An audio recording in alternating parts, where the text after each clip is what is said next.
Okay, we are back. Let's see.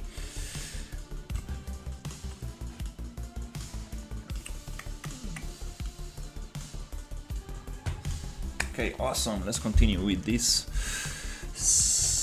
sci-fi industrial environment. Okay, so I got my skybox back in there, made the landscape way bigger, and I got errant landscapes installed, so I will be doing some landscape today as well. But I want to continue with the inside of this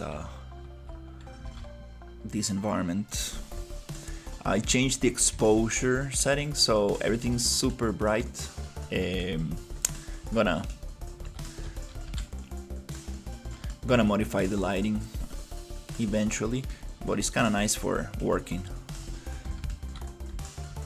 You actually get to see all the details. Alright, so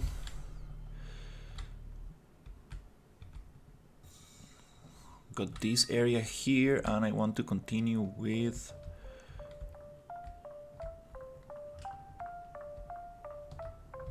this is gonna be so nice with the ultra dynamic sky, because we're gonna have different times of day. It's gonna move the sun, so you're gonna get very interesting effects right here. Okay, so now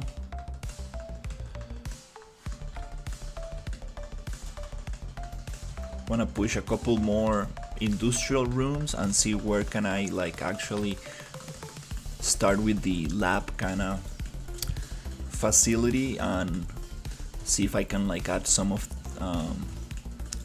alien organic stuff on the sides, and so we face different enemies there. Okay, let's see.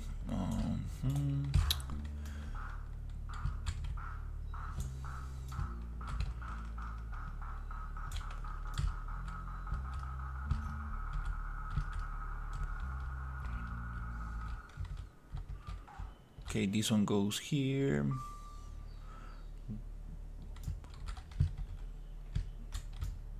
Goes there.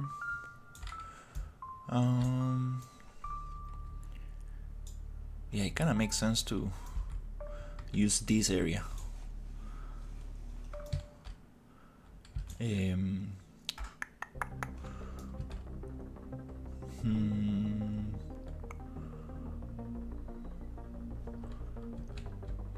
Maybe here I can have some kind of like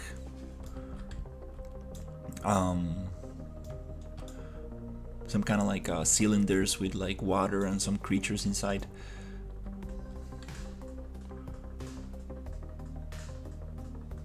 I think that might be interesting.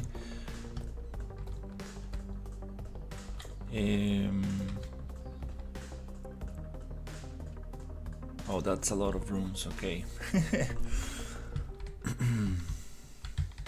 I also have this other thing I was making.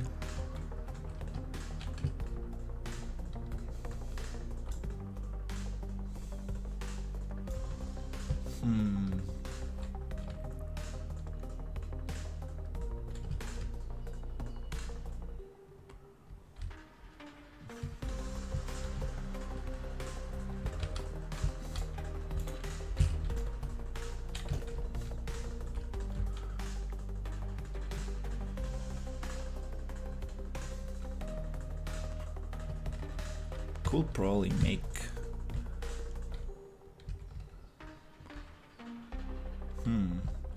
like an elevator that goes down.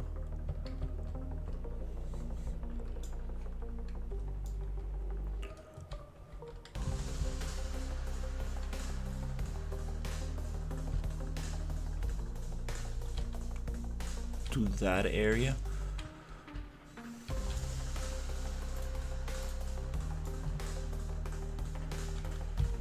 Okay, this is the first floor, then we got this one.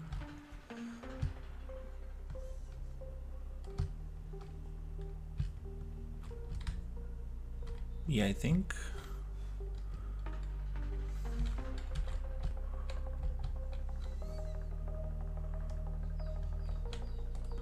kind of makes sense to have it here.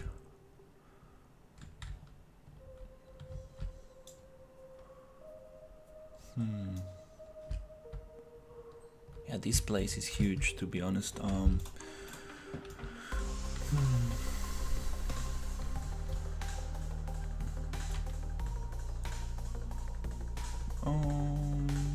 Yeah, I think I'm going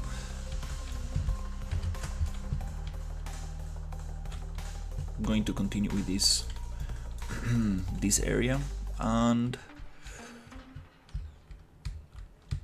get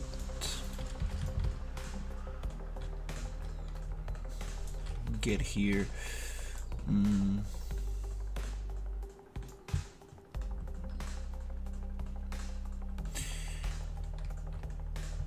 Maybe the elevator could be right in the center, and we can probably close it here. I did want it to have an exit, so you can go to the roof.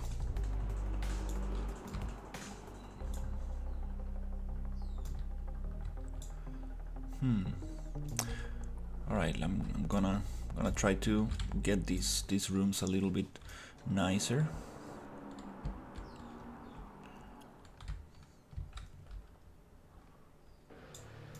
Yeah, let's just fill in some space.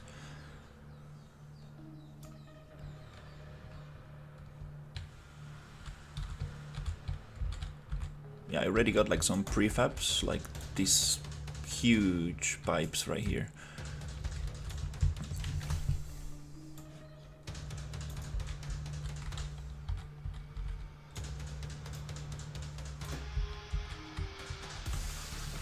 Yeah, I think I'm gonna go a little bit more rough.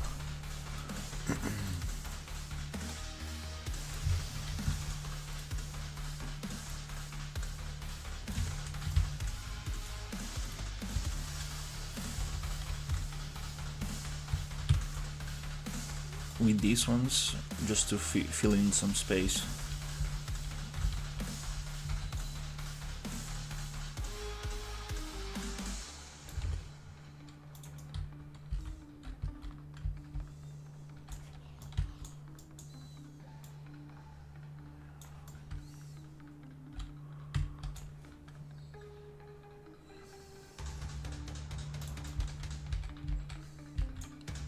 A little harder to snap these things when they're in a group.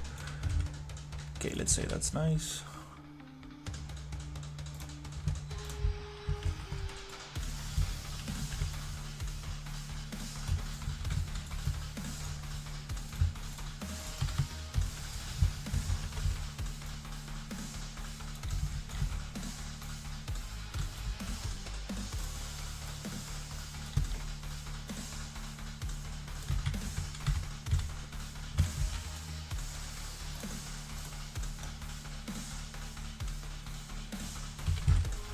Nice.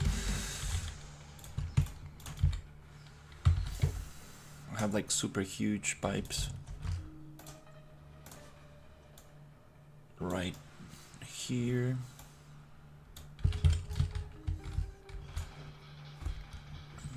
Okay.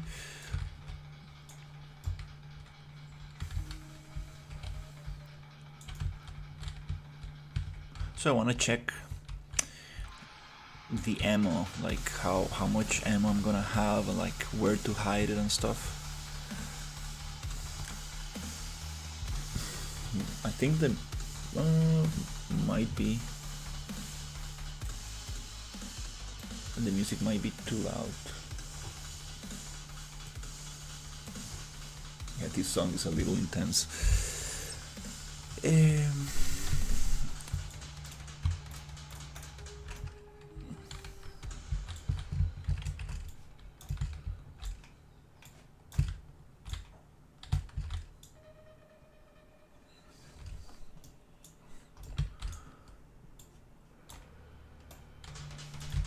Let's get some of these here. Hey, how's it going? Doing great, thankfully.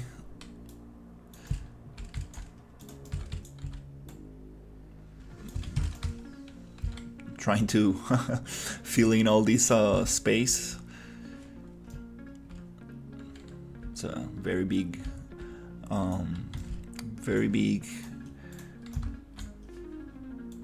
some kind of like research facility, some kind of like industrial area.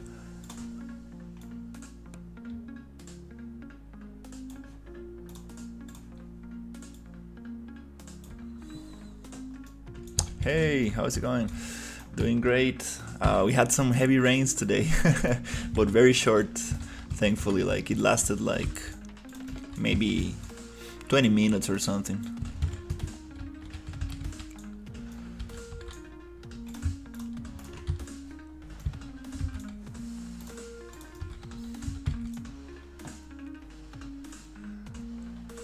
Yeah, I do like the rain a lot. Very relaxing.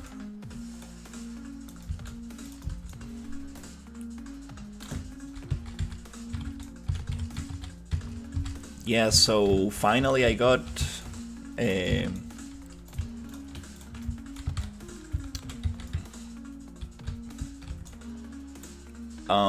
my contract ended on Monday, so I should be streaming more often.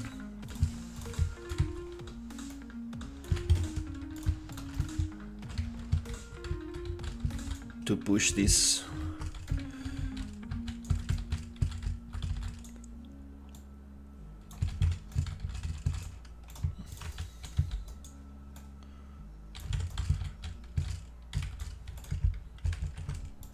Oh. Yeah, I really wanna finish this area and try to polish it and see if I can release a demo. Kind of like a proof of concept, making sure that it kind of works. These are not the same. No, these are not the same. These are flipped.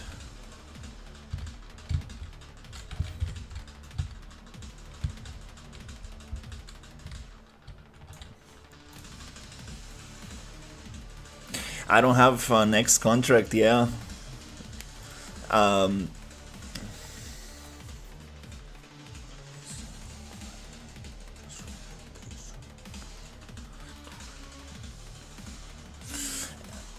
Oh, that's strange, Ricardo. Usually when I download things from Fab, they come with the displacement map.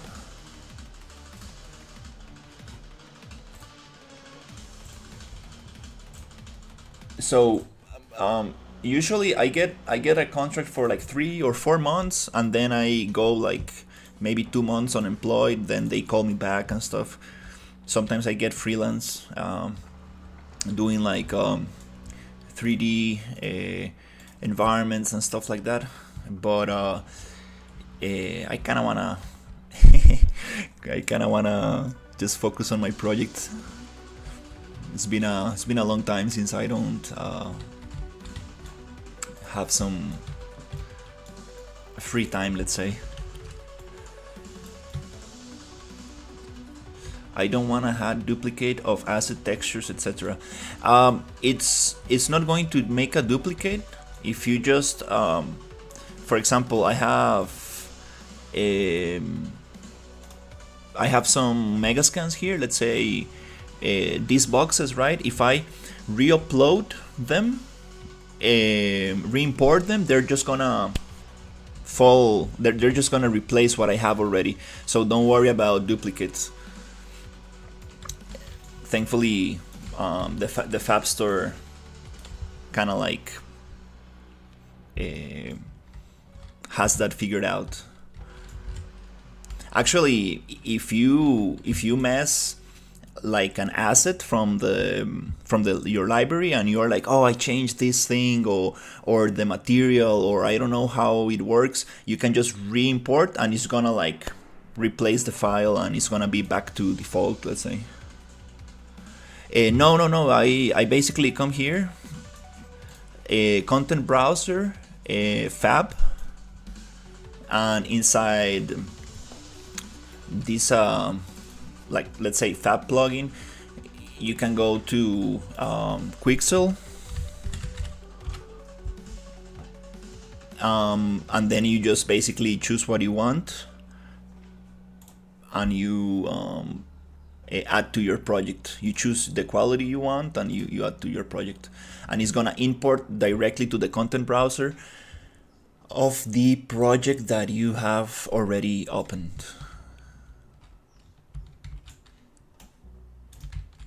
If you have multiple projects open at the same time, it might get confused and send it to the latest, to the last project you opened, I think. But besides that, it kind of works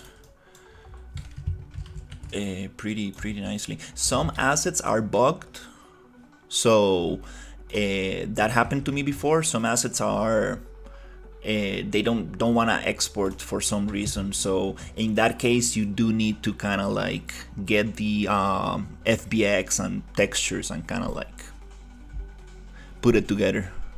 But just that happened to me just a couple of times.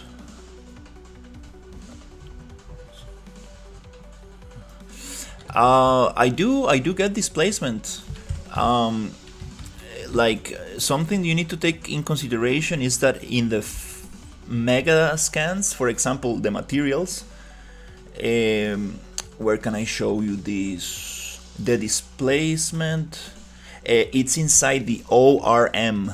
So it's occlusion, roughness, metallic, and I believe the displacement comes in the occlusion channel. I don't remember properly, but you see you have these three textures, and this one is an ORM, which stands for occlusion, roughness, metallic, and I think it's the blue channel.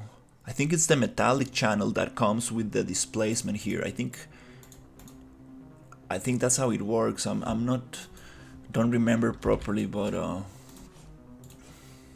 it's inside one of these channels. So it's not gonna be by itself unless you download it for. I haven't tried it yet, but actually, for example, here, if I want this to be an FBX,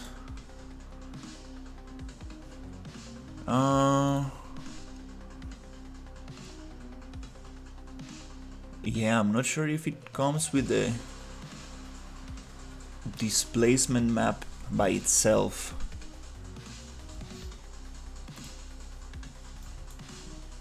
But yeah, I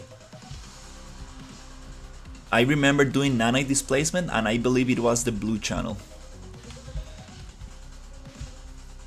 Now everything's super bright. Let's get these little lights right here. So I was working on this other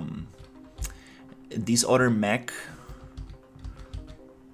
and I added, this is the control rig sample mech, and I added like a rocket launcher inside the barrel, and it's very buggy, but it's kind of interesting. And hopefully today I will get some information from the developer of the RPG engine on how to change the sounds and VFX from each animation for the AI enemies, so I can have my creatures have different VFX and sounds and stuff.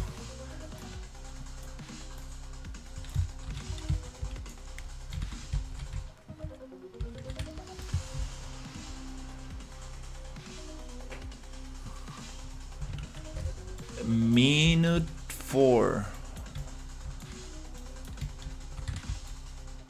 I'm not sure what you mean by minute 4.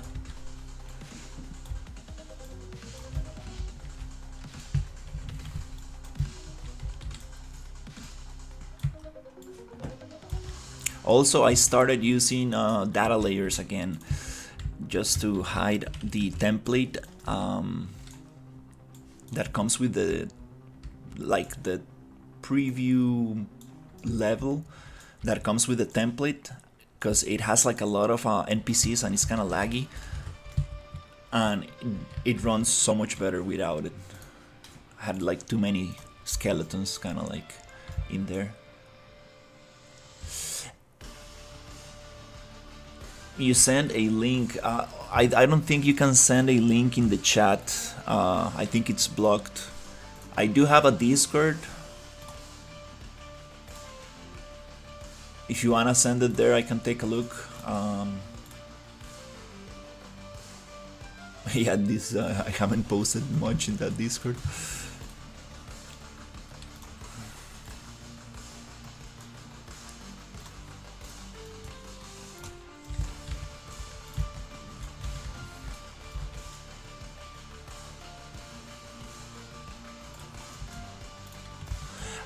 I sincerely haven't had much issues with it, thankfully.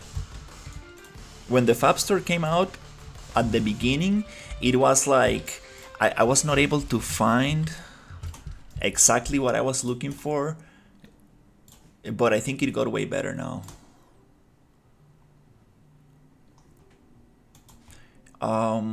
Okay, I need to bake this. Oops. I always get this wrong.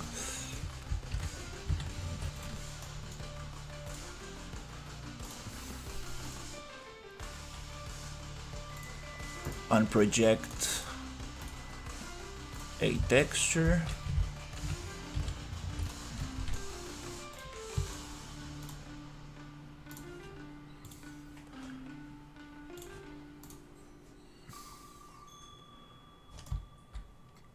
Oh, that looks very nice. That's probably how I should be using it.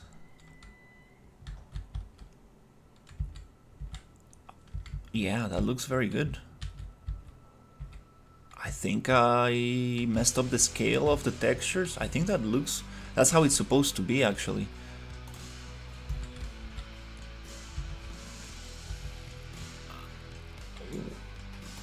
You see, like I'm losing all the normal information.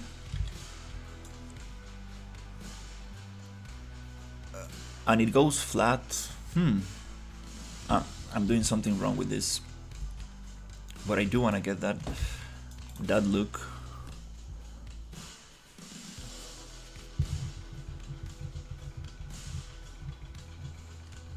Huh.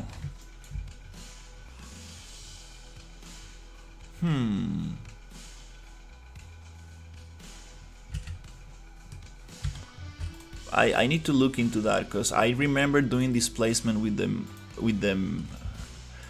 blue channel, which is metallic. It's kind of strange, but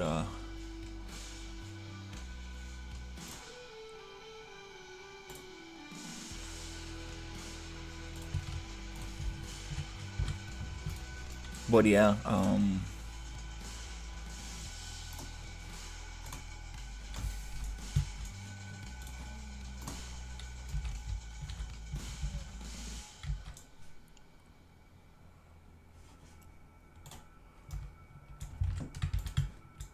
Yeah, I'm wondering why I'm not getting that super nice normal map.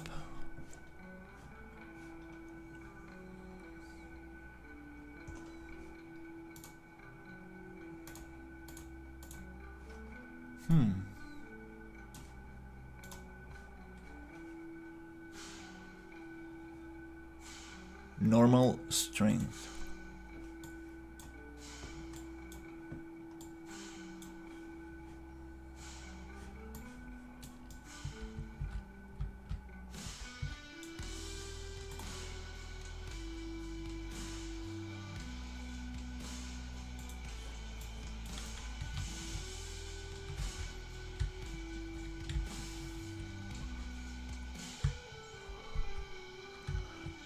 Okay, so it is showing on one side, but not in the others. I do want to get that normal information. It looks very nice. Yeah, I need to look into this material.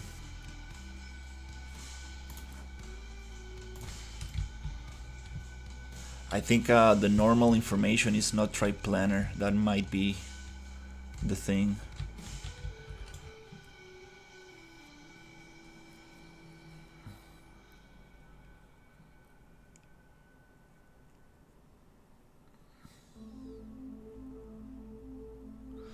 Yeah, dude, I'm not sure.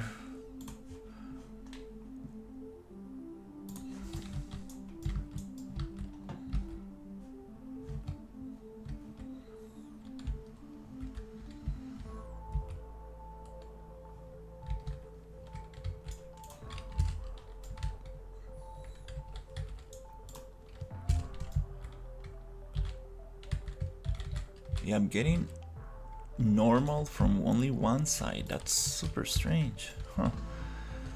Yeah, might definitely. It's. I think I need to make a triplanar, so we get normal from every side.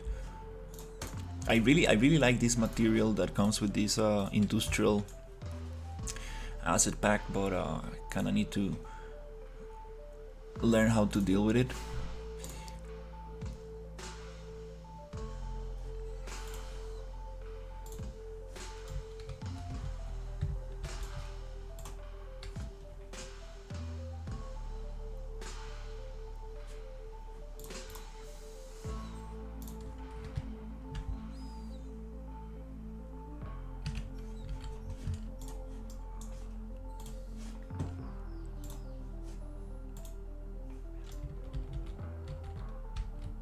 The problem with this mapping is that it squishes the thing here, but it does give me the right density.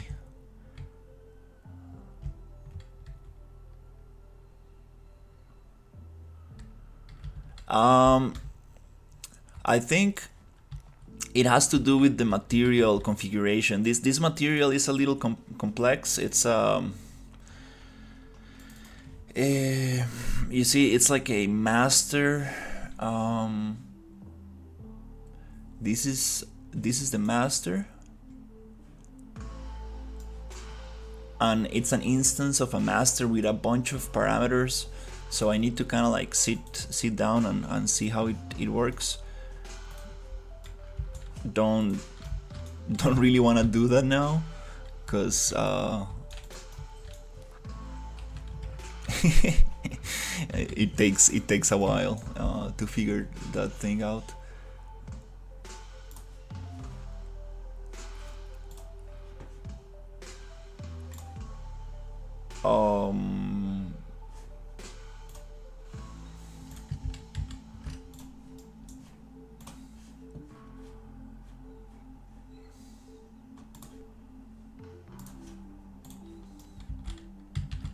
And it has to do with the mesh scale.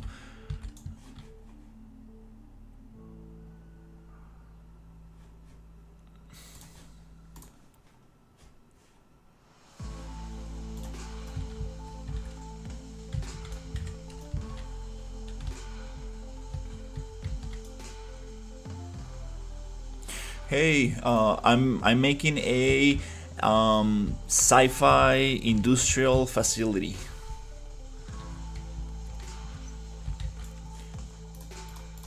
Trying to working on set dressing, making it like trying to make it look nice. I already have some level design, which is kind of like linear, but I want to make it more maze. The RGB mask. Yeah, I'm gonna try that out. I believe it has to do with the triplanar, because it's showing only on one side, but I wanted to show on all the sides. Yeah, so I'm using this super awesome template, the RPG engine. It does take a second to load. Sorry, give me a second. Hello? Ajá. Sí, ya metí el borsch. Ya los conejos les di a comer, saqué a Vela. Fui a donde ayer. Y fui a donde Marena por la plata, pero no dice que no la tenía. Ayer la tenía, pero no hoy, entonces que ahí me avisa mañana para pagar. Lo del Punta Leona. Tengo que ir a recoger una. Ajá.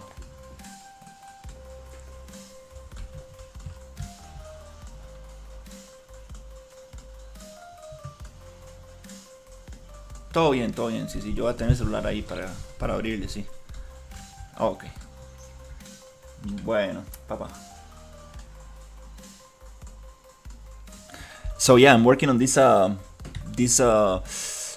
super huge facility, and I want to make an area where I have like these bugs.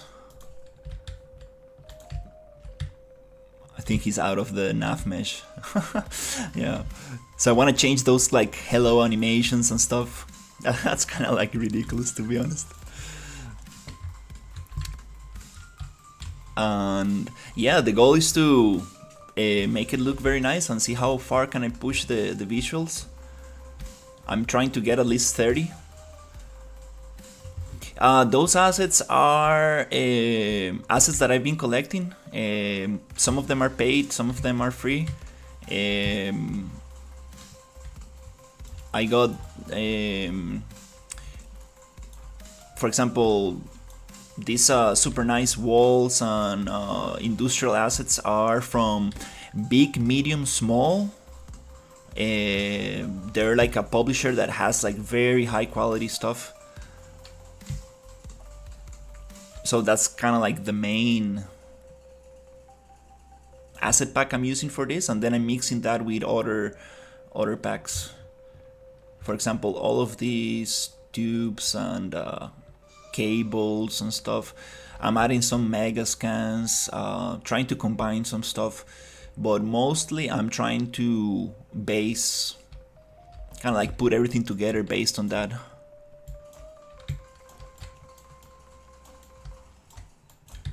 Yeah, I would like these guys to kind of like charge at me, because it doesn't make sense to just. Wow, yeah, AI, it's tough.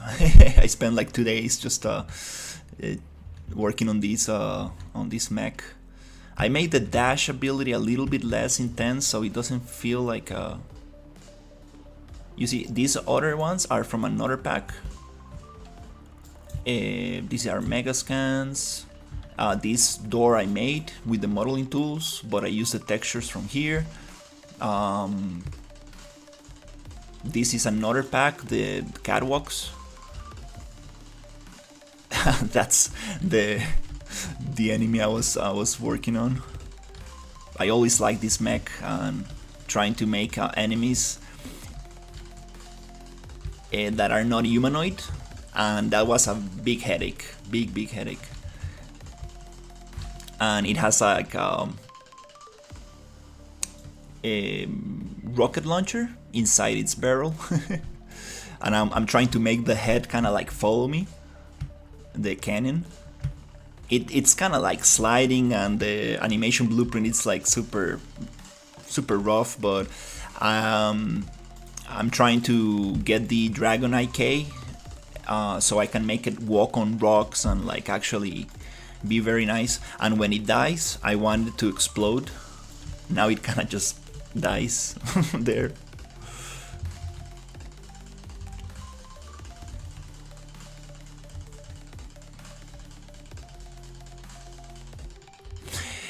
Well, I'm trying to make a small game. Yes, I'm trying to make a small game. I consider myself like an environment artist. It's kind of I'm somewhere in between of like a world builder, level designer, environment artist, because I'm a 3D generalist, so I do know how to make, model and texture and stuff. So I do make little things, but I'm also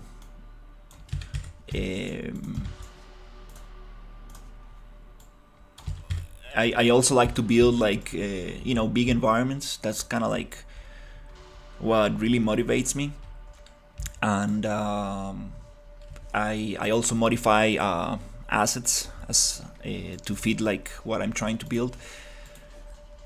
So the main goal of this project is to make like a very dense, high detailed environment, and see if I can make it run at least at 30, kind of like That's the the main goal of the thing. I'm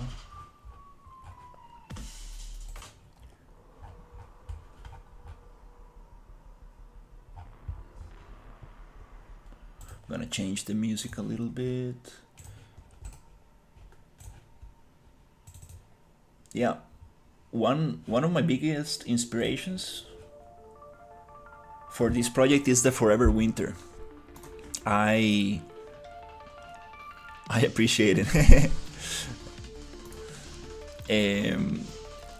Yeah, I really want to make something like the Forever Winter, something like very dense, very visually appealing. I wanna see how far can I push the amount of detail and still get some at least 30-40 frames per second, which is it's not great. Like I mean, it will be nice to get 60, right? But these rooms are very bright right now because I changed some exposure settings, but I'm gonna make it a little darker. I do wanna get these rooms to be a little darker. So yeah, that's the goal. I made this area here, and I'm trying to kind of like set dress all of this so it looks kind of nice, and then I'm gonna have like a research, more like a lab kind of part where I have these bugs and stuff, these kind of alien creatures, and it's a multiplayer template, so super excited because I wanna make something for like 4 people or something like that and see if it actually works. I've done some testing with the Steam Advanced Sessions, which is like the kind of like multiplayer plugin for Steam. So I know that it works, and that's very nice.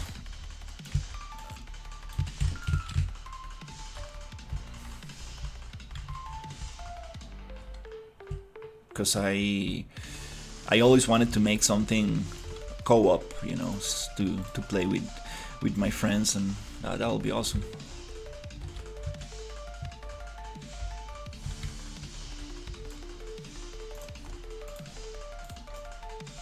And the game has this template has crafting and has like a bunch of other systems. Like the developer of the template, he's working on a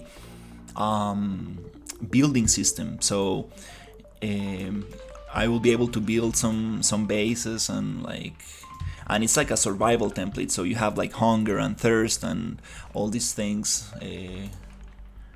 Pretty in depth. It's kind of complex, to be honest, this template. I've been using it for a couple of months, and I just scratched the surface of it. Okay, this looks very symmetrical. We have this thing changing here. It looks kind of like strange, to be honest. I would like to actually mirror this other side so it looks the same. But maybe we can leave it like that. I would love this pipe to finish properly in the wall, but I'm gonna go a little bit more, a little faster today. I don't want to get caught in little details. I'm trying to push it a little faster, a little harder. I was checking the Forever Winter yesterday, and it's just crazy how much detail they get. But at the same time, you have like meshes intersecting each other, and you have things that are not so it's not perfect. It's not like, oh, this is not connected perfectly, oh, that cable ends in the wall. Like, nobody cares about that. And also the AI, they've been working on upgrading the AI a lot, but at the same time it also has some bugs and stuff, so it's kind of like just do it. That's kind of like the mentality I'm trying to get into. Like, I know it's gonna be buggy and it's gonna have all these issues, but kind of wanna just try to put something out there. Yeah, I would love to walk underneath this. So you go like, and you hide underneath the enemies and stuff. That's gonna be very cool.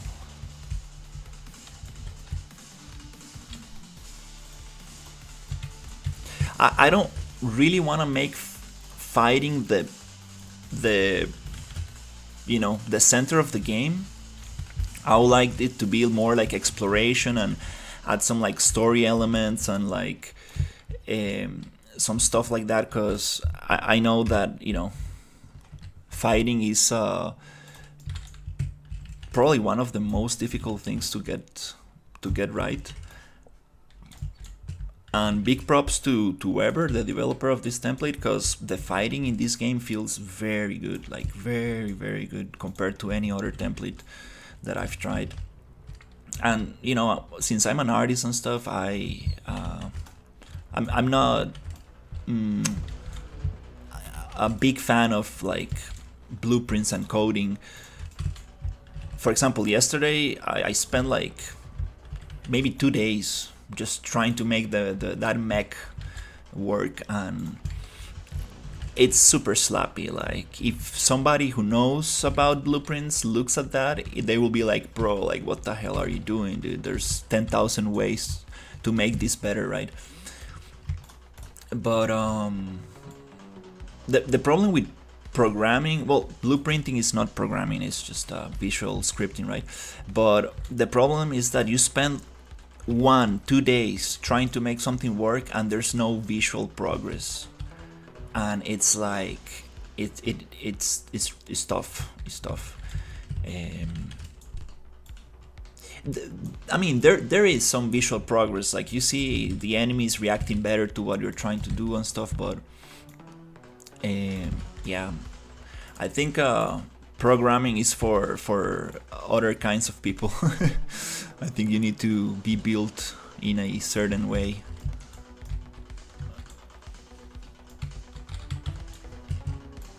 It's like, using your right side of the brain and your left side of the brain. Some people are more creative, some other people are more logical and stuff.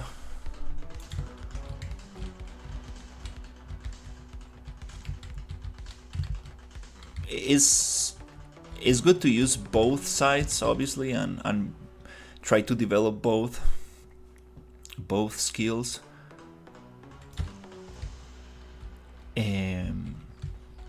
But yeah, definitely, it's it's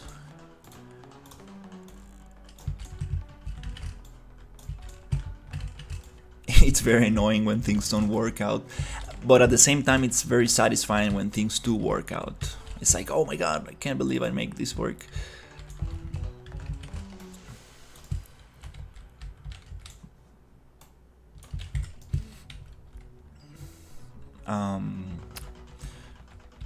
So yeah, I think I'm gonna spend.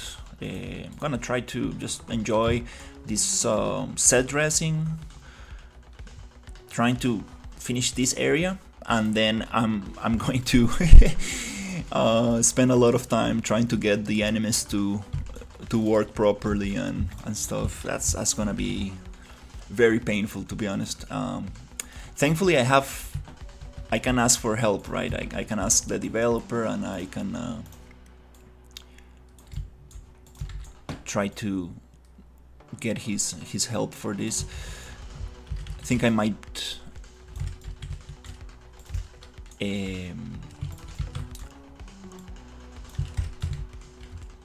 ask him for a custom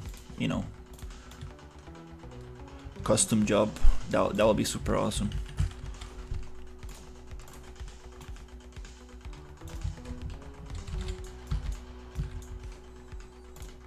Since he knows this template, he's probably the best person I can ask for it.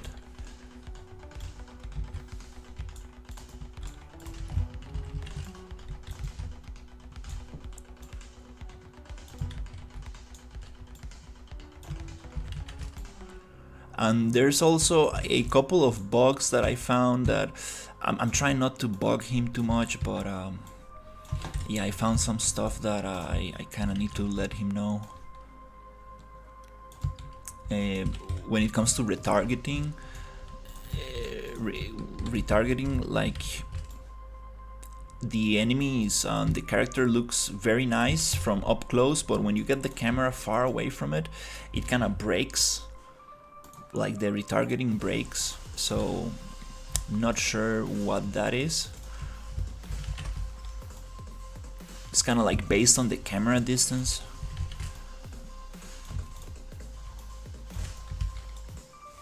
And it only happens with like soft characters, meaning that characters that are weight blended when it comes to rigging.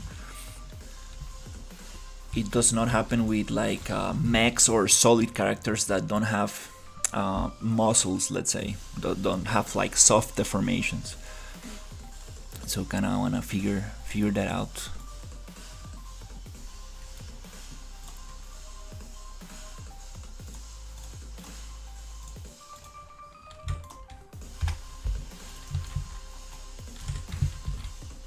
That's a little bit too big, it feels a little strange.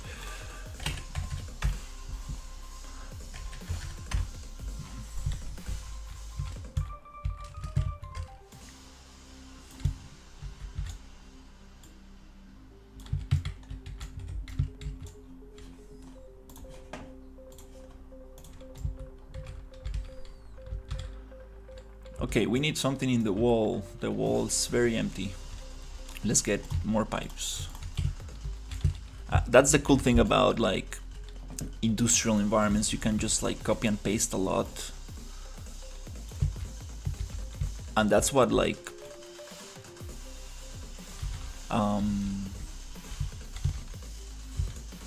environment artists do a lot. They kind of like make these prefabs and then just copy and paste them. You feel the space so much faster.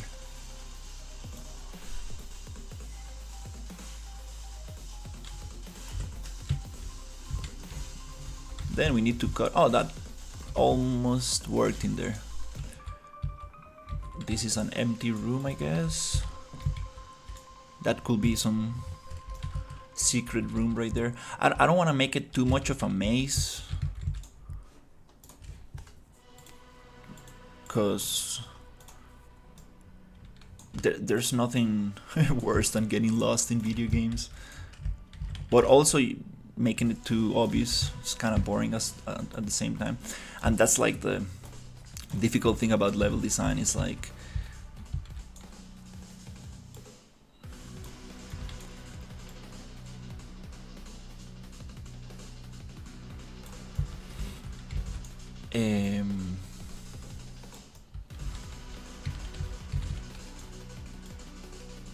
trying to achieve what the player wants to, what you think the player, I mean,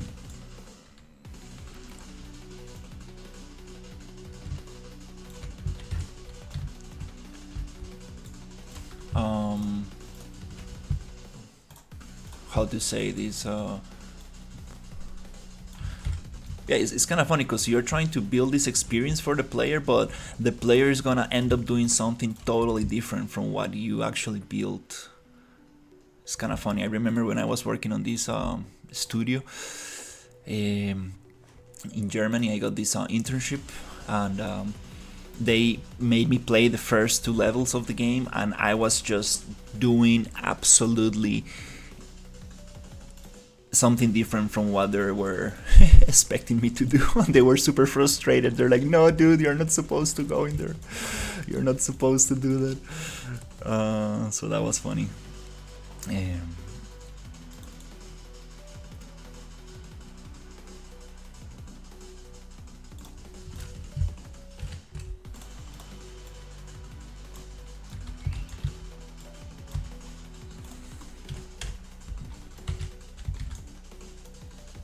And the cool thing is that this is going to be a multiplayer game, like a co-op for like 2 or 4 people.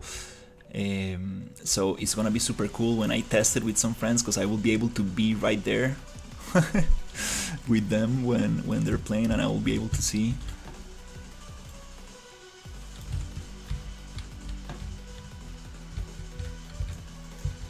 What they're going to do.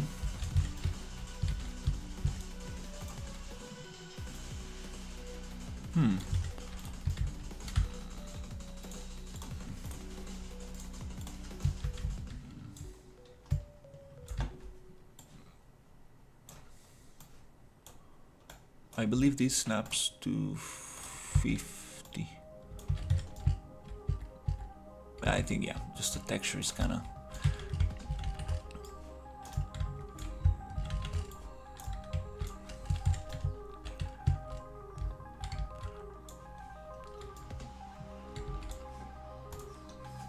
Okay, that's kind of cool.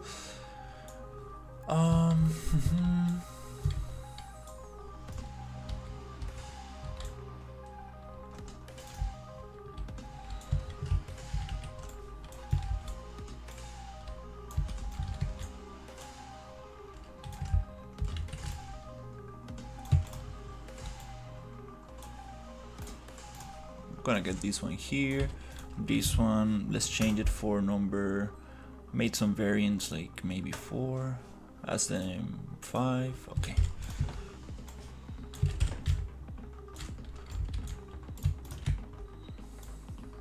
Let's push it here so we can have like some area where we can like actually hide.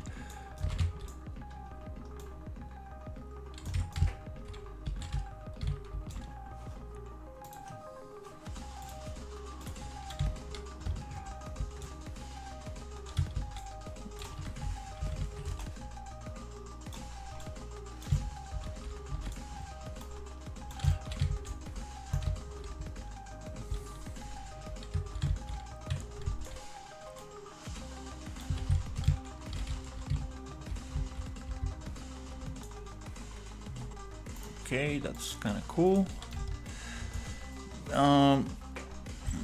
I might do like a spline tool to fill in all these edges here.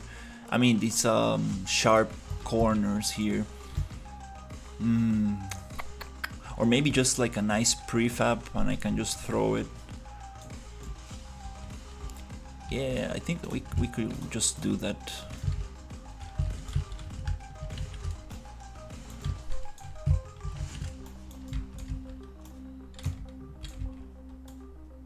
Those are little details that I shouldn't be doing right now.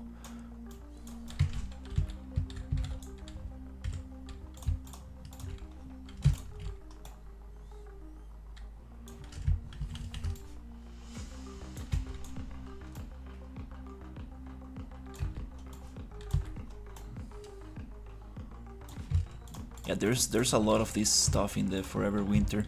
Like everything's super super broken and like messed up. You think the character is just gonna get stuck, but definitely the collisions are, you know, flat.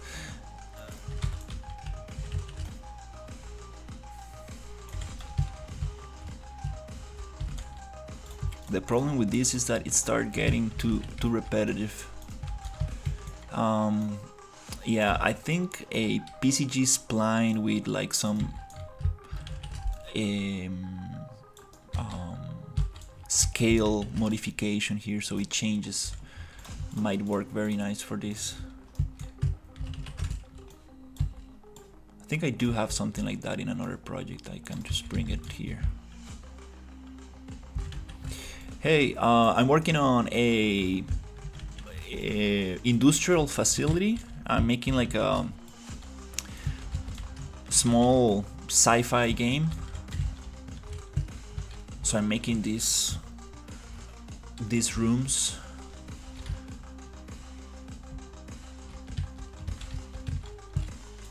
It's like an industrial facility, kind of like research facility.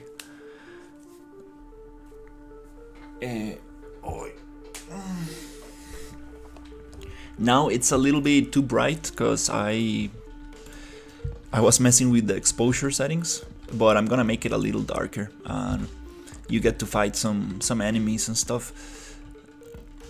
So it goes from like this kind of like super industrial area to something more like lab, kind of like research facility where you face some alien creatures. No, no, no, no. Most of these are just assets that I've been collecting. Kind of like world building right now.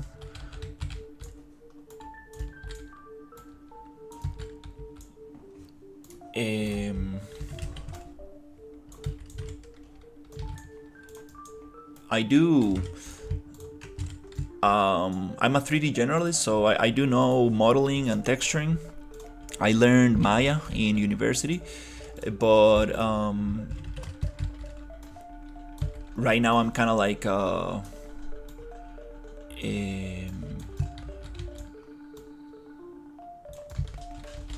yeah, just world building with some very very cool assets I got.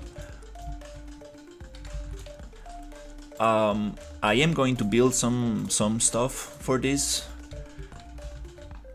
Definitely, there's some things I don't have. Basically, that's my philosophy. Like, if I cannot find it, I will do it myself. But there's no need to like do, for example, catwalks or wooden crates or stuff like that, because there's a lot of it out there, and the idea is to save time, since I'm like making this project on my own as a like passion project. I kind of need to save as much time as possible. Yes, it's difficult to find a job in this area. Absolutely, yes. If you like 3D and like game dev and all this, I recommend doing it as a passion, as a hobby. And you never know, maybe you might get some opportunities in the future, but it's always nice to have some kind of some kind of like secure option, let's say.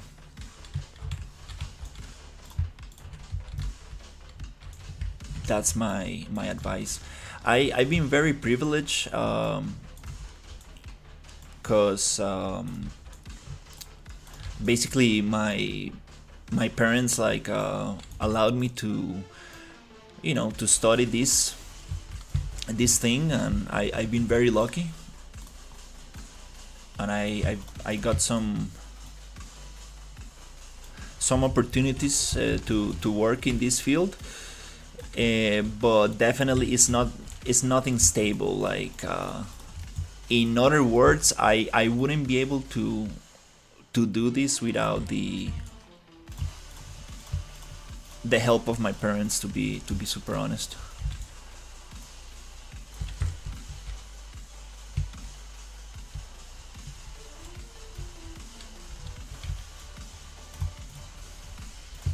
But also it's kind of it's yeah, it's like a big privilege to be able to just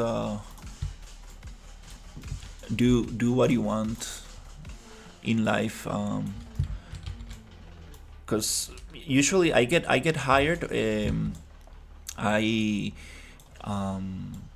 I get hired by this publicity agency, and I do renders for 3D for cars, right, in Unreal Engine, and I get hired for like 3 or 4 months, and then my contract ends, and I'm unemployed for a couple of months, and then I get a call back, and sometimes I get freelance clients and stuff.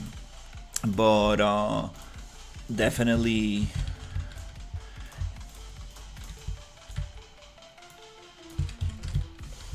is nothing stable.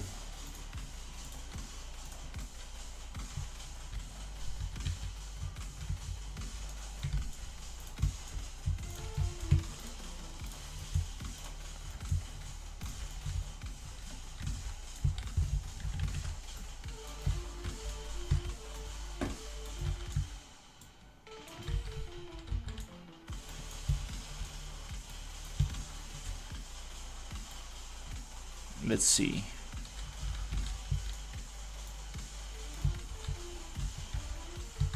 Let's push this here.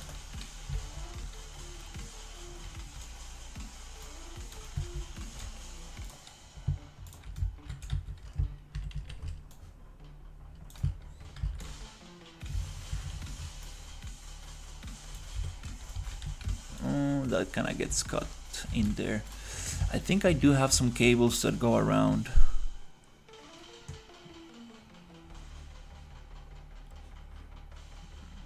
I think these ones.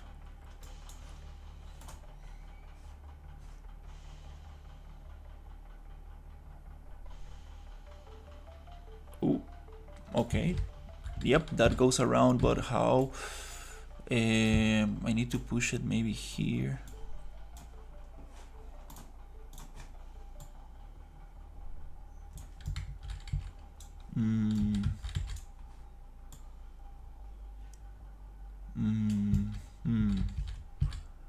Ah, I see how it works. Okay.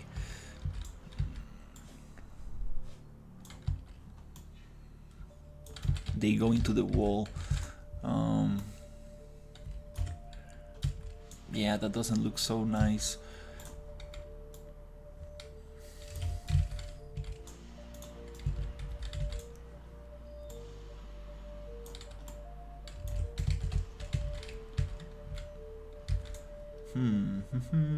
How can I make that connection?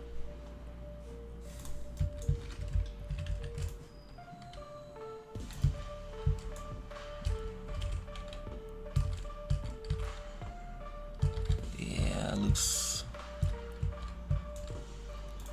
very choppy right there. Yeah, these are very cool cables, but I mean, don't want to squish it like this. No, it's a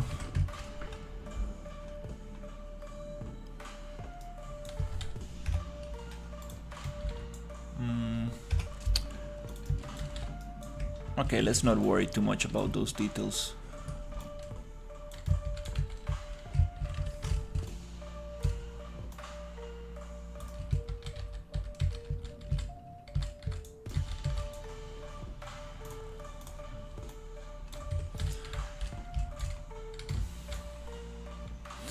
But yeah, besides all of that, it's a very good feeling when you do get to work in what you like. It's super cool stuff.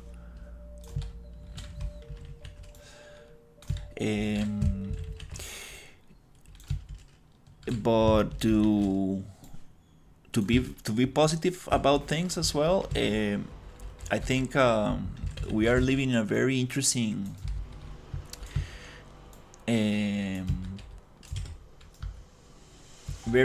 time, because now tools are getting very powerful, and you need every time a smaller and smaller team to make very interesting projects. Now with AI and stuff, I think that smaller teams will be able to do bigger projects, which kind of like gives me that, it motivates me a lot to kind of like make my own thing, you know. So that's very exciting, to be honest.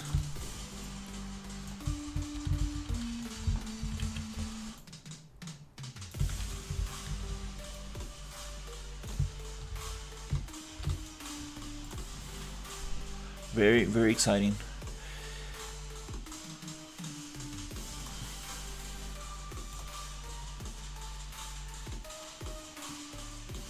Wow, these are heavy meshes or something.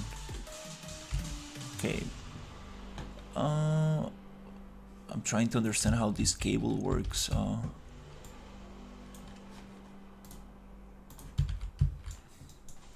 They're super cool cables, but I'm trying to avoid intersection. I'm trying to make it look as so you know, don't want cables to go into the walls too much, like this stuff here.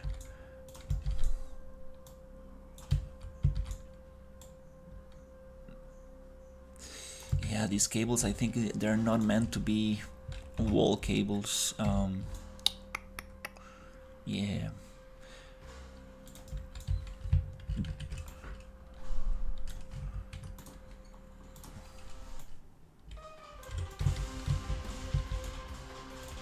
And here I don't want to squish it, because if I squish it,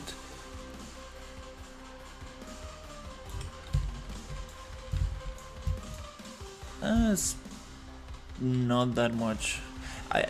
To be honest, you shouldn't be squishing, like scaling stuff like this.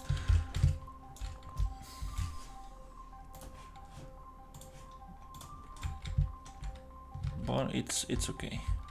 And here we have this super hard cut.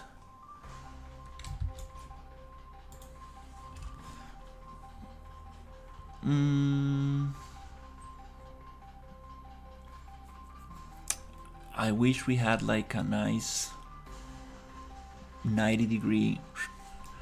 I can try to make it with the modeling tools, but again, I'm going to fall into details, and you can spend hours just trying to do a little thing, trying to fill in the space first, like trying to give it like a first pass, and then we can go back and work on little things like that. Okay, this super hard edge right here, I would like to, and this is too repetitive to be honest. Let's take some of them off. Yeah, that feels better.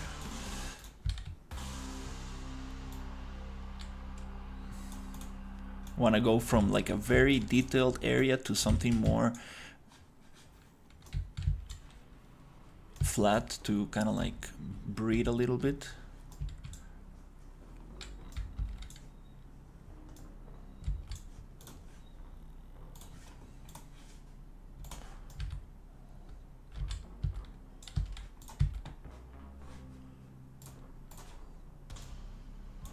Yeah, I'm very excited about adding smoke and all these little VFX.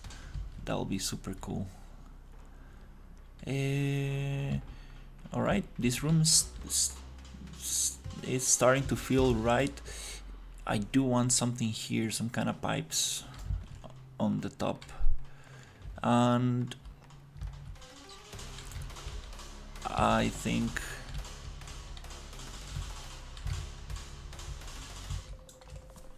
some of this music is too intense. It's like a kind of like boss fight music. I want to play something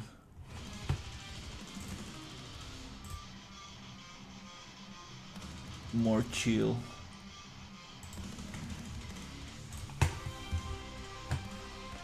Still energetic, but not so intense. I appreciate the follow.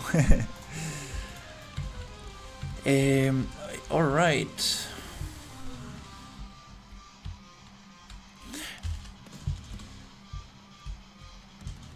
Hey, how's it going?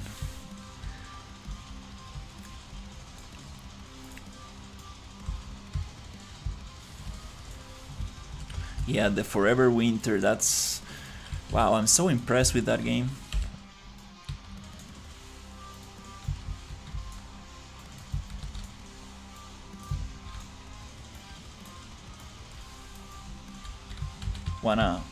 Wanna see if I can create an environment like that.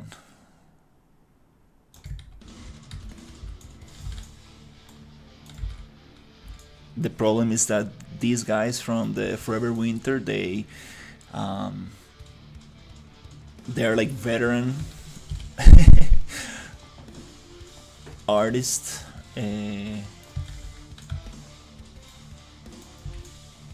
And that's why the game looks like it looks.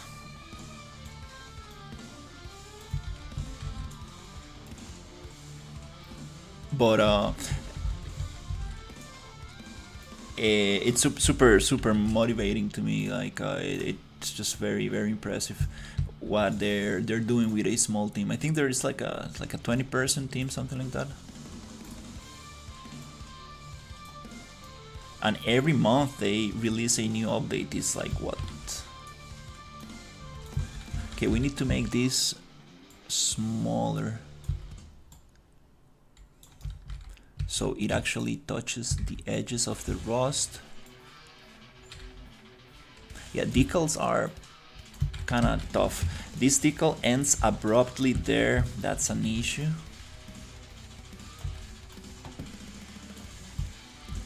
Yeah, that's not how rust looks like.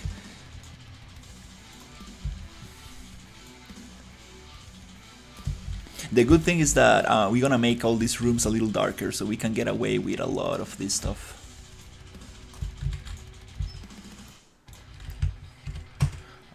I wanna use another decal here.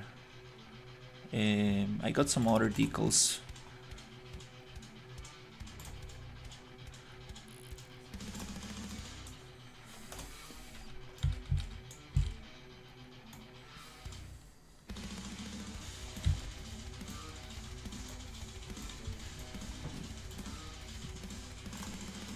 Maybe this one? Okay, that's kind of cool. Just really like how it changes the roughness, the shininess of things. Like, that's super awesome.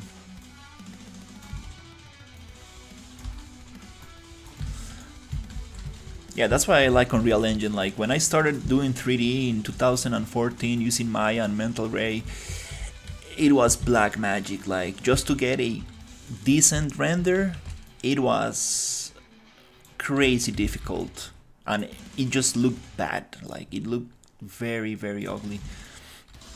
Even like the better students and the like best professors, like, it was not there yet. Then Arnold came out and it was a little easier to get better renders, but still you needed to like sit down and read pages of documentation to get something decent. And then I tried Unreal Engine for my university final project, and it was like, what? Can I just move a light in real time and it just renders right there? Like, what? This is everything I wanted as a 3D artist. Just wanna turn off a light and it turns off. Like, what? No render time? That's crazy. And that's when I felt in love with Unreal. That was just too impressive. I was not into games that much. I mean, I used to play World of Warcraft a lot. When I was a teenager.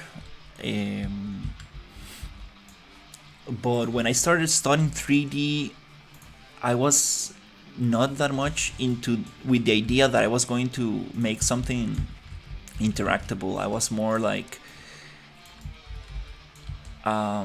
thinking that I was going to make animation. And yeah, I remember asking my friend like what does LOD means, and he was just laughing. He was like, bro, you're a 3D artist and you don't know what levels of detail are? Like, what the hell? And I was like, dude, I'm sorry, man. I've been like, I was doing a lot of motion graphics back then. And yeah, that guy is now working in Canada. He's a outstanding artist. Super badass artist.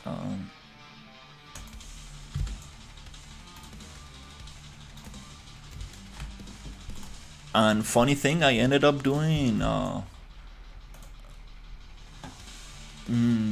don't like this ending abruptly here. You know what? Can we actually... Okay. Let's keep it simple. Yeah, I don't want to jump into Photoshop and start modifying things. because I can spend. Oh, that's a little buggy. What's going on? Oh, I think these decals are too. We need to make them a little thicker. Yeah, so they don't bug out.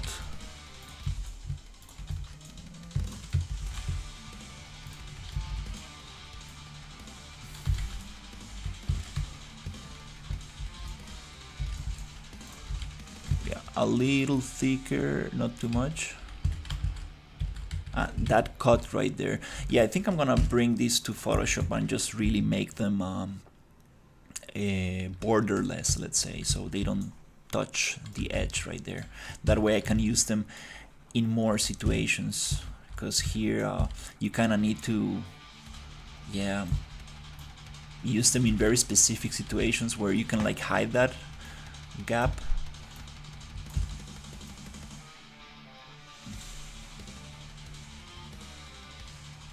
And again, this is what really separates like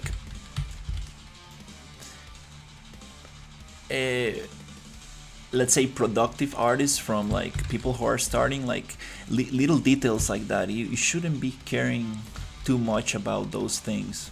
You should be caring about the whole picture, because the player is just gonna run through this room. Nobody's gonna be like, oh, that looks cool. No, they're just gonna like boom, run through, and nobody cares about that. But it's nice when you do stop and look at the details. It is very nice. So you need to try to get those details to a degree of oh, these are very good. This is a very good asset, just to fill in the gaps.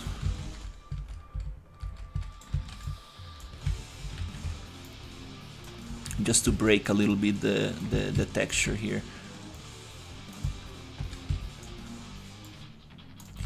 What are these for? What's the functionality of these? I'm not absolutely sure, but it looks very cool.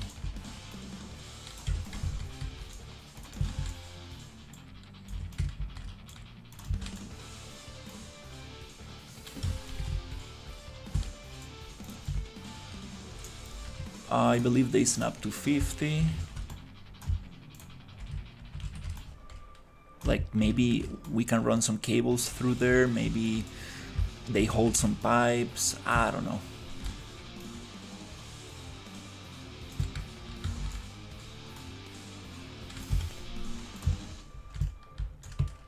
I believe this is a little bit unnecessary. And this area, this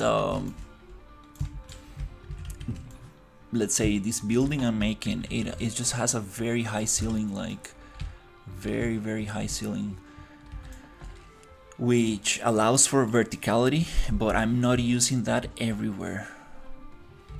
Here I do have some catwalks, and it will be nice to have like some kind of like connection here that allows me to go through the other side. Yeah, now everything's super linear, but I do want to make some connections, like some ducts and some kind of like sewer, maybe not a sewer, but some kind of like tunnel for underground pipes where you can walk through. Yeah, I was playing this game, Black Mesa, like a Half-Life inspired game, and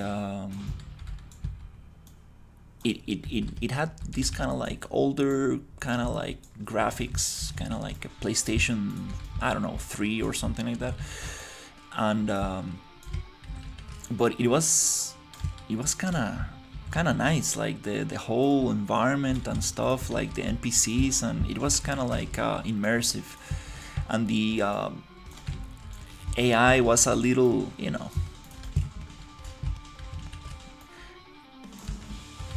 kind of simple and stuff, but I just really enjoyed that stuff, and I was like, kind of motivates me to do something similar.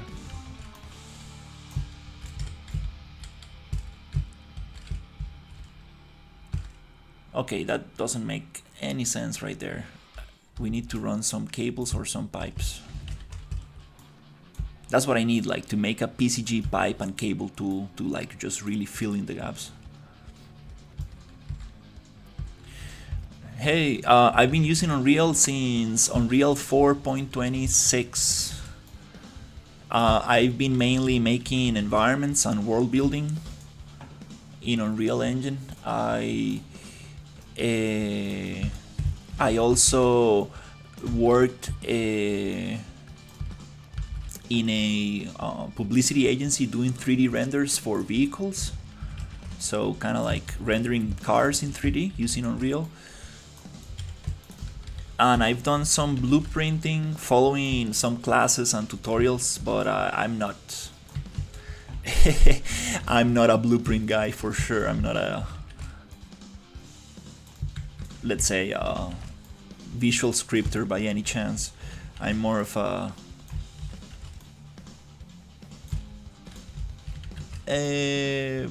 world builder. I think it's the best way to say it.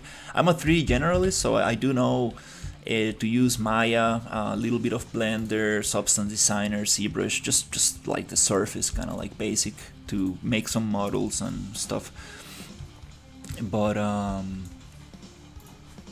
also I know some animation like principles. But yeah, I've been very focused on environments. I like making environments.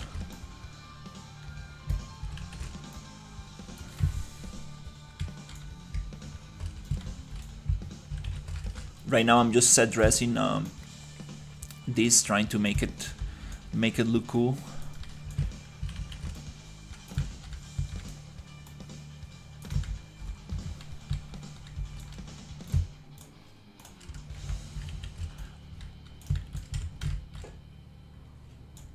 That's kind of strange. I think I messed up somewhere. How come? Oh, I see. Okay. Yeah, I do need a cable and pipe PCG tool. Kind of lazy, but I do need to sit down and do that. I do have some projects that I've done before with PCG where I can pull some logic from it, but it does take some time, which might save me more time at the end. I don't know, but there's like a kind of like a beauty on like hand placing stuff. Just like you have full control over the thing.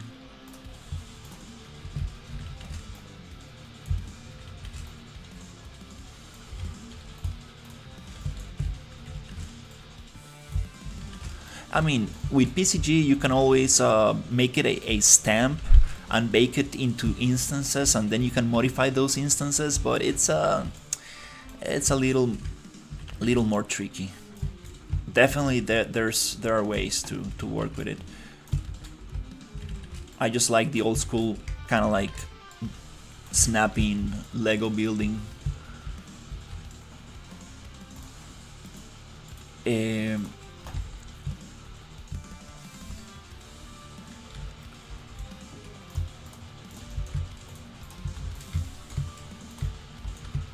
As long as you follow like a very nice grid and you make like a bunch of prefabs, I think you can really get away with that. There's a very cool blueprint that I saw in another project where you drop things in the ground and they kind of like scramble. I kind of want to pull that blueprint to this project and see. That's too noisy. Nope, we don't want that detail behind the pipes. That's just too noisy.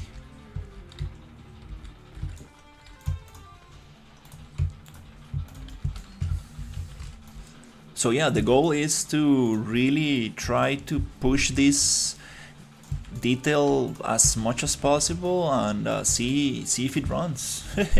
See if my 3080 video card can take it. I'm trying to get at least 30 frames per second, which is I should be aiming for 60. You know, most games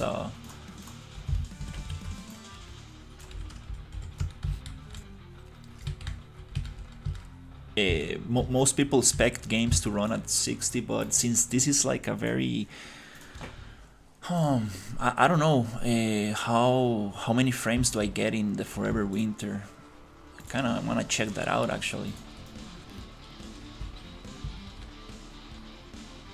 Okay, so we have this stuff, but I still I want some kind of detail up there. We should probably move forward, but let's just see if I can get some cables.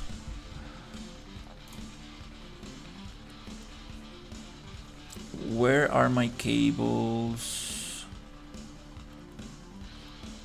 I like these ones. There's actually one tool that I have that I haven't been using too much. It's called IA scatter. Oh no, that's for the floor. These are floor cables. We might be able to throw them. No.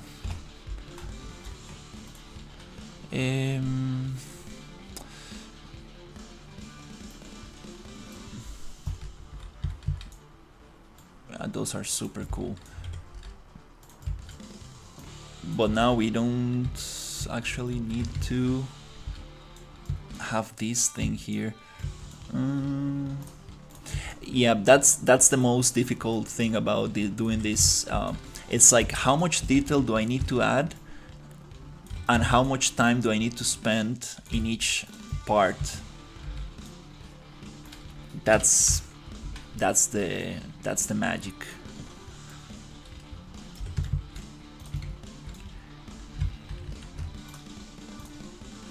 And I've came to a realization that you need to be very kind of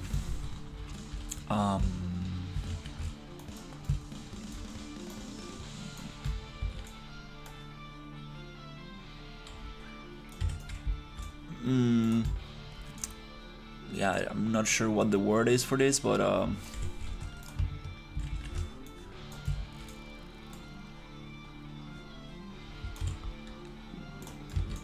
you kind of need to just don't care that much. Yeah, a little careless. That's kind of like what I'm trying to say. You need to kind of like it's like an artist doing like some kind of like abstract painting. Like, you just kind of like throw some paint in the wall and just let it be. You don't care that much about it, because if you start like thinking about all the little details and all the little things, you're gonna spend hours in one little corner, and you have like a whole universe to build, and it's like you're not gonna see progress. So you need to think about like layers of detail. You need to be like, okay, let's drop the first layer, let's be very, very rough with the first layer, then we can drop the second layer, and the third one we're gonna be a little bit more careful and thoughtful about things. So that balance between not stopping too much, that's what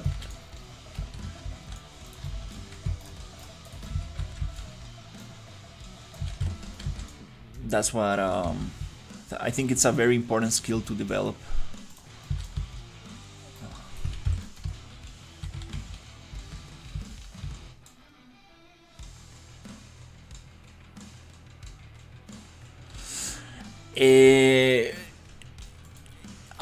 Yeah, I'm not sure if more people are switching to Unreal.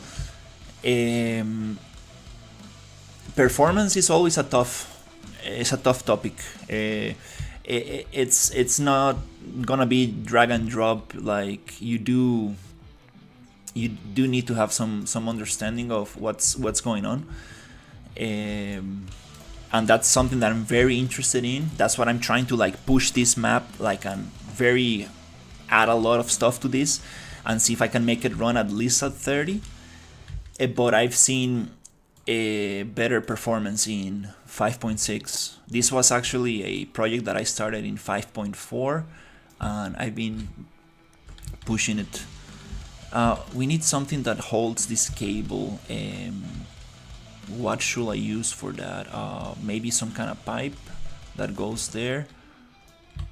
Yeah, let's get a pipe that goes here. I think I do have it.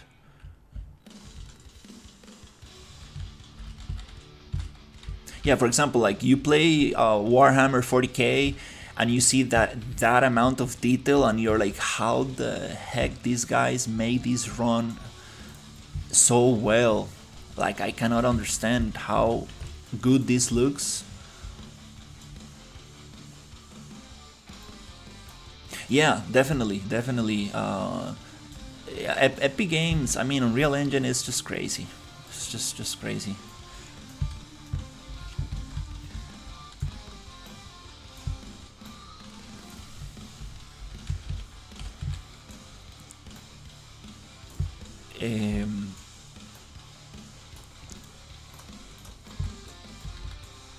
And there's like any other tool, like there's so much that goes into it. Like if you see like any Epic Games project, you see like they use the engine in a total different way. Like it's very complex. Like you definitely need to know your stuff to make things work properly.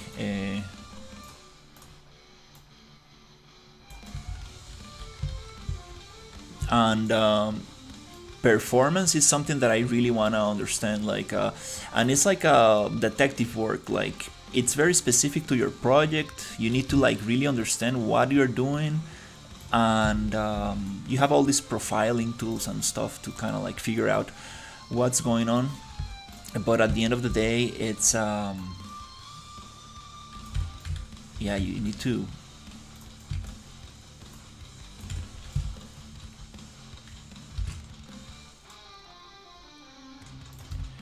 understand what's happening.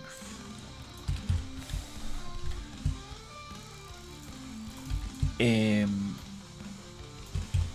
that's what I would love to learn about, because I definitely just know the basics. People say like, hey, don't use a lot of material IDs in your meshes and stuff, and then you see like the Paragon characters and they have like 1,000 material IDs, and it's like, I don't know. I don't know what is the right answer.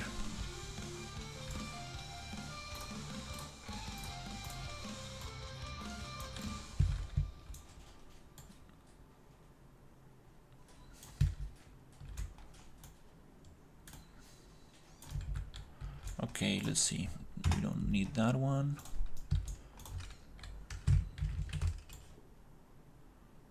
Okay, we don't need this one. Okay.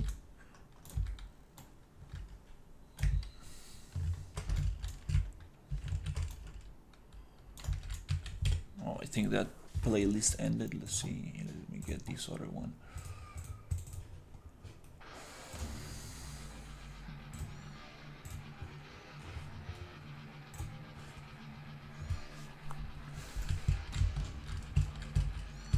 Okay, we got these cables kind of like getting in there.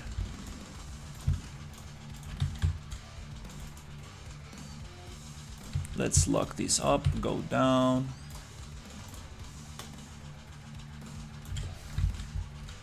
No. I think that's...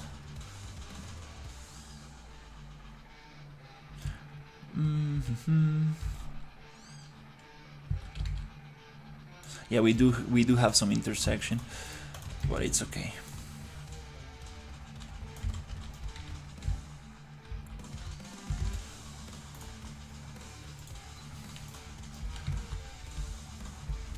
Okay, we need something in the wall. The wall feels empty and boring. what should we add in the wall? We need to be careful with these fake doors, because actually it doesn't make sense to have a fake door here. I'm gonna add a yeah, those cables are nice, but I have this other prop. I think this one is kind of nice.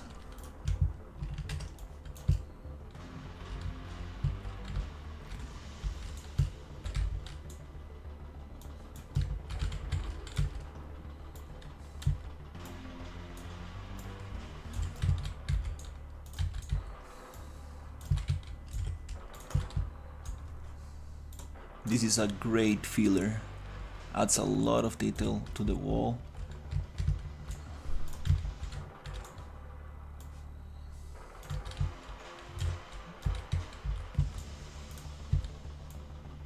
Just need to be careful not to make too much intersection with things, because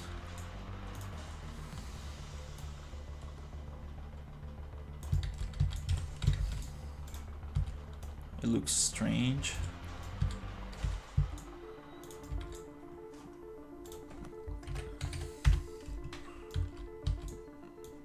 Also, the scale, I don't want to change it too much, because it's gonna look strange if I keep changing the scale from room to room.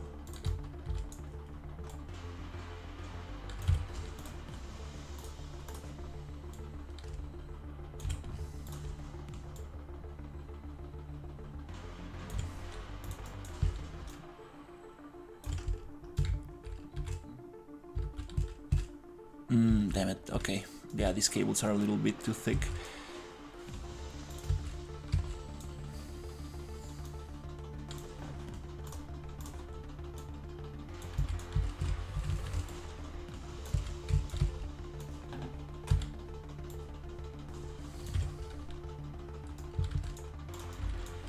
Yeah, let's just be a little bit more rough. I'm gonna try not to spend like more than 30 seconds per asset, because we do need to fill in a lot of space today.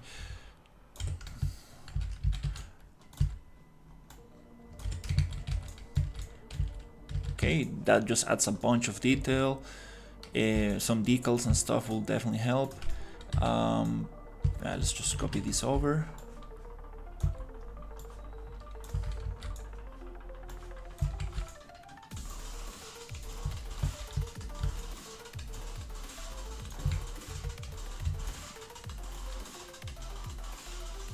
Okay, that's kind of cool.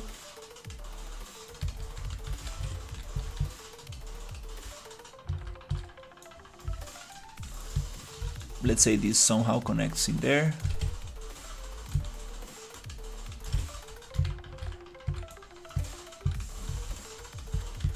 Just make sure that it actually touches the ground properly.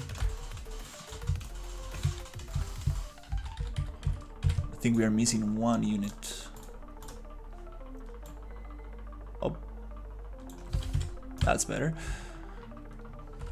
Nice. Yeah, we do need to do some lighting here. I changed the exposure, so all my lighting kind of like got messed up.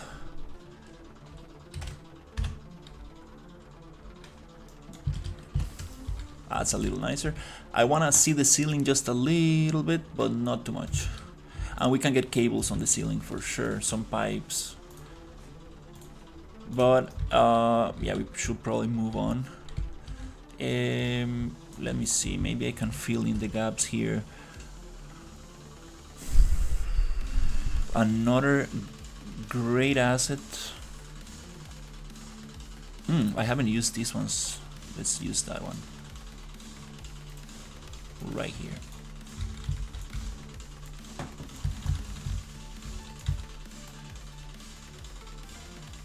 And snapping to one. That's right there. That's a little huge. It's okay, I think. Let me see if I can somehow center this.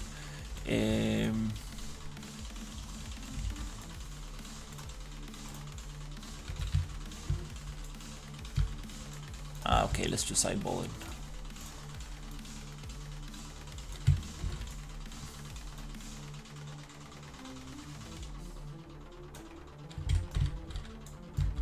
Okay, that's a little bit too noisy. Let's push this one.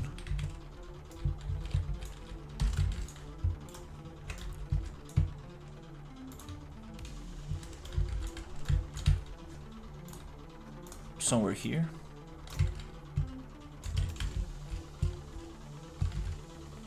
And it's too noisy as well, so we do need to breathe a little bit. If we add too much detail, it becomes too noisy, and it's like we need that sweet balance between detail and just a little plain space, empty space, let's say. Here, it could be nice to have something there.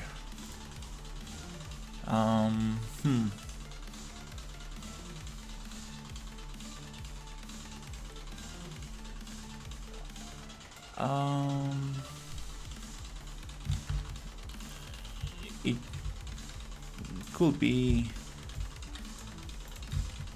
maybe a decal or something.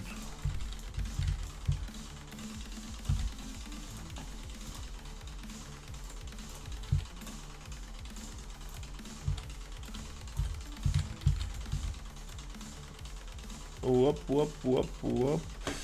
Nope, nope. Oh, what? Okay, oops. Just want to make it a little bigger.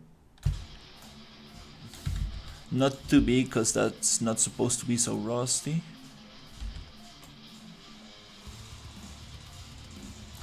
Is this actually...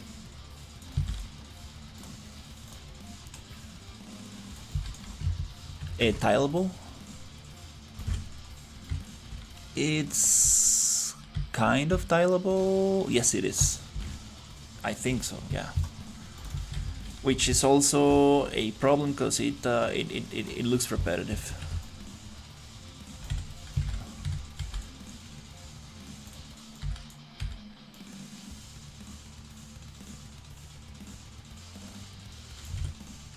Yeah, you can tell where it ends.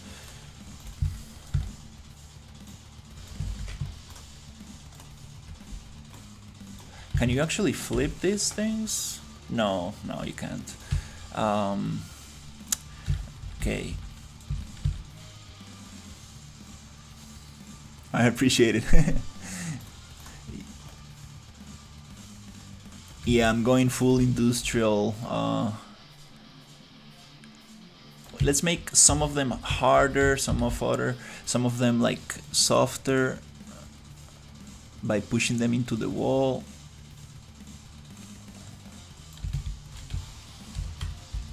That way looks a little bit less repetitive. Yeah, the light is too bright. I don't want to get into lighting right now, but I should. This is a good opportunity for me to actually get rid of these filler lights and actually start placing just practical lights that actually exist in the environment, like these lamps. Because if you want to achieve something more believable, realistic, you do want to have as many practical lights as possible. You always probably will need some filler lights, like invisible lights that are just floating there, to fill in some spaces, but the less you can use them, the best results you might get, in my experience. Okay, this is too much. 600. I could modify the whole blueprint and get them a little bit lower, but I think we are getting light from the sun right here.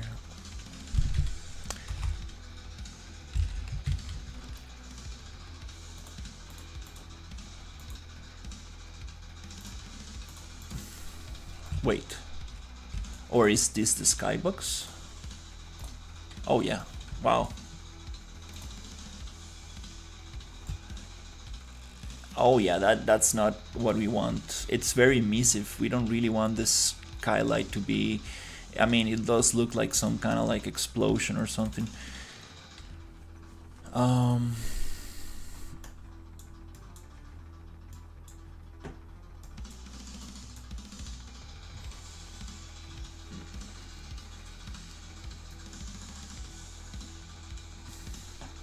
Do we have a parameter to just change this, like...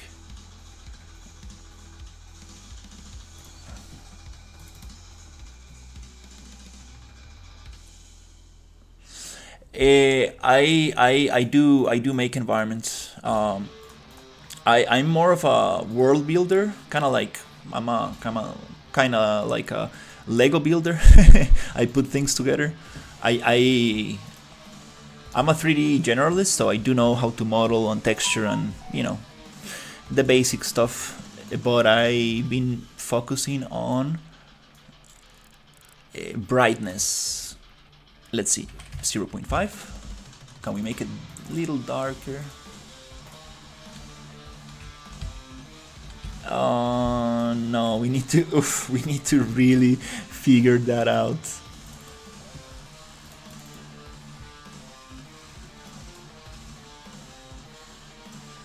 Oh, we can change the speed as well. Let's make it a little slower. So it moves a little slower. Contrast. Is it this color which is gonna make it? Yeah, I believe so. There's probably a better way to do this.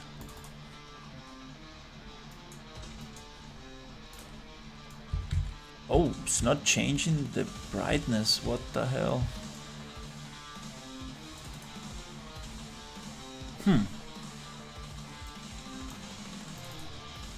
Is it contrast?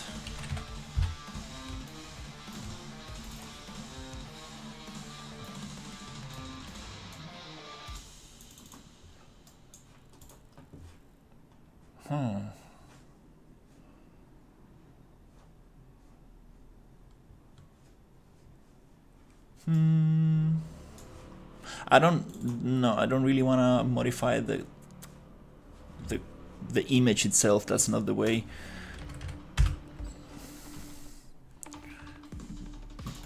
To do things, but I just kind of want to make it look darker, and it's not... Oof, it's giving me too much. I don't like that. It's okay. I'm gonna figure that out eventually. And everything looks so bright. Yeah, I messed. Yeah, I messed with the exposure. I think something's going on with the exposure.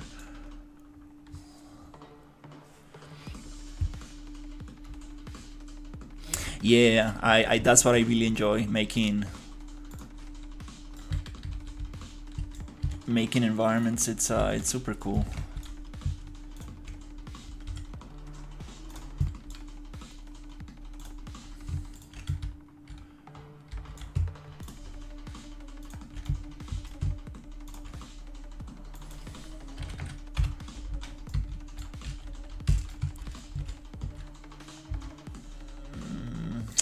Feels too bright. Everything feels too bright.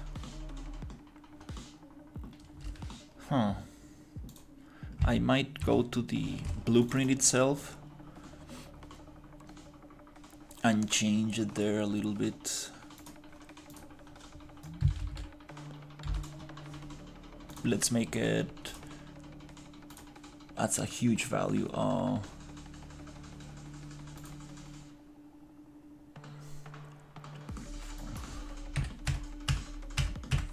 Let's divide that by 2 and see how it looks.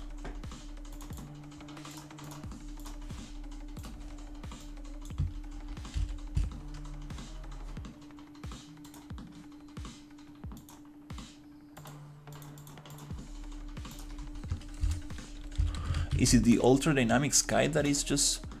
No, it's something else.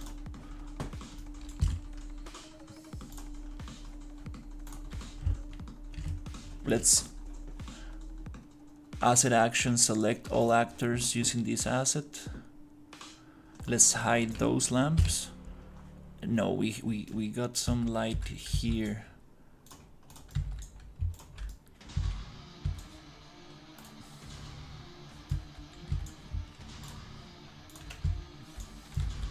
Should probably be using the light a light mixer, I think it's called, so I can just modify all the lights at the same time, since I'm starting over with the lighting.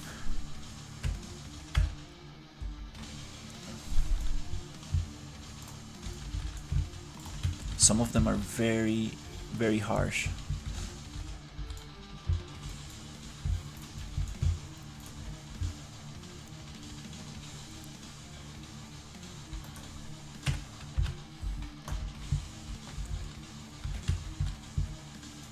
Yeah, I think I should probably do that.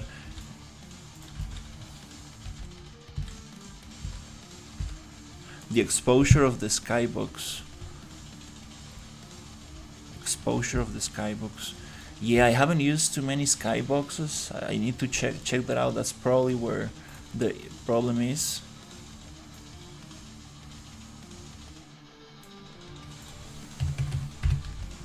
Okay, I like 400 here. So let's go to blueprint, apply instance changes to blueprint, and it's gonna apply it on the rest. That's good. And I'm getting this kind of light underneath. Where is this light shining through? Oh my god, I messed up my lighting.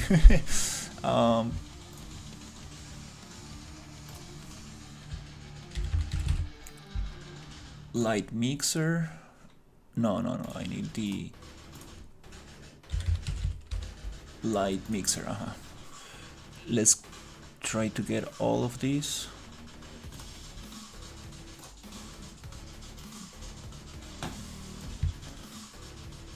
All of these lights,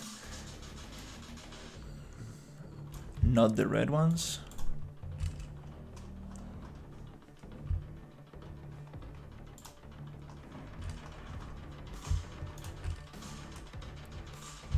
Wow, that's a lot of lights.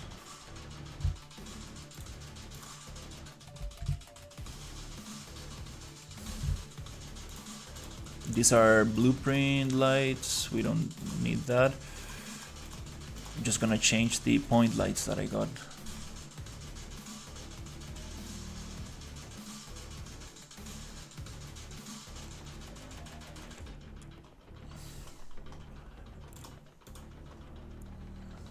I think these are the ones.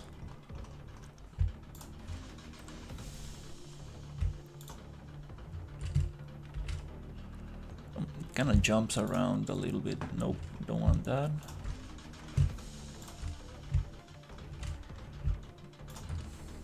Jesus.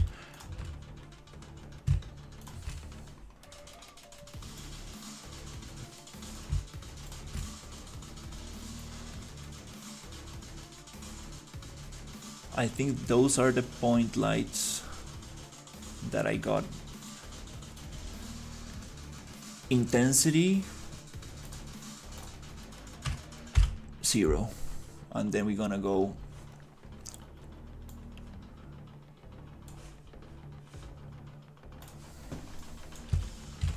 okay, nice.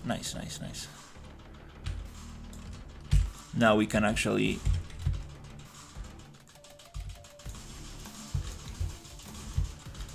find like a good value.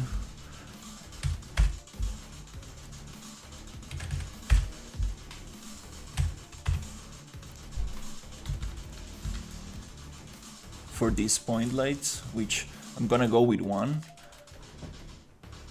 for now.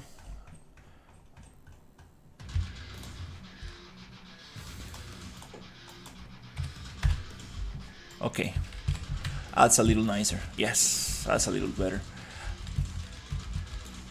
Control H, and then we're gonna figure out the skybox and stuff.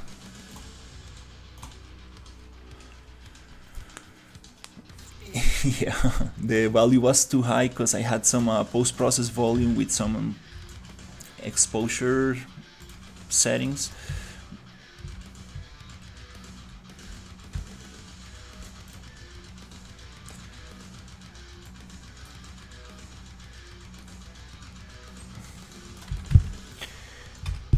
I think this is just a sphere. Yeah.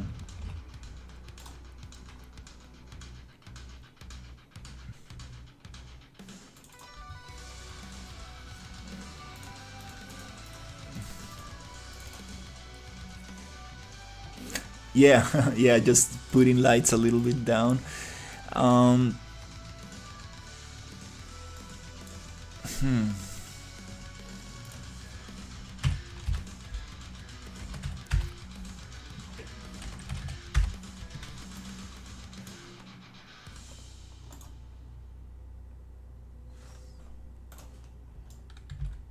It does not affect this.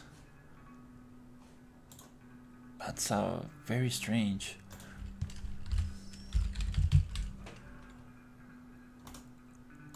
Yeah, it does not affect it. That's so weird. Still looks super bright. Oh, there is Skybox. There you go. We found it. First setting. First setting. There you go. Go dark. Yes. Nice. I was going deep into the material and it was like the first skybox setting. Okay, let's see. Nice, nice. Now we can actually appreciate some of the clouds and stuff.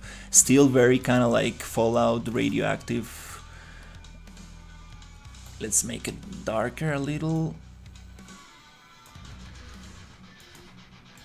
I need to set this up properly because I'm using the ultra dynamic sky and this thing together, and that's not the way you should set it up. You see, now they are competing, so I need to go into the ultra dynamic sky and actually set this skybox there. Okay, but yeah, that's a little better. Also, these red lights, we're gonna make them a little softer.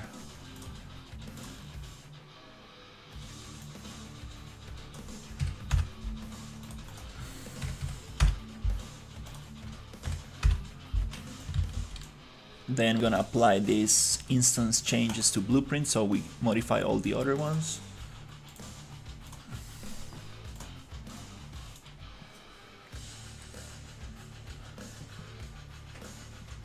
Oh yeah, God Rays, absolutely. Yeah, I do wanna add God Rays. To add God Rays, we need volumetric scattering in the post process. I think it's volumetric fog what we need.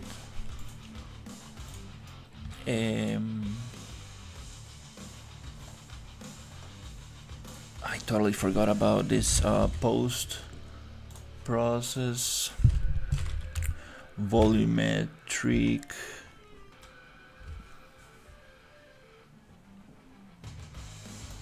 fog, volumetric fog.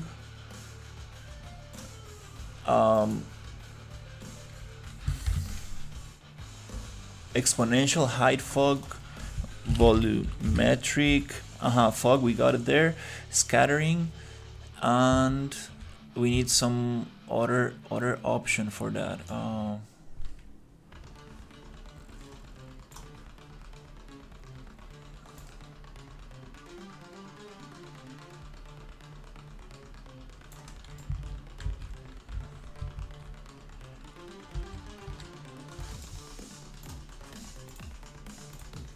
It was bloom, I think, in the post process.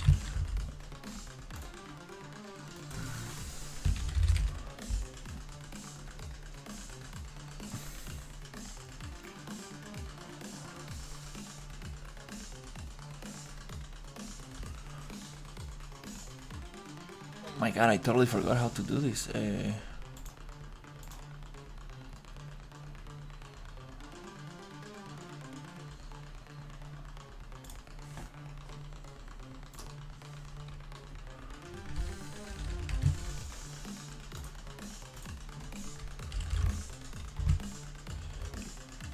Light shafts.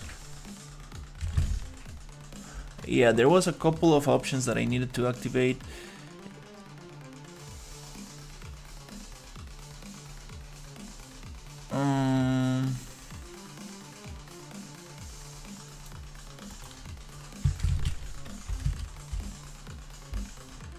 Enable sunlight shaft bloom. And something else.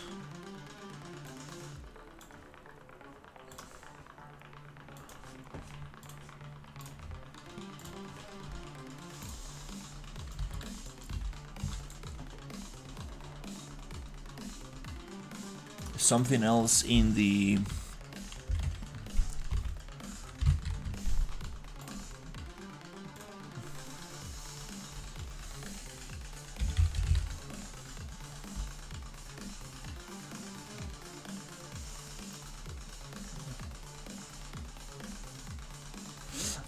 okay, yeah, I'm gonna check out tutorial. I always forget. It was a couple of settings that I need to activate, but definitely that will be awesome.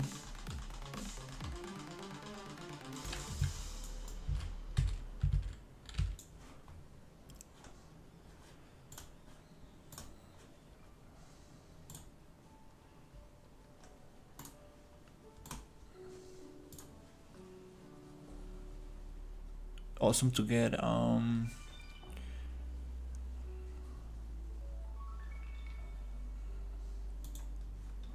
Yeah, lighting is gonna be a super big part of it.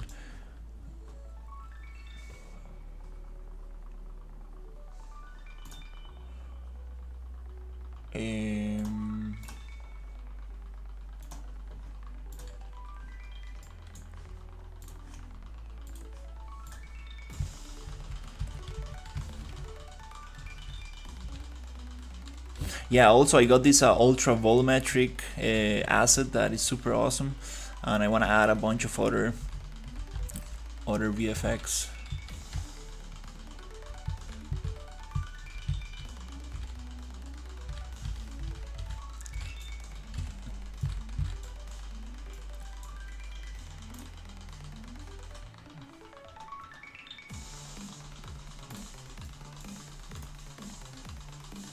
What are these?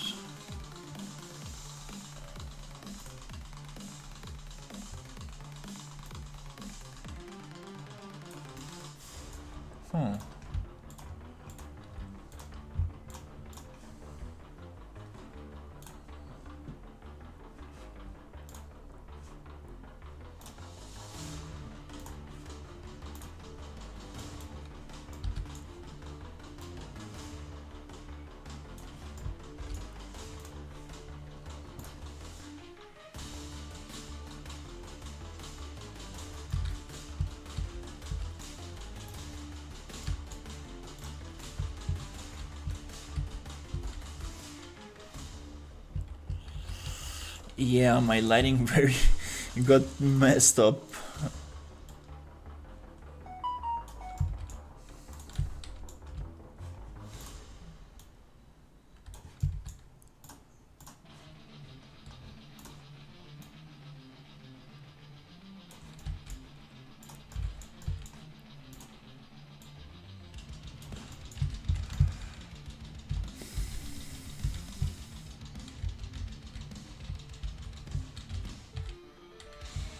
Yeah, we got some volumetrics here. Here we got totally dark for some reason. Okay, yeah.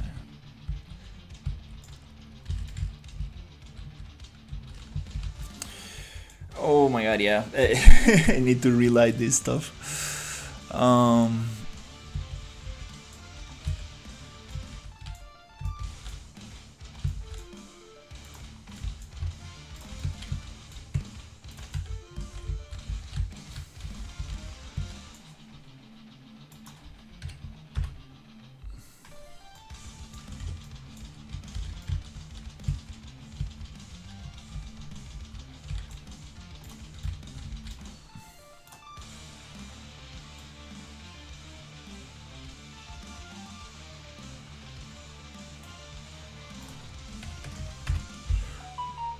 Let's apply this here.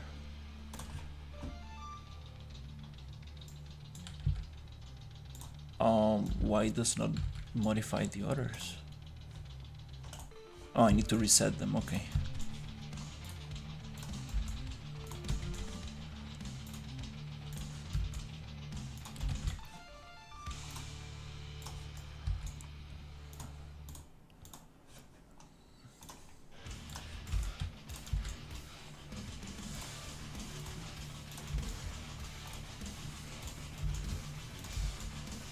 You see, like, this is how easily you get distracted. It's like, that was not what I was trying to do right now, but it's something that also needs to get done.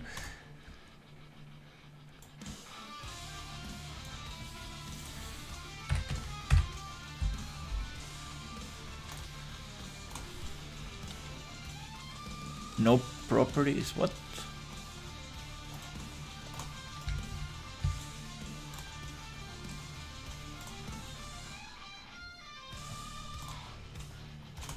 Okay.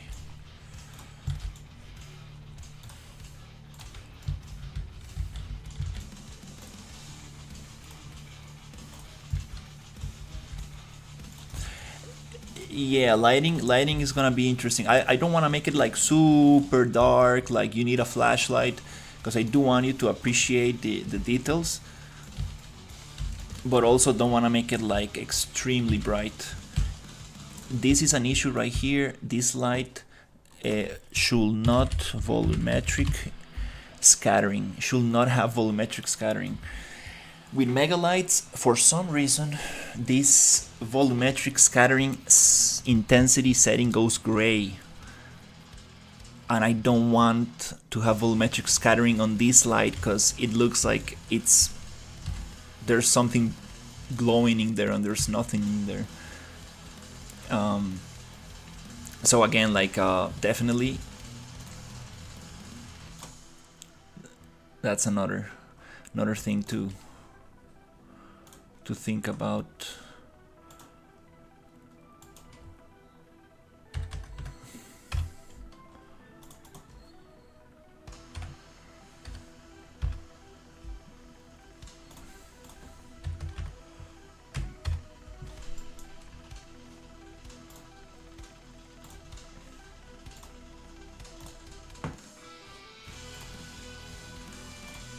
Okay, here again we have too much. I think it is this one. No. It is the spotlight.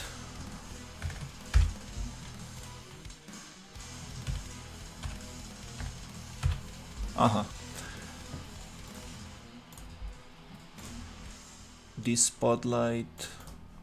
Let's apply instance, and then I think we need to modify this one. Oh no, actually it's lower.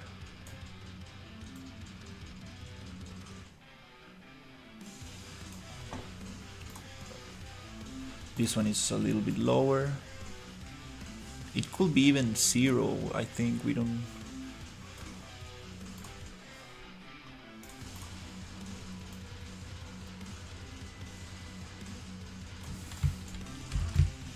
That's a little better. Here we got a filler, a little bit like that. Yeah.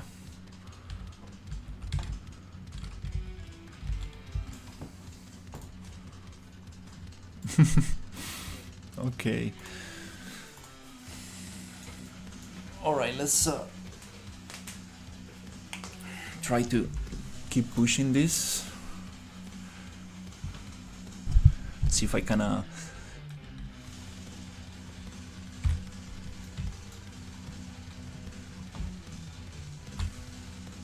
okay, it takes a little bit to load. Wow, it really changed the whole thing. Now this light looks a little purplish, kind of like, Yeah, wow. Yeah, lighting is gonna be interesting.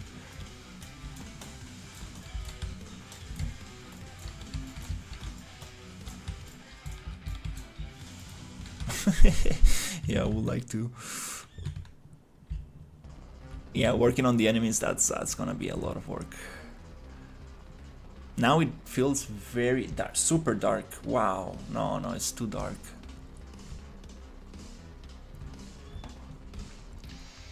Oof, too dark.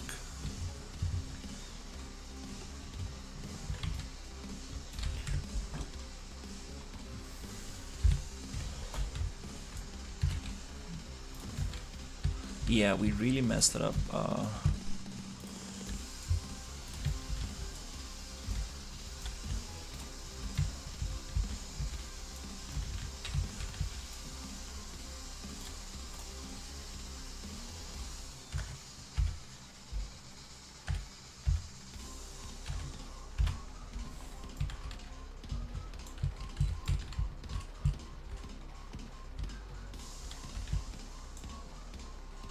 It does look a little darker on the other monitor. I think this monitor has better light, better color, so I think I need to base myself on this one. Something like this looks a little nicer. Okay, anyways, I'll try not to get distracted too much with the light.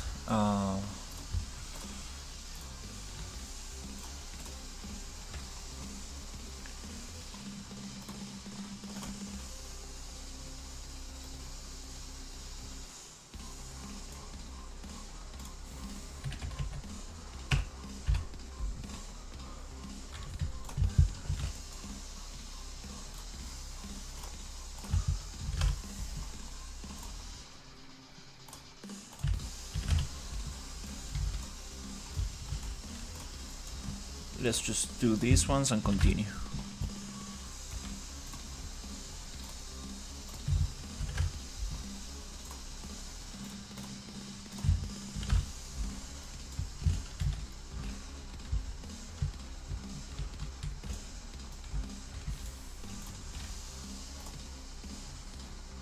It's kind of nice to have different intensities.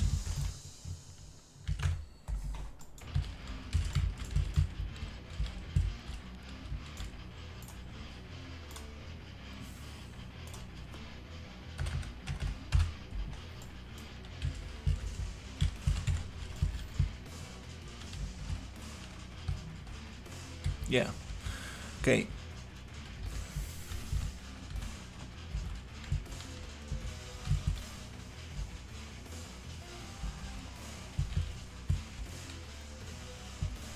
This prop actually does not make any sense right there.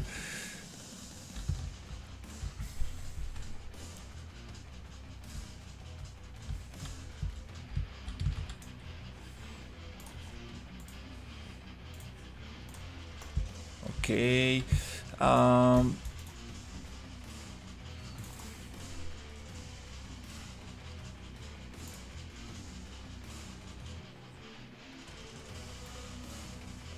Just wanna change the skybox brightness, and I totally forgot where it is.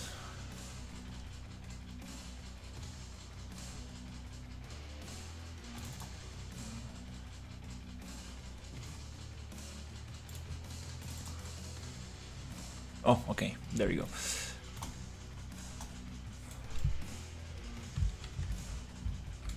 Yeah, we're gonna figure that out eventually.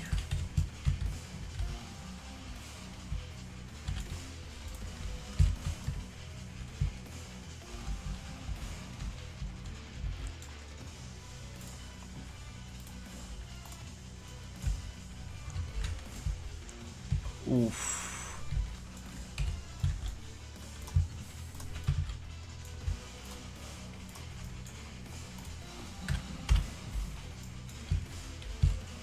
Okay, that's kind of nice. That's kind of nice.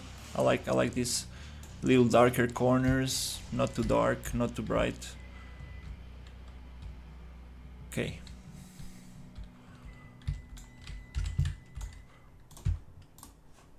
I think 5 it is. We're using candelas for the intensity units.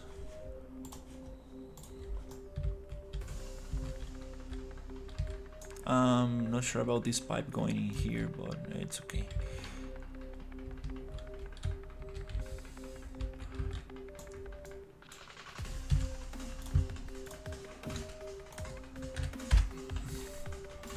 Okay, here we have another color to deal with, okay.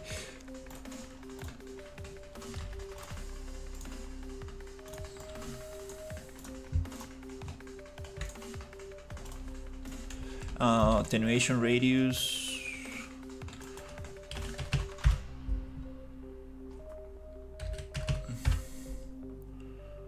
Yeah, good thing we have megalights, cause wow, just without megalights things become a little more difficult.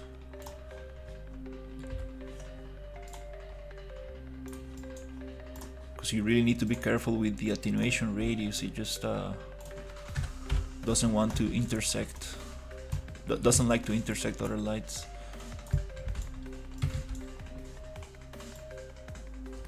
Not intensity, attenuation, just a little bit. Okay, these pipes here, I think I might get rid of them. Just looks kind of ridiculous, but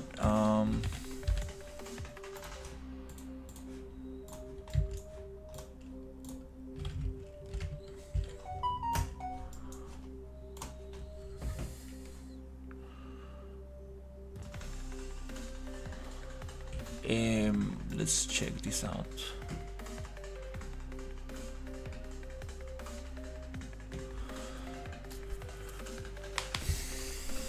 Okay, let's push this out.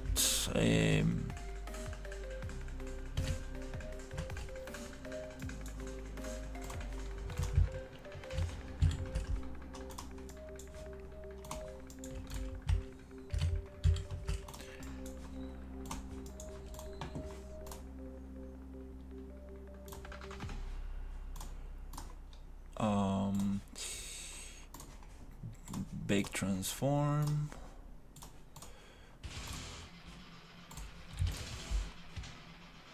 UVs project.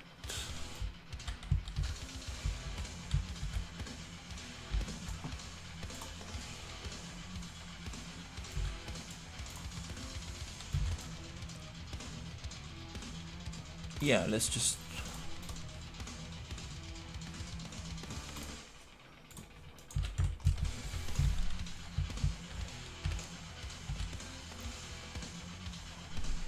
it does look squished, but here we got the square one. I think that's the textile density this texture is made for, because here in the floor I have it too small.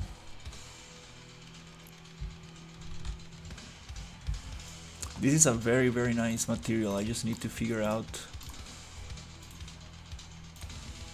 how to use it properly and get the normal map working. Might need to set it up specifically for my needs. Hey Uga Booga, how is it going? Long time no see.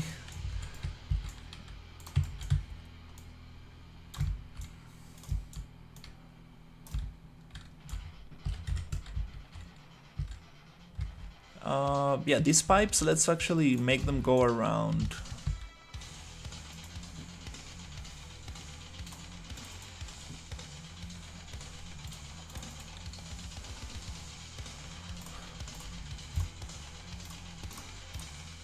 Yeah, I'm filling up this huge industrial area with detail, kind of like set dressing the whole thing.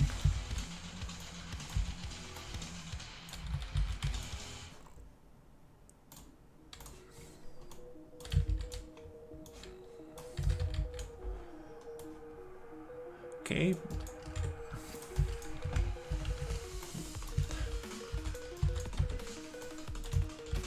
Wanna see if I can make some good progress today. Haven't been able to sit down for a long time, but I think today is the day.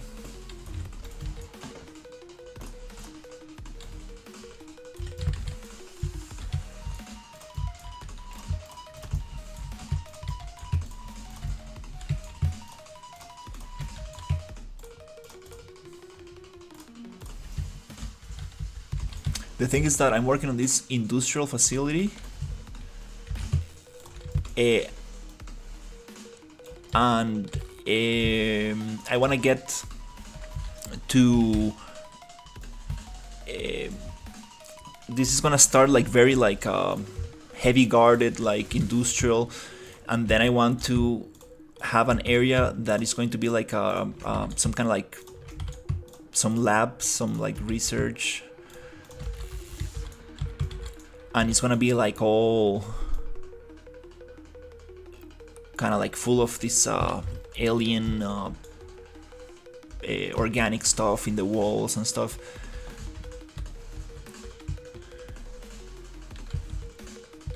We're gonna see some of the guards that we saw before, like being attacked by the like aliens that they are keeping in here. You know, your typical kind of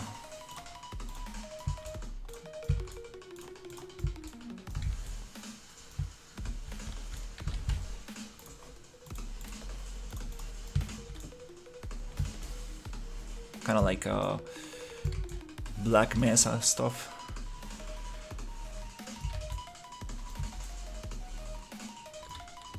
I wanna push this a little bit more here. Maybe we can leave it so we can add some more detail. Yeah, I think that's fine. Okay, in that case, I'm going to get this, take advantage of that.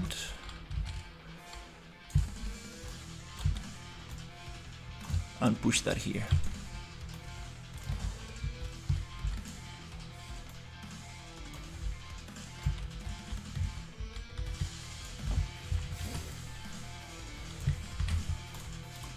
Wanna push this to 50. Yeah, something like that. And might as well just make this another group.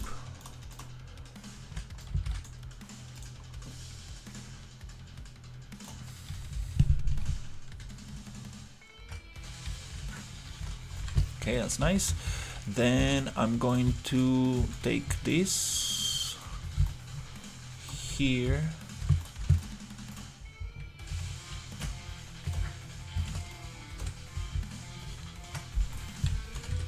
Nice. And this thing here, we can also use it as a different group right there.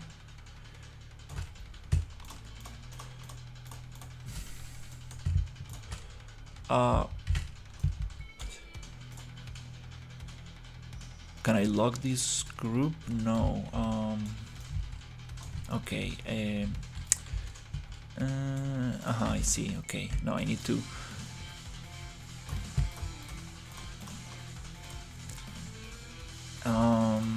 Okay. No, I need to unlock this first. Okay. Group unlock.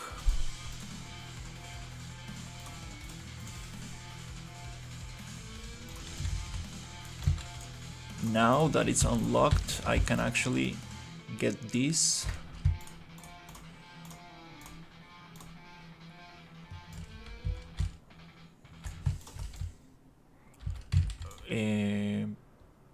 On group,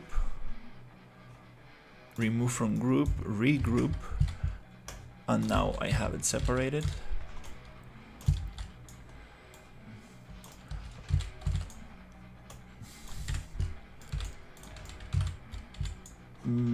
Five units, maybe 6 units. That's nice. Yeah, since it's grouped, the pivot point is a little bit off, but we're gonna figure out.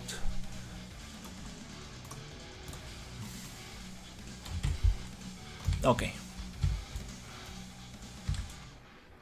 This light is a little. No, it's the same color. Okay. Okay, cool. Nice. That's a lot of detail very quickly. I wanna add something.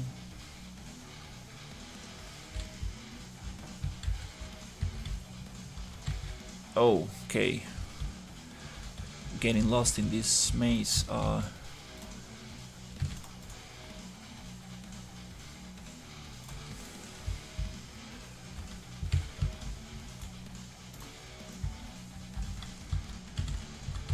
I'm sure.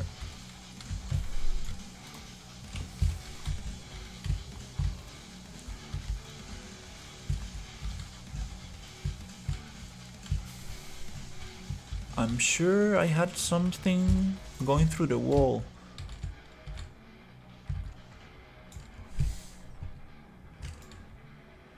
Oh yeah, I see.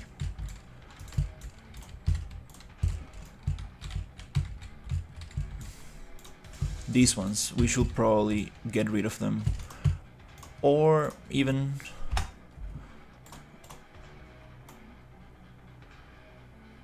double check.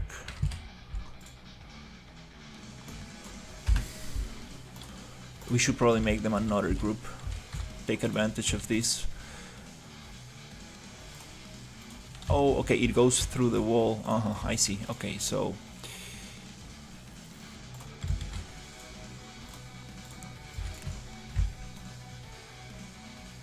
this...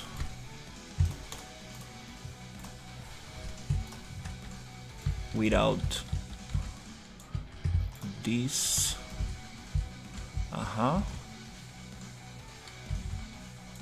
we're gonna ungroup, remove from group, then regroup, and then we have this piece here. Okay, cool.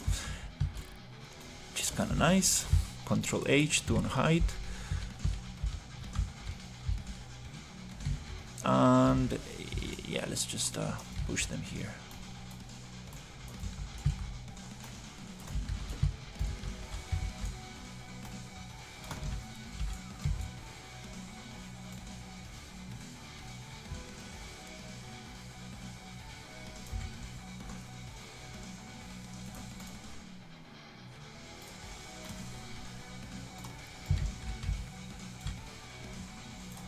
Yeah, let's push this. Okay,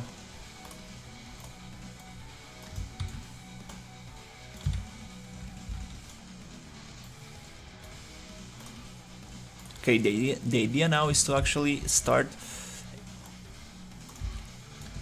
making some... I need to see what's actually happening in this other room. This is an empty room, I believe.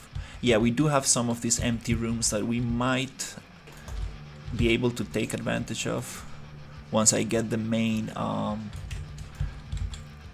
walkthrough. Okay, that's kind of cool.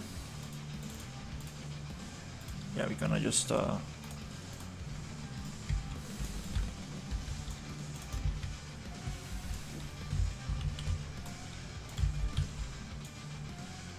for example, here we can have a door that goes there and exits here, so you have this kind of bigger space, and I'm going to have these red lights in areas that let's say go somewhere else. So the rooms that are just how can I say this? The rooms that are not actually progressing the player, let's say like you need to kind of like walk back, they won't have a red light. So that's a little bit to guide the player, like. And these rooms that have like no exit, I'm gonna make them smaller as well. Okay, I think we need to do something with the textures here. They seem stretched, but this seems squared.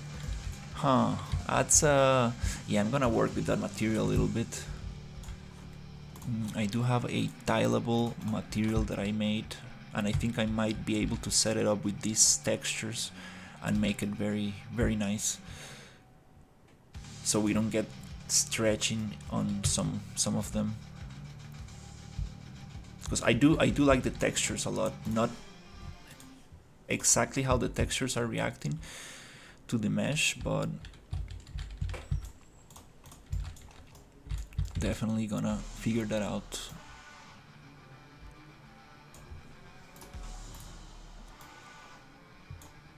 Okay, cool. So let's see how can we make this room more interesting. Okay,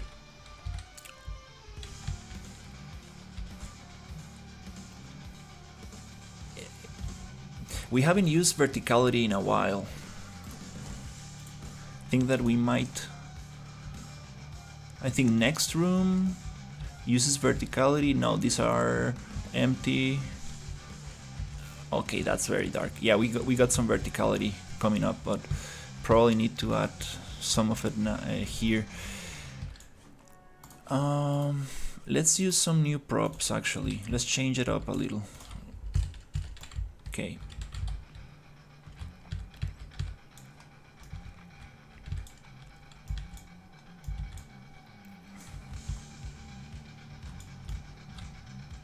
I think I haven't used that one.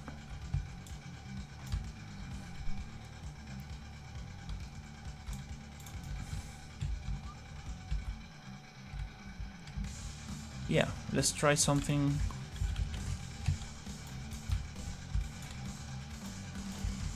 Like this. The thing with this prop is that it has stairs. And the stairs complicate things because you cannot really scale them too much without losing scale. Stairs are probably the #1 indicator of scale in an environment. Like if you make this ladder or the steps different, like very tiny or very small, it's very easy to tell that it's messed up. So that's something to be careful with. Okay. The other thing that is super funny about this template is that bullets actually bounce from the surface, so you can really get damage from bullets kind of like bouncing back to you.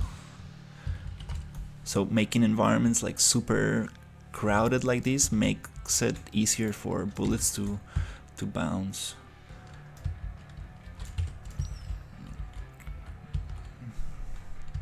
Okay, is there a way to connect this?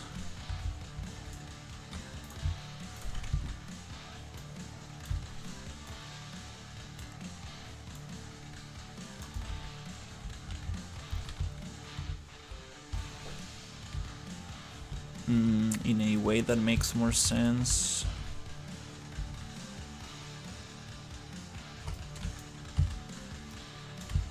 Oh crap. Oops, I think I went back.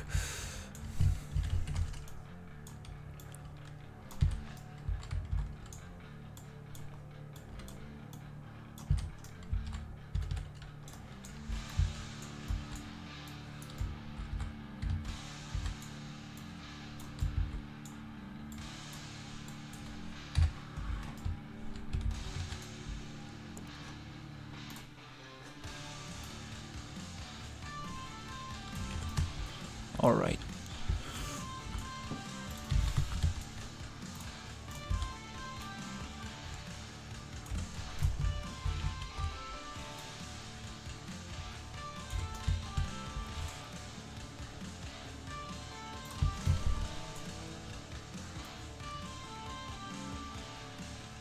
Okay, let's say it's something like that. We might be able to find the other pieces and connect the missing pipe, so we don't have like this pipe just there.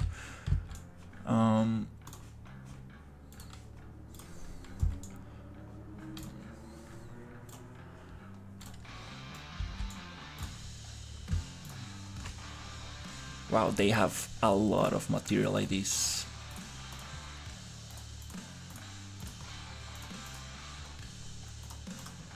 These are meant to be actually textured in Substance.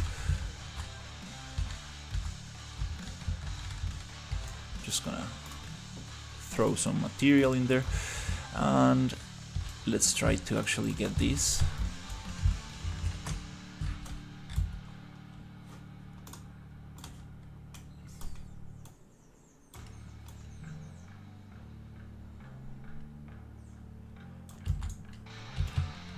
So the idea here is to actually try to step away from making it too linear. Like, it is obviously linear, but I do want to add these little side rooms where you can like maybe get bullets or something.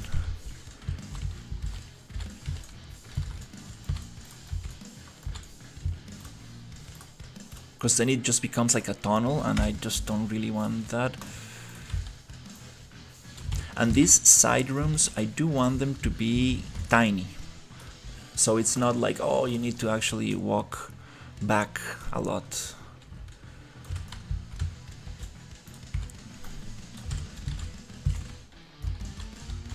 Okay, that's kind of cool. What do we have there? Okay, everything's fine.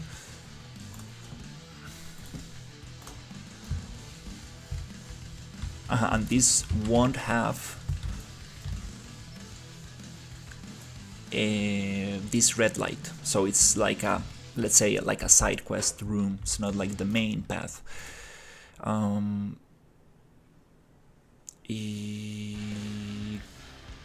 Group unlock. Let's get. I want a pipe that goes up the door. I think this is it.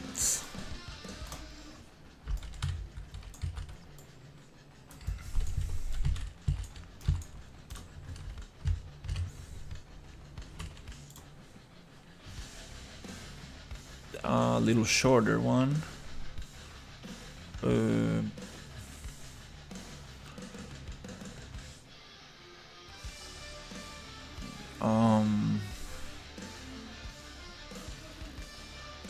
I think this is it.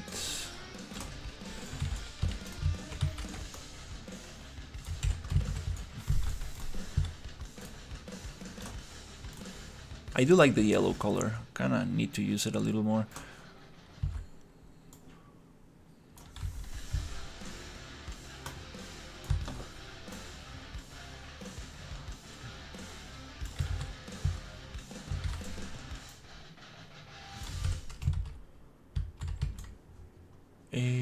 Okay, then we need something like this.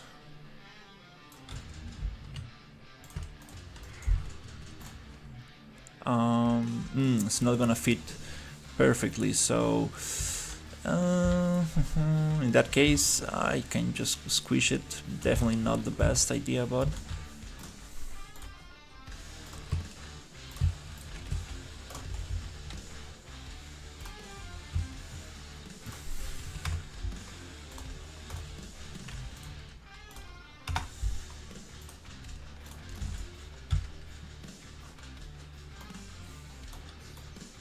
let me push that one here.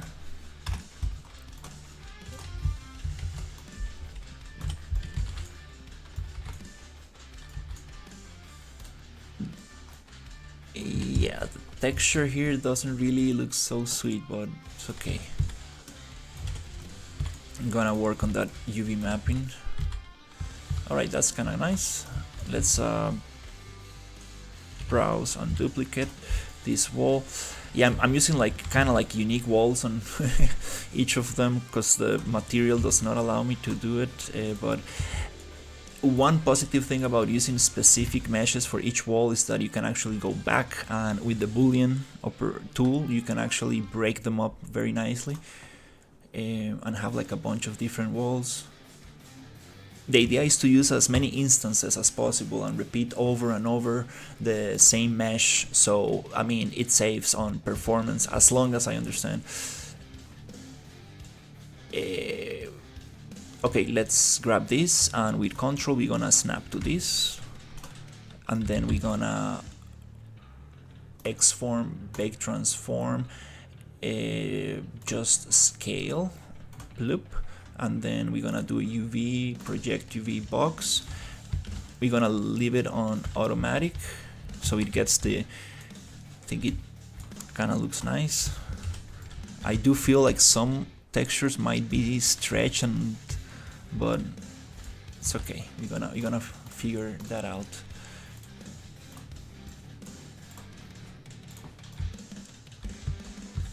For example, here that feels stretched.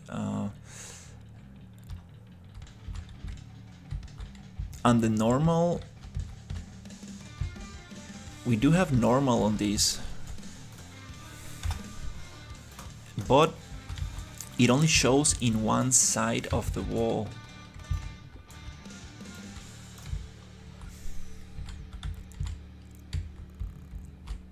Right there, I believe. Yeah, we got normal here. Normal information there, but not in this one. So I kind of need to set my tiling material with these textures, and then I will be able to control it very nicely. The same here, Control B to browse, D to duplicate, change the static mesh, model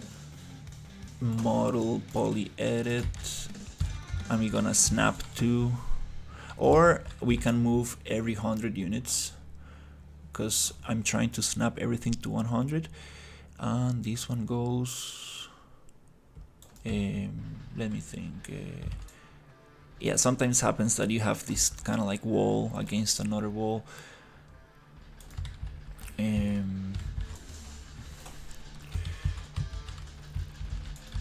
And then I'm going to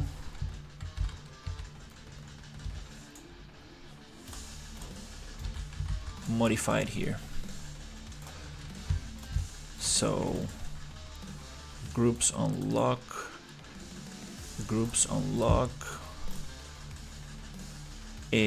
Control B, let's change it for this. Boop. Let's push every 50 units.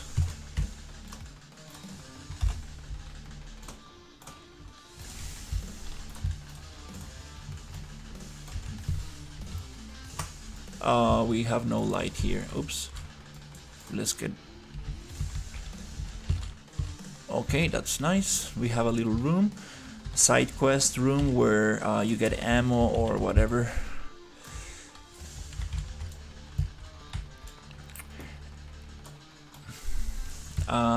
Okay, we have this kind of thing here. That's not so cool.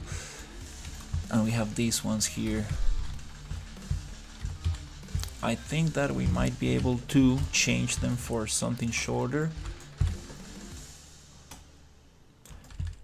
And yeah, I'm not a big fan of squishing, like scaling things, but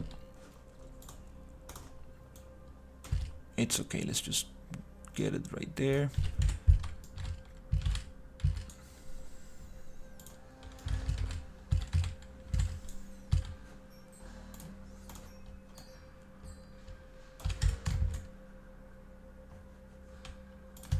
For better support, this should be right here. These details doesn't like really matter. That's a bad intersection right there. But it's kind of nice when things kind of like fit.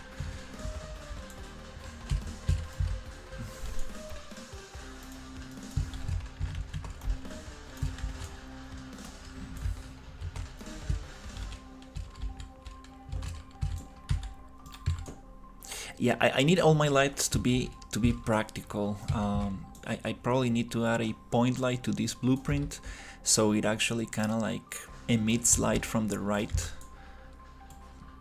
Just want the ceiling to be a little bit bright.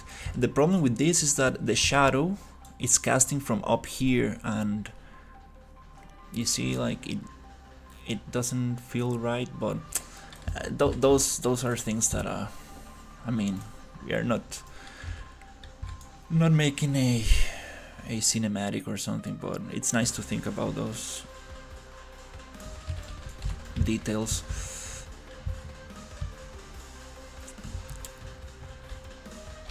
Okay, we have this here. Is there a way to make the player walk through this thing? Something like that. Okay. I don't want this door to be super close. Okay, we need a little more light for now. Just so I can see.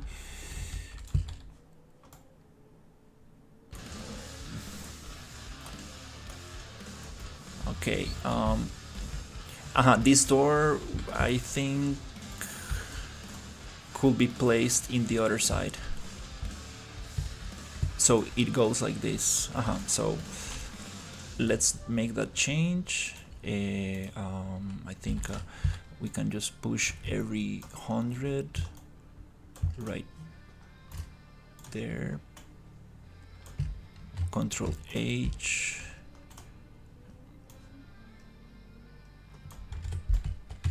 Then we get this door here. Is it okay? Don't remember this having the texture.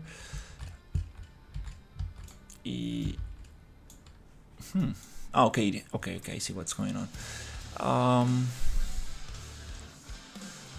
Yeah, let's change that up.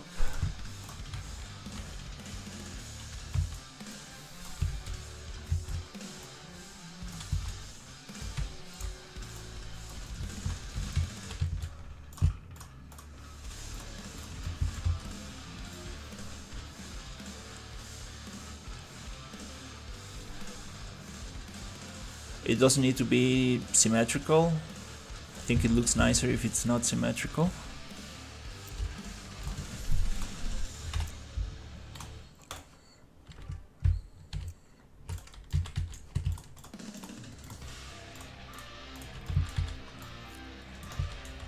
Okay, we have that thing there.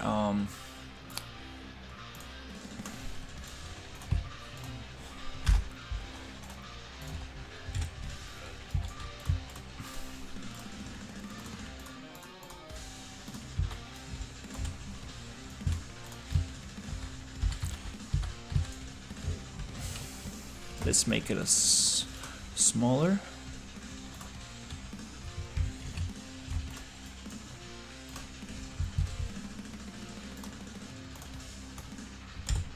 That's a nice fit. This one, push it in the center for better structure.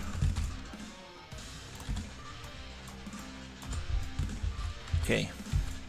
Yep, goes there. Boom, boom, boom. Control H. We don't need that.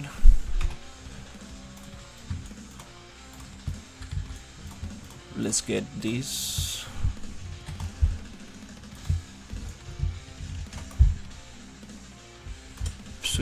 Sweet. It holds. Nice. Yep.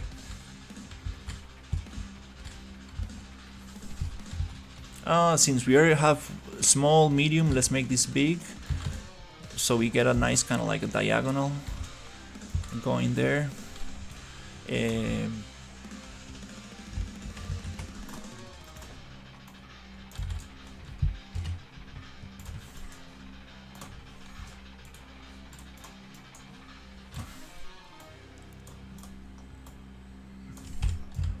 It goes big, medium, small.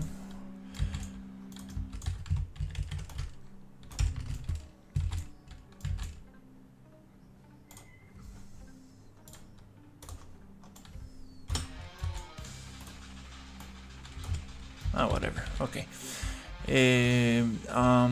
I need to get the lights that are like fluorescent, kind of like stick, so we can put them underneath here. That will be very, very cool. I do have some other lights that we can probably use.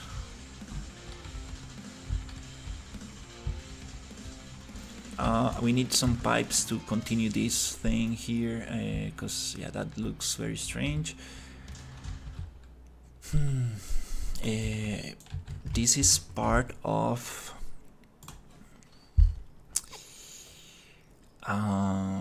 yeah, okay.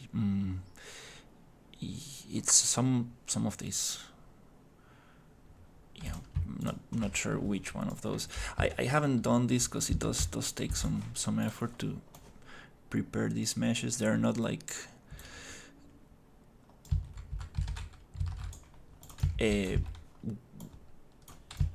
game ready yet. These are kind of like meshes for these are like the Adobe 3D meshes.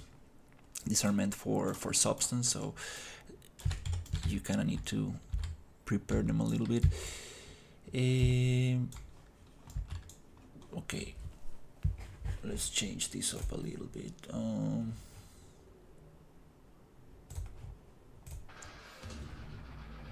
Okay, so yeah, let's try to use these ones, which are kind of like just cylindrical.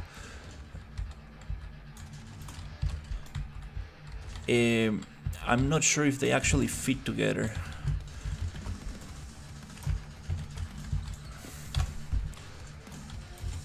So let's check it out. So here, this is what I love modeling tools in Unreal Engine. Like, I don't need to go to Blender or Maya, I can just do this here, which is awesome. This is scale 0.1, this is scale 1, so these are not part of the same. I don't see any bolts, I do see some connections.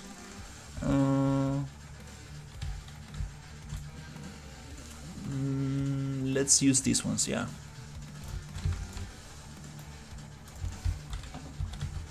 Oh, I think they're already kind of like fitting each other.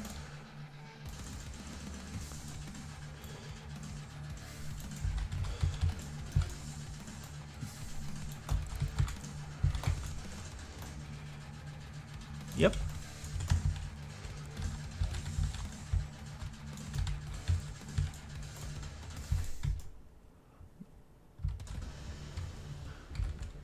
Not 100%, but let's 1.05.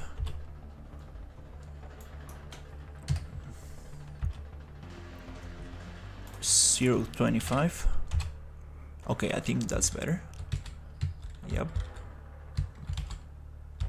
I think that's good enough. Okay, so we're gonna do this. We're gonna get this one baked, just scale. So it's gonna go back to 1. And then we're gonna bake this one to 1. So they're gonna match if we reset the scale. Alright, nice. Now I want to separate these things. So modeling, attributes, generate polygroup from connected trees. Nice.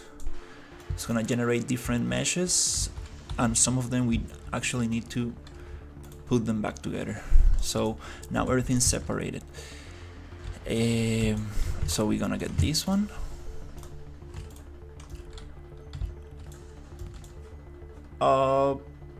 We generated the polygroups. Now we actually need to Xform split. Now it's gonna split them. Now we can actually select this thing and merge into one, edit pivot center, and here it will be nice to have the pivot right there.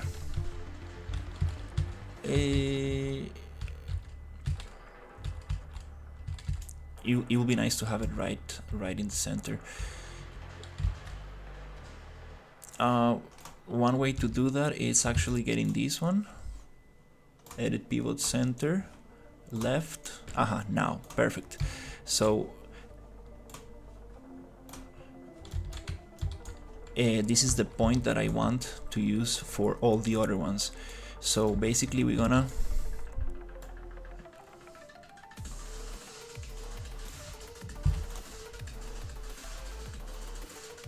copy this. We're gonna be smart actually and send this to 0. Now that I know that this is 0, I can just overlap this here. Kind of like tedious to do, but once it snaps properly, it's very nice. All right, so now that I know that it's kind of like overlapped, I can go Xform, edit pivot, and we go 0. on everything. Nice. That means that now I can just go 45 and it's gonna snap right there. Not perfect, but very close. That's one way to deal with this. Probably there's other ways. Let's send this back to 0 again. Let's see if I can snap. Aha, okay, this one is a little tough because it's hexagonal.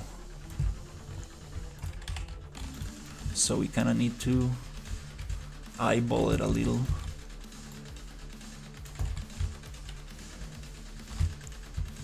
Let's say that's good.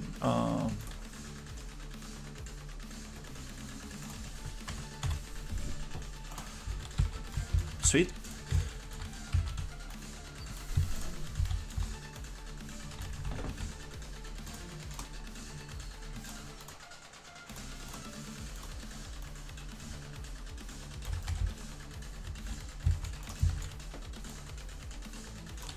Not sure what the value that this is gonna snap to, but it connects.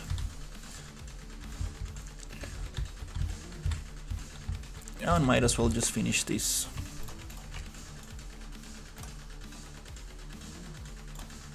Let's just merge, send to 0. I'm not sure how this or where this goes. I think it's part of that thing.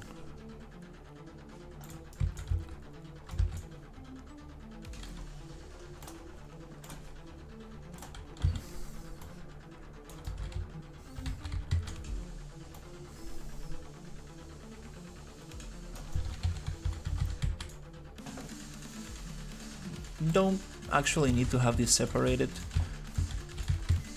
but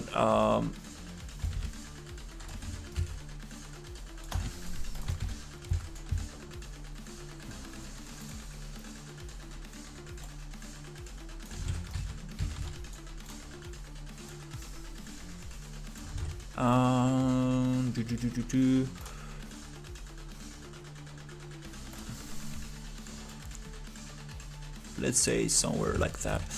Anyways, just for a quick snap, I'm gonna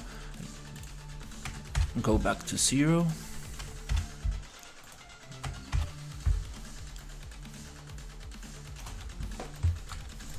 Now if I reset these two locations, oh, mistake. No, this one actually goes here.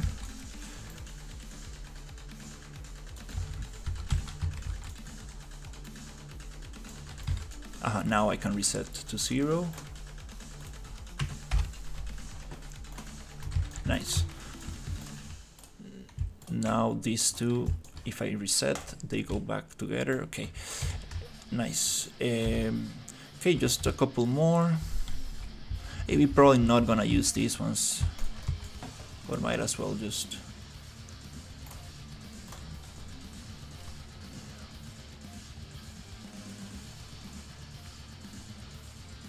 Might as well just do them. Center 0.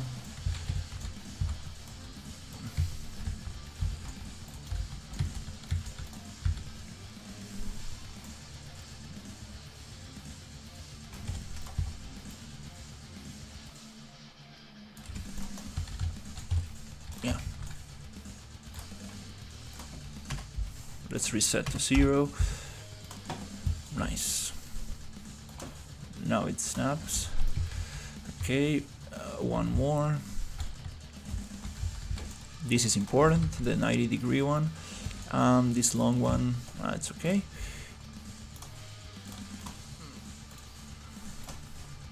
Just a center pivot just to have a better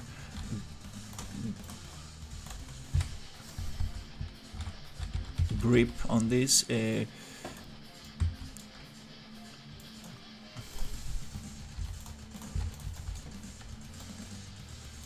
Oh, okay, I see. This is a connector. So this one, let's say it goes a little bit there. Okay.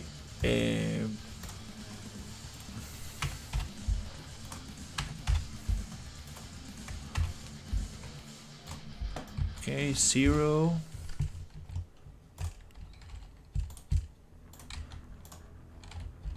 Okay, this one goes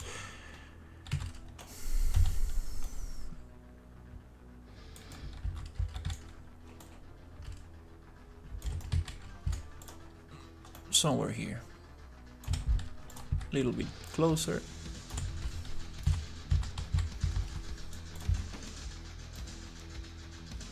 I think with V we can snap to vertices. It doesn't always work super nicely, but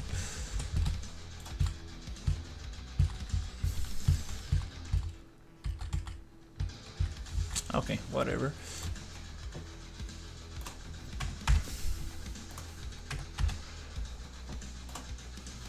Okay, nice. Now another thing that is good to do is send everything to 0 and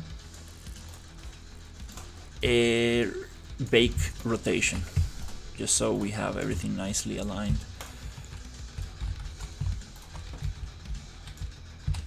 Okay, bake rotation, nice. Okay, now we have a modular pipe set. It's not gonna snap to any particular kind of like unit, but they share the same pivot point, which is kind of nice. So we can actually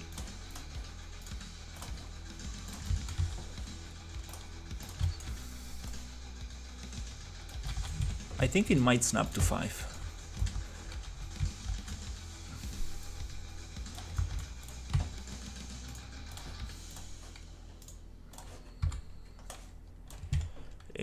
Okay, Control H.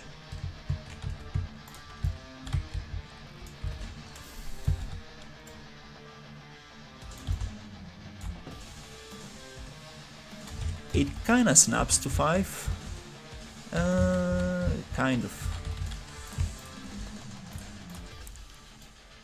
Yeah, I can try to get it better, but it's whatever. I think.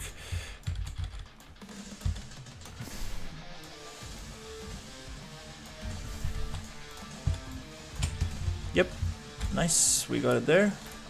Now it would be nice to actually put it into a folder and make it very nice. But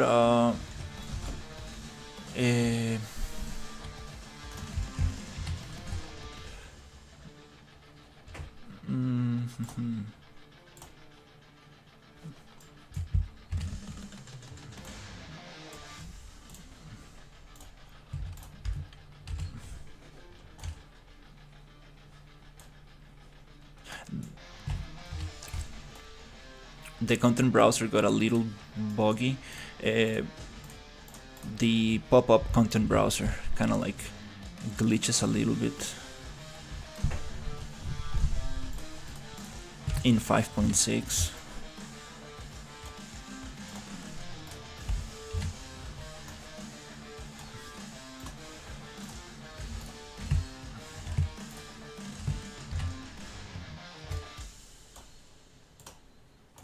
Alright, I think we got 3, 4, 5, 6, 7.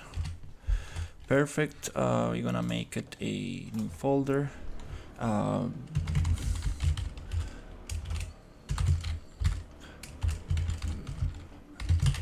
Something like that. Just gonna drop it there.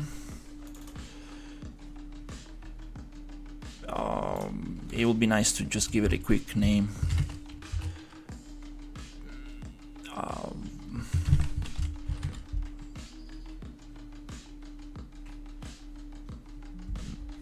It's too generic, but it's okay.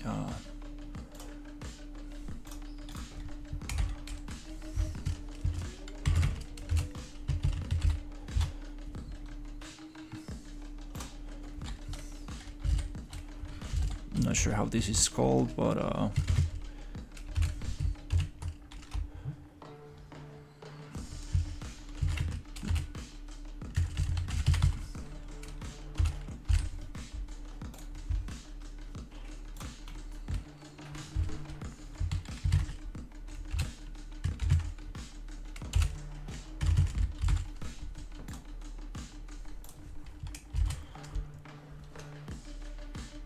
Oh, never seen this menu before.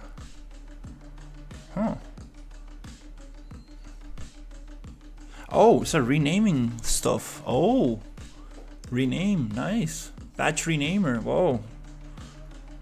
Hey, that's kind of cool. I need to learn this stuff.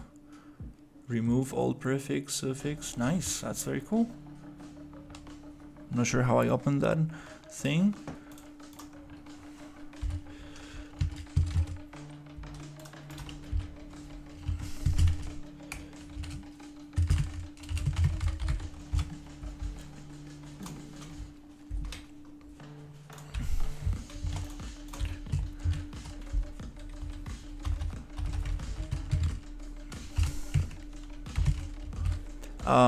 Okay, almost done.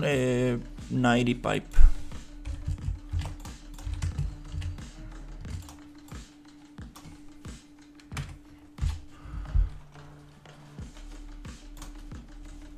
Nice.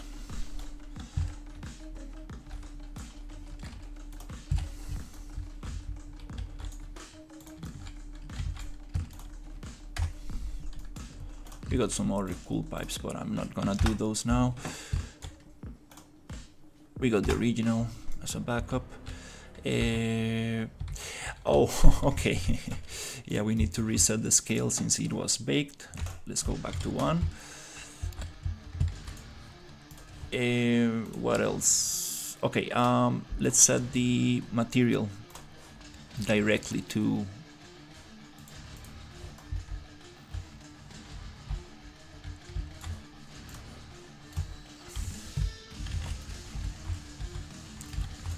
this.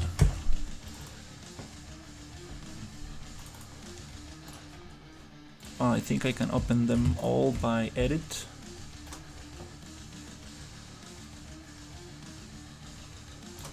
Just to set the material.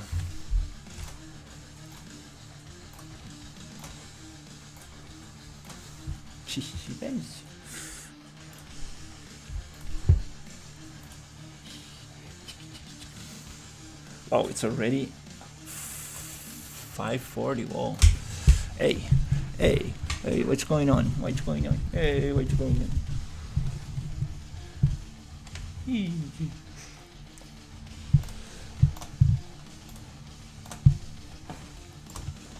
Okay.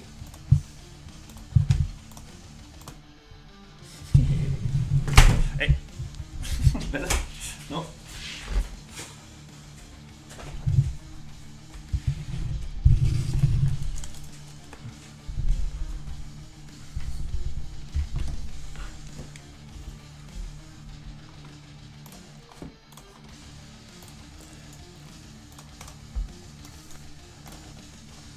Okay, cool. Now we have our meshes finished and super sweet right there. Nice. We can probably tweak the UVs.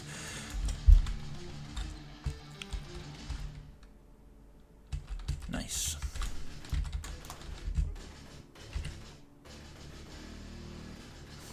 Since this is part of that thing, yeah, let's just keep it together actually.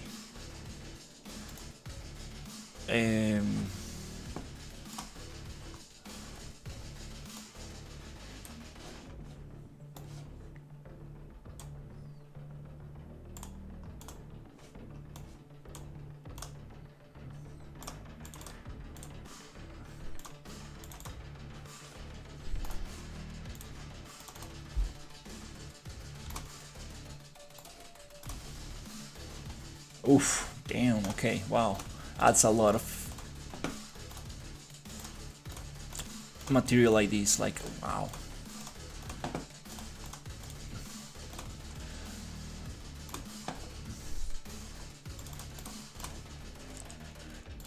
Okay, back on track finally. Now it's part of the same family. Now we can actually just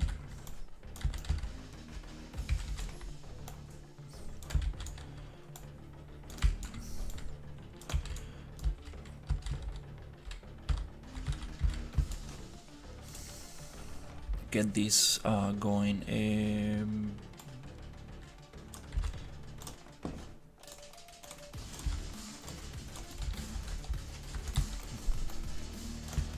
Yeah, those UVs are kind of funky. Not the UVs, but the texture, how it's. Okay, so.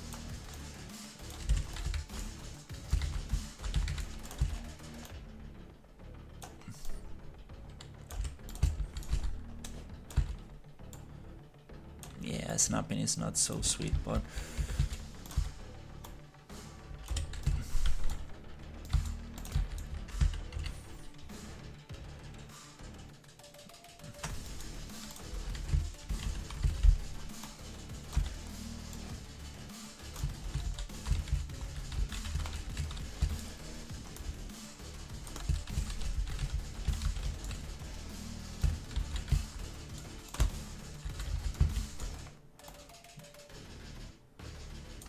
Okay, cool. That way we don't have these kind of like pipes just sticking, and then we need to kind of like get rid of that thing, which is gonna be the same. Oh, we also have another sticking pipe there.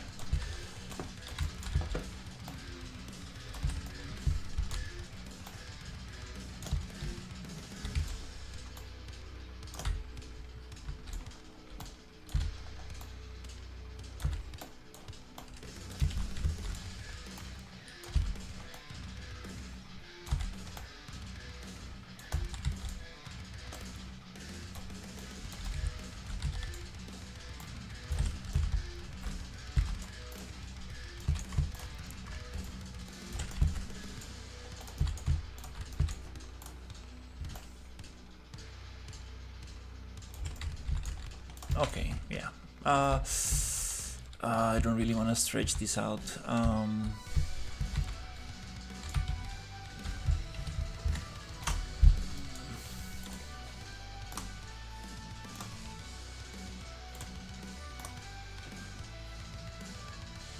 Let's just insert an edge loop.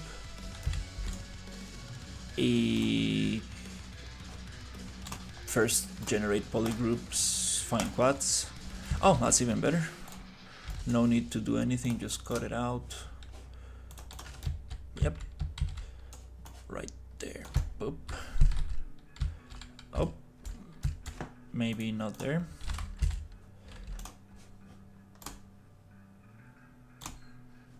Wait, modeling. Yep.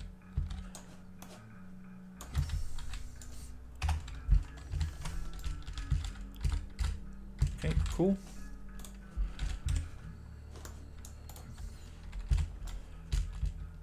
Yeah, it would be nice to get it like some kind of like connection to the floor. But again, I'm going too much into detail. That's not what I'm supposed to be doing.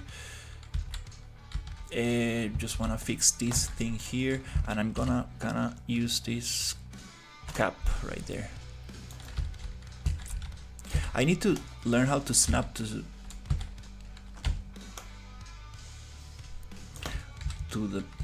the surface. I think there's a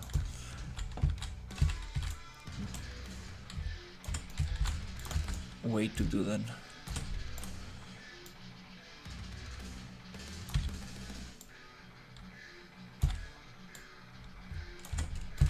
Kind of cool, nice. Yeah, let's say that makes sense. Probably need some connection to the walls, but it's okay.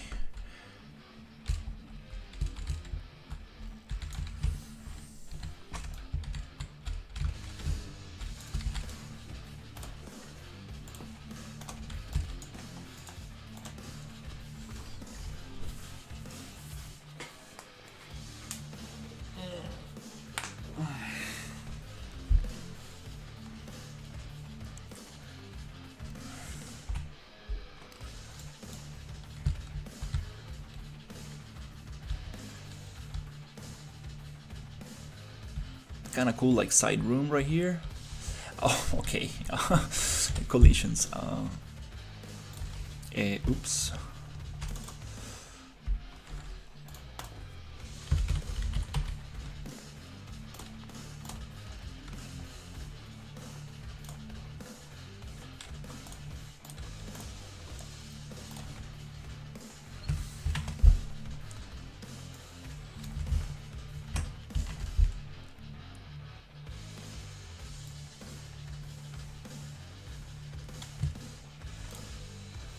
I don't know why it gets super laggy when you show collisions. I don't understand.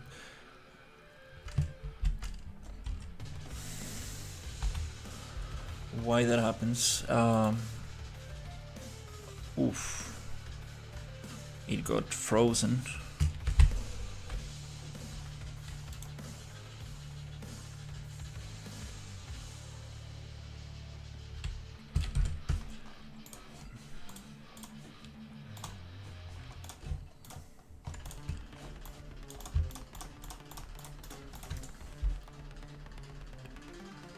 Let's just get some quick collisions for these ones.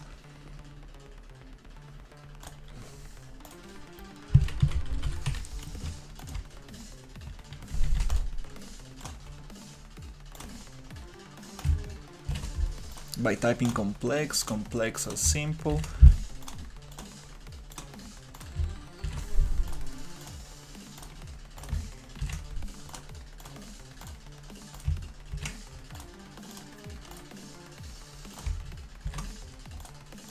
Probably you can do this in the property matrix, so you don't need to kind of go one by one.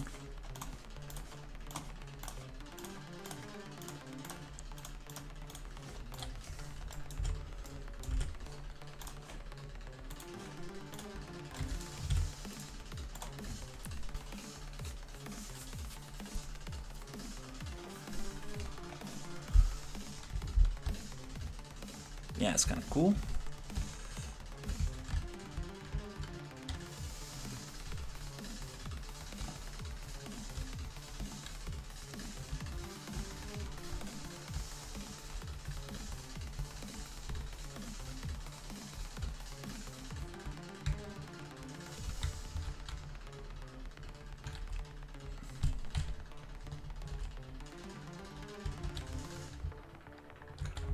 All right.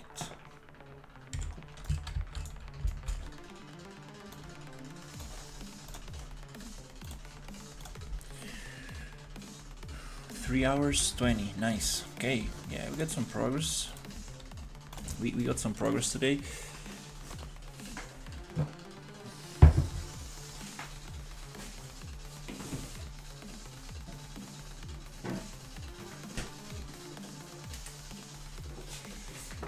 Gonna get some iced tea.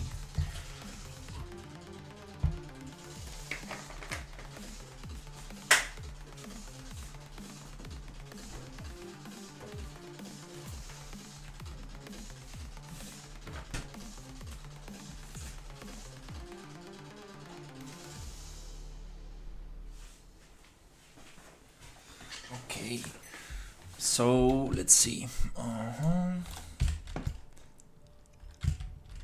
Oof. Okay, we are still 1, 2, 3, 4, 5, 6, 7, 8, 9, 10, 11, 12, 13, 14, 15, 16, 17 rooms before we get to this area.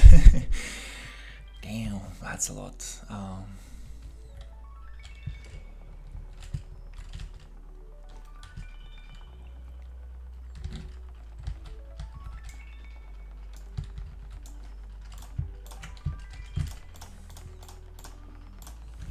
That's a lot.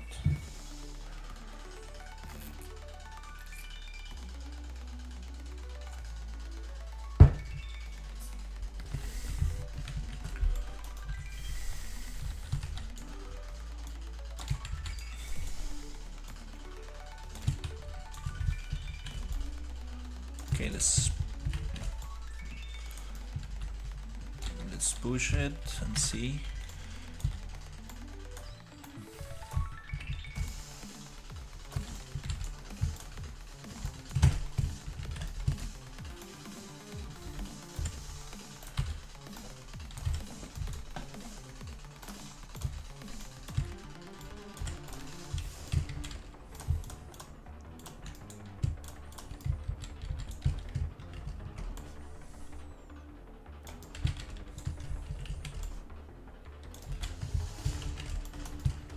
Yeah, the good thing is that if I push myself these days like as hard as possible to finish this area. Then I basically can focus on just the enemies and making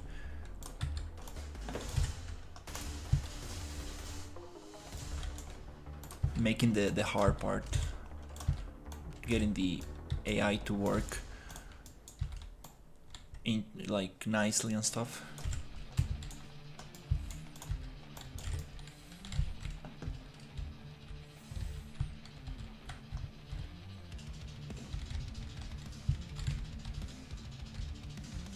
Okay,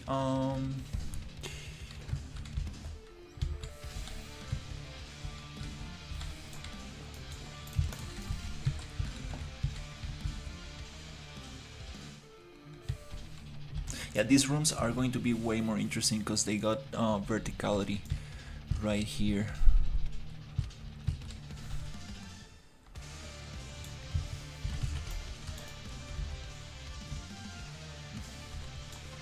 Okay, let's get some of these props and fill in some gaps.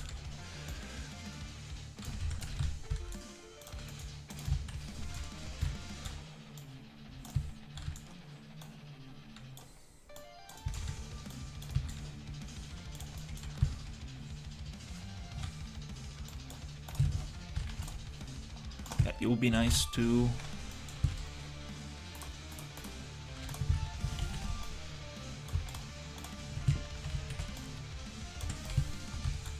have something here in the center.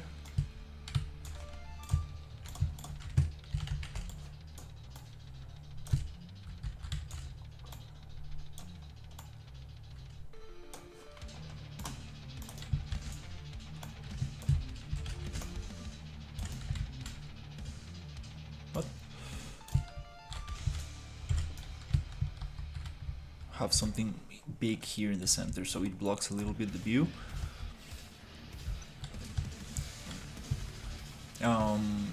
Yeah, I think I got something like that here. Yeah, those.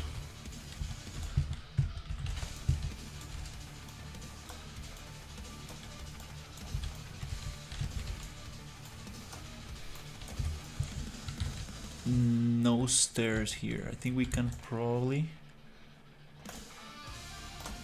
try to make this one bigger.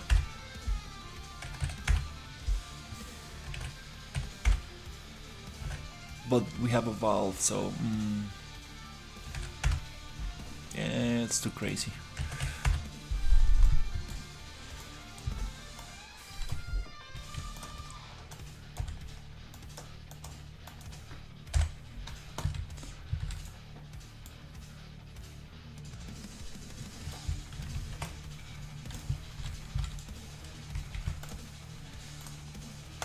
Maybe something like this.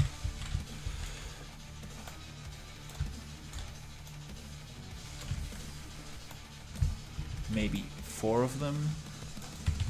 Can we walk? No.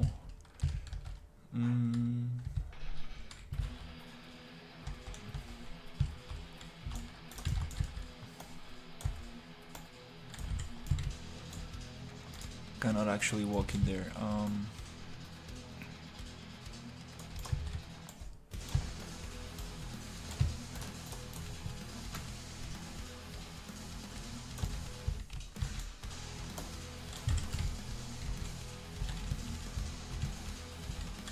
We might be able to walk.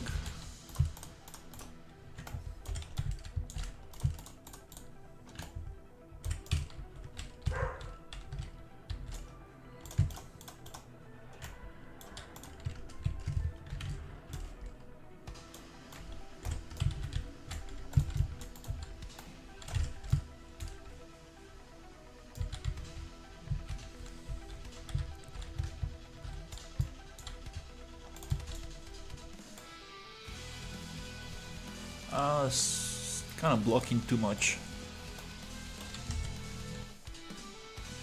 I'm not sure about this. Okay,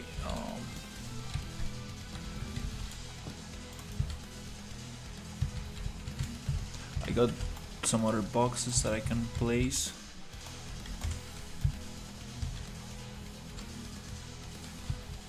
And some more vertical props. I think those might work.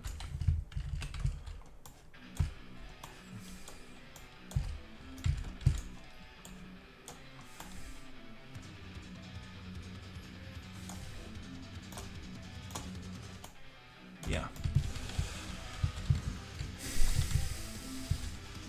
Let's make some of these more vertical so we can use it as cover. I think, yeah, this one.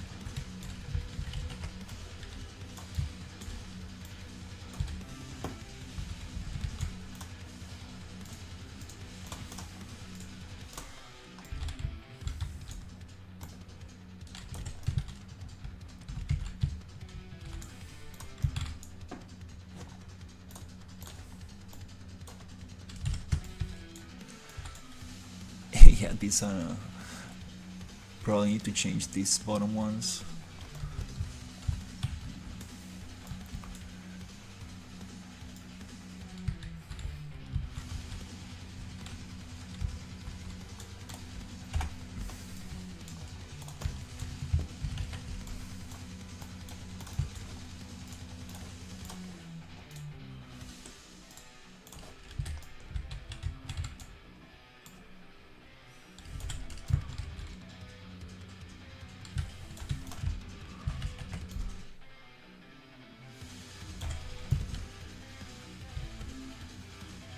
Okay.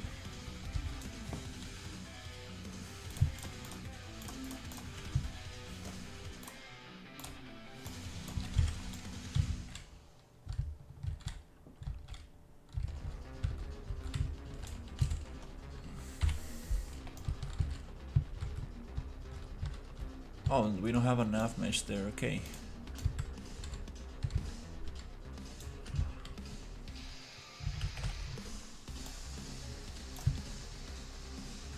Yeah, let's try this out and see.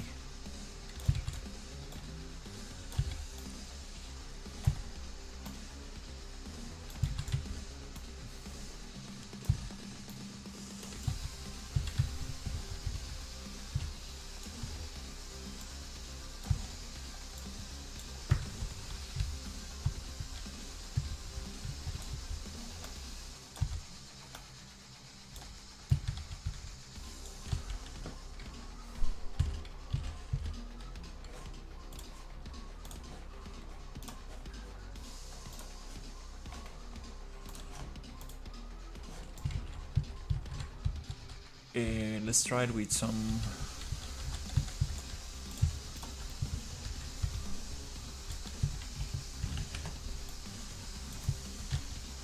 of these creatures here.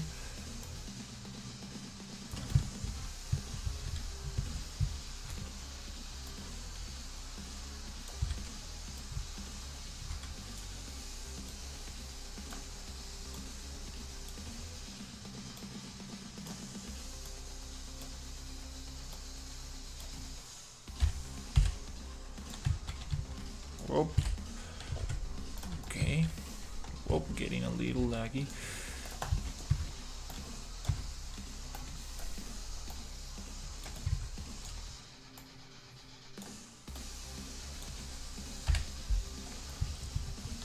It's not dropping because we probably have camera or something that is colliding.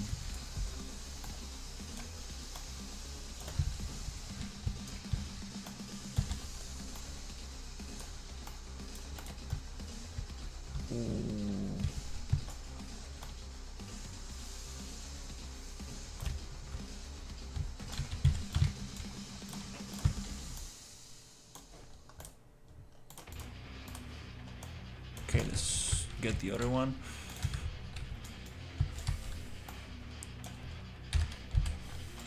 Yeah, I need to see how can I spawn these enemies, because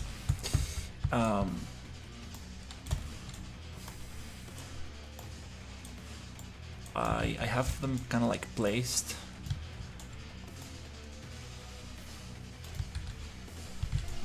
Sometimes they start patrolling very strangely.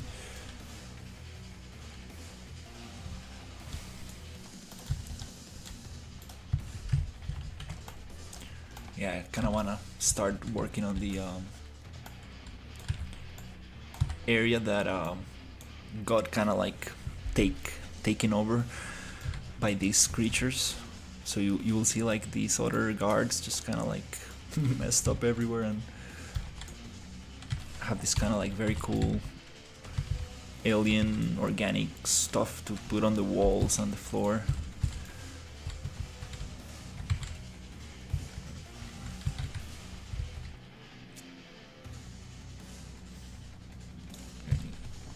Yeah, probably don't need cover for these enemies since they are just close combat.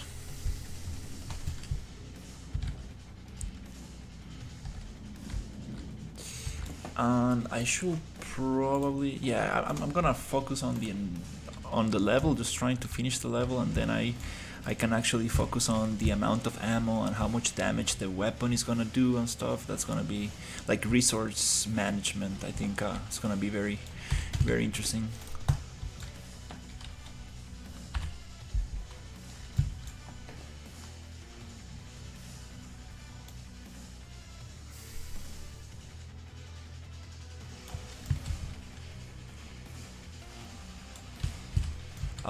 Yeah, let me get.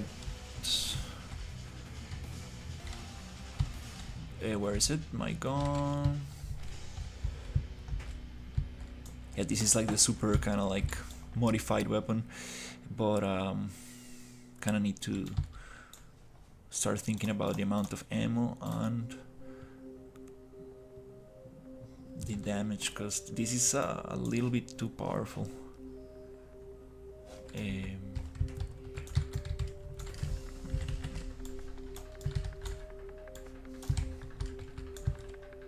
Also, yeah, you just need to set that up.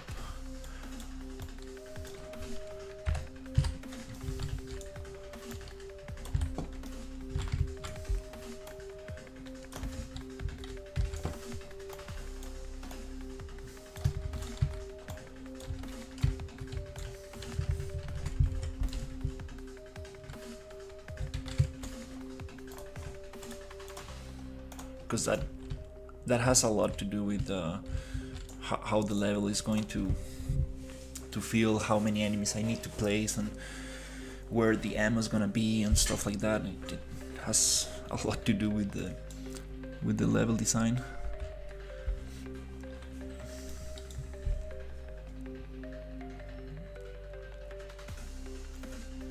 Takes around 10 seconds, kind of like to load.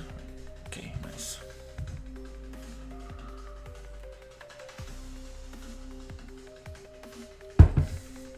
Okay, let's see.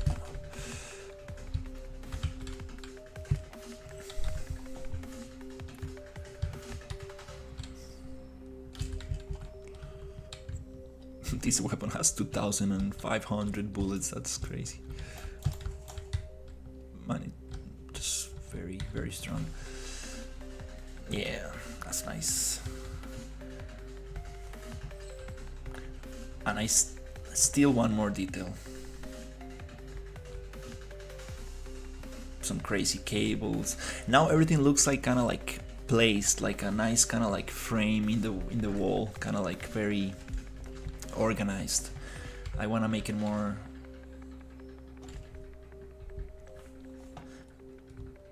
a little bit more crazy, maybe with cables and also yeah, like VFX, like fog and sparks and all this cool stuff. That's super bright. Yeah, these enemies saluting and saying hello and like it's just not. I don't know. That's kind of funny. Definitely getting rid of that.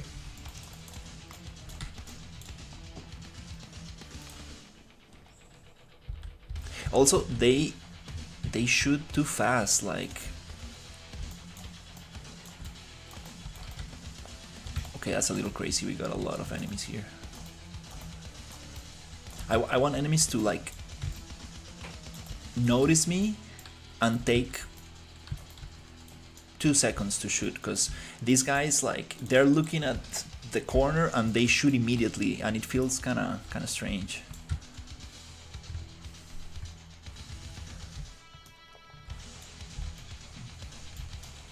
You see, like, this guy is crouching and just shoots. Yeah, there's a lot to do with these enemies.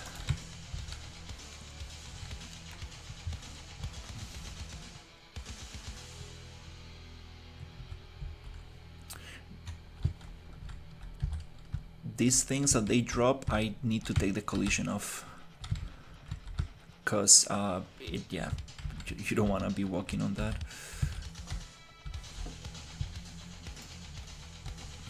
And this weapon is too big, absolutely too big.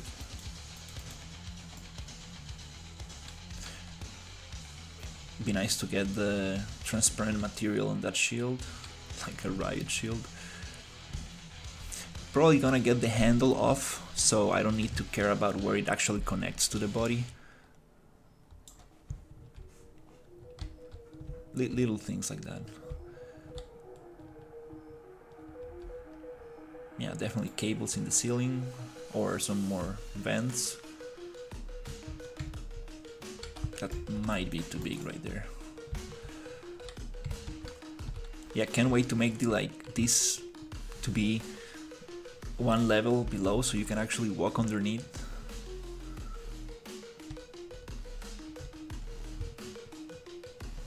Since the ceiling is so high, I think I might have enough space to make it so you can go like underneath this thing.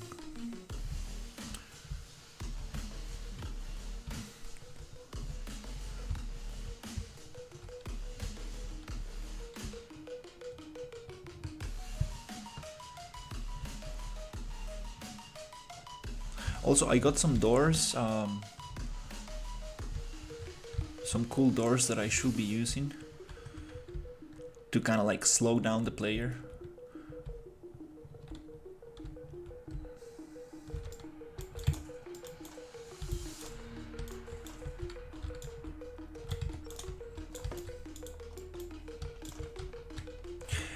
Oh, yeah, that's another thing. That's another thing I need to fix. That's another thing I need to fix. When I respawn on top of other geometry. That's a big issue. But I was talking about the weapon. When you're holding a weapon like this gun and you go close to the wall, it kind of like, hey, J-Dog. No, I haven't seen the new assets. You see, I get this kind of like weapon going back, which is kind of cool, but it happens with the enemies as well, so I cannot shoot the enemies when they're close. That's kind of annoying. Also, I cannot change from range to melee, so that's a big issue.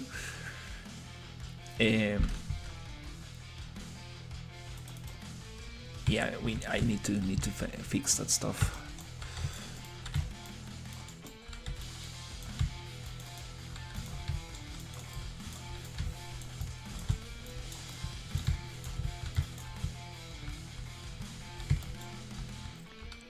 Yeah, I would like these enemies to charge. Well, there's so much stuff I would like the enemies to do.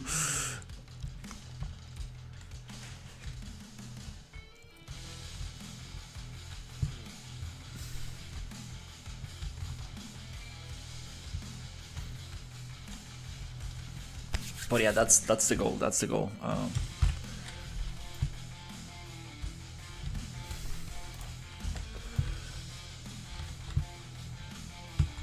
Okay.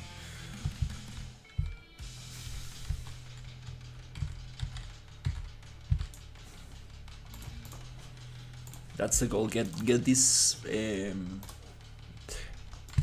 environment finished, and then just keep on testing and testing until we get the the enemies right and all this stuff.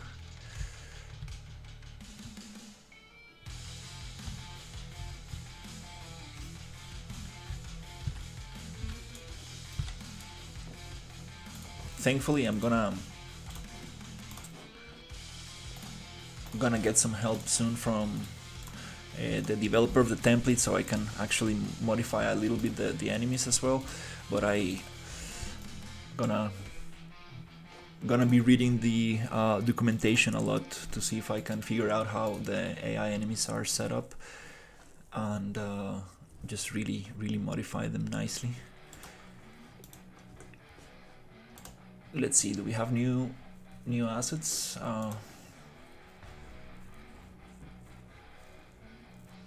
Inventory system full, blueprint, nice. Flying fantasy town, and some cool mechanic character, nice.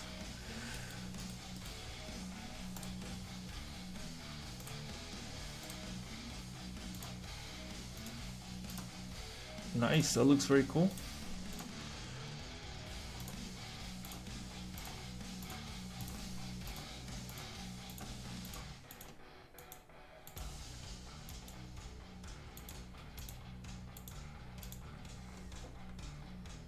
Oh, it's only $20. Wow, very cheap for this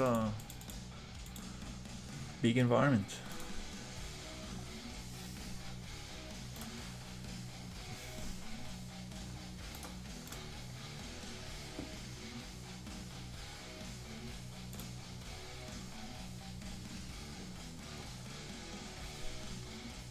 Okay, we got that.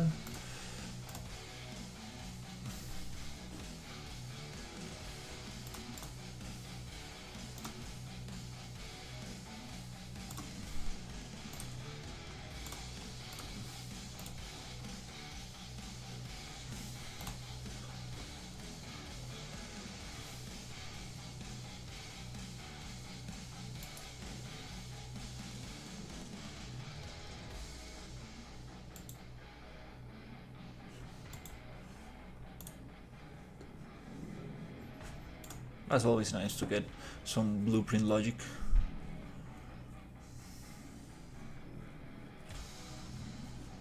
Okay, nice, we got them.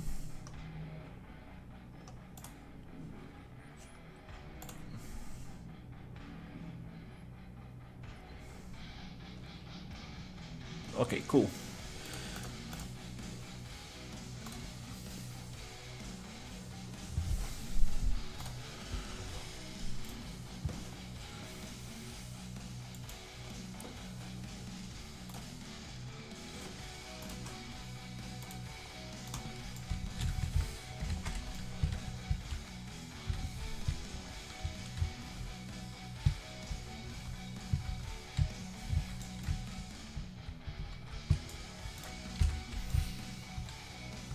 Yeah, I'm thinking, how long will it take to go through this whole thing?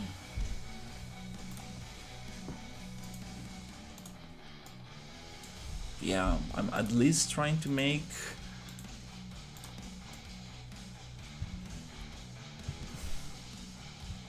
like at least, yeah, 1 hour is maybe too much, but like at least 30 minutes, 40 minutes.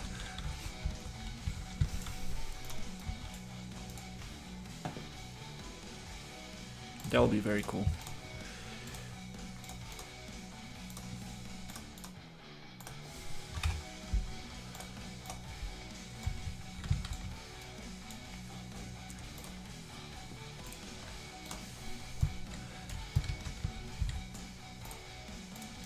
For that, I definitely need to slow down the player a little bit. Oh, crap.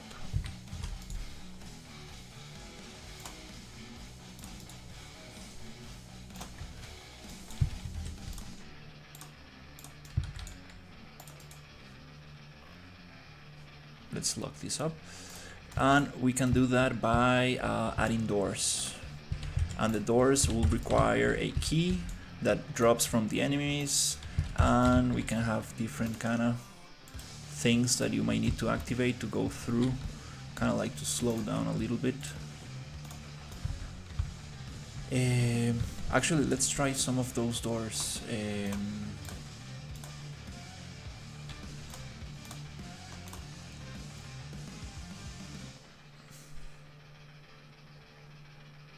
Let's load the template.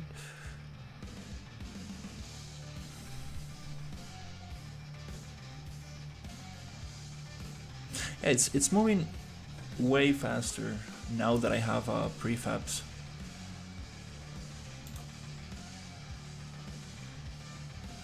I think I haven't done such a dense interior environment before.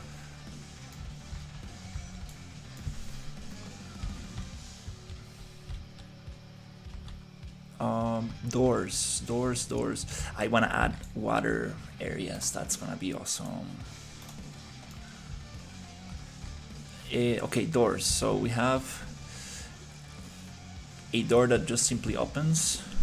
We have a code door. We have this kind of like puzzle. Then we have a door that needs a key. That's kind of cool. And then we have this one, which kind of just takes some time to open. Okay, let's see. Is this only one blueprint? Yeah. Okay, let's try to get those.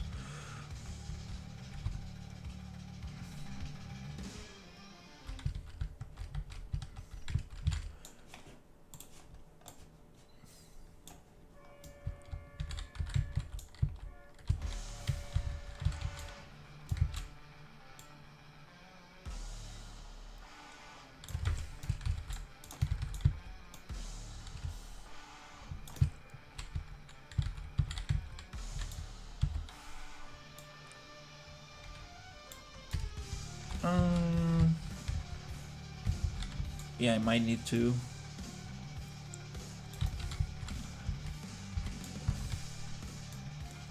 Don't want to stretch it here because I'm gonna miss the circle, so maybe.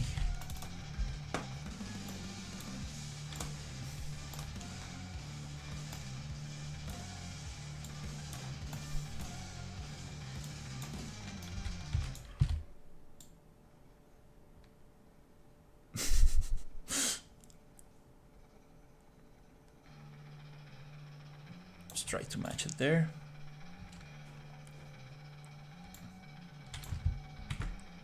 Again, this one. Okay. All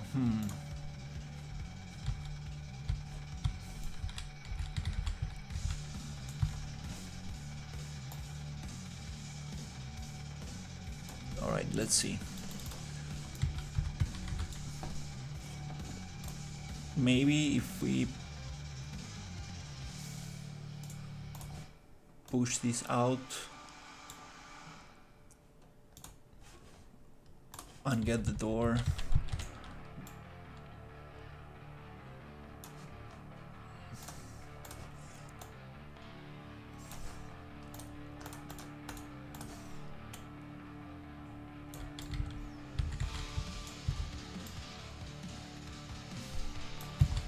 Stretch the door a little bit, then put back this there. Okay.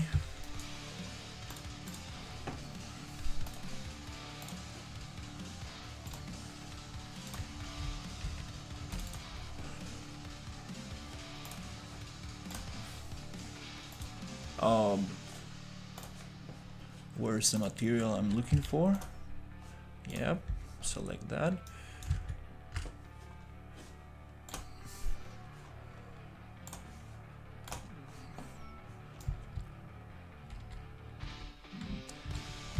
Yeah, definitely not the best texture for this, but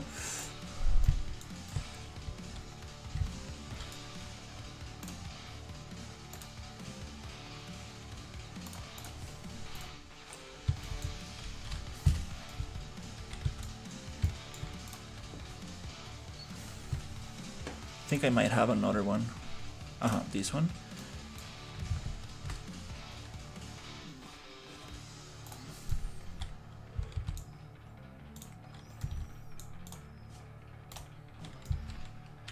let's just keep it rusted, to be honest. Then I can find some cool meshes for these.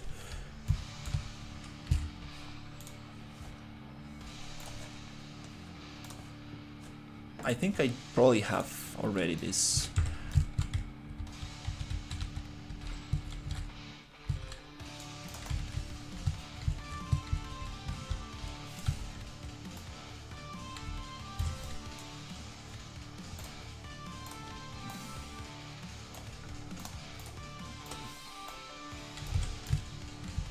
Okay, yeah, I probably need this to be a little bigger.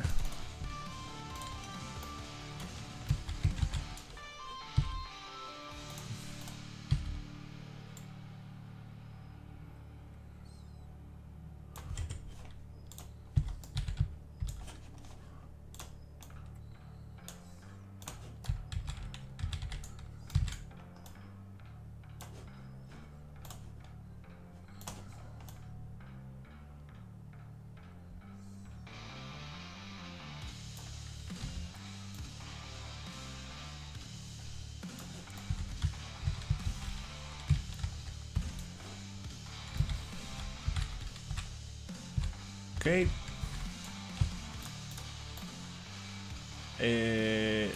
There.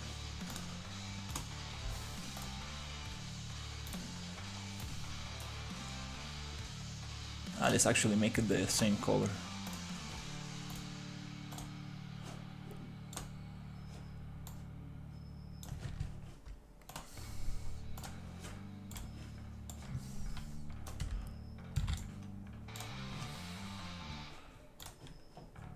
Just gonna where's the material? Change the UVs a little bit.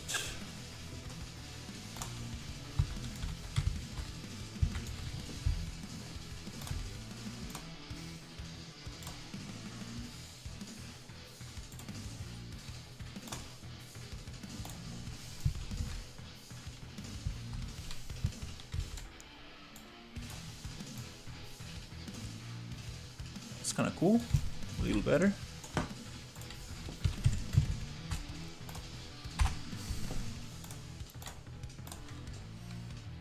Okay, we can still see through. Yeah.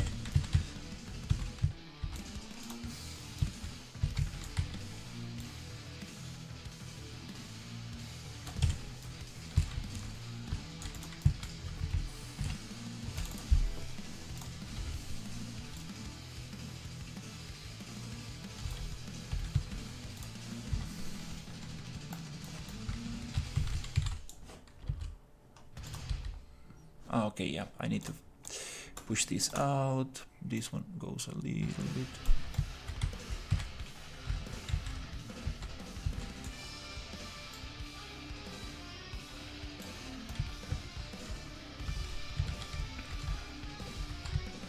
It's okay, it's just a placeholder. I'm gonna get a nicer door. I do have a very nice door now that I think about it. I should probably use that one.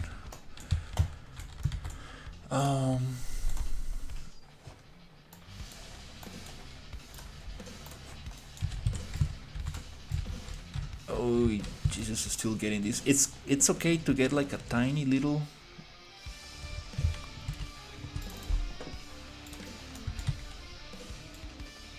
gap.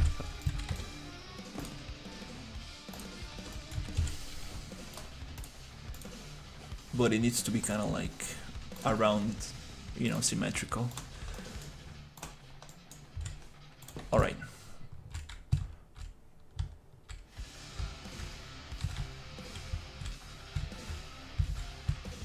I'm just gonna get rid of that gap. Oh my god.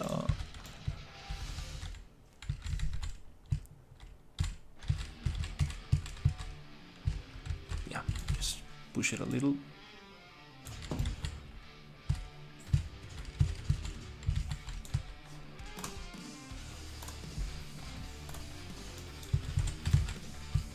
Why do I still see it?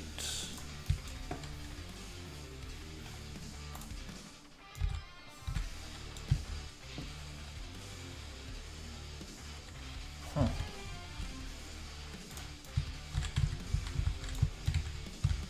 Oh, okay.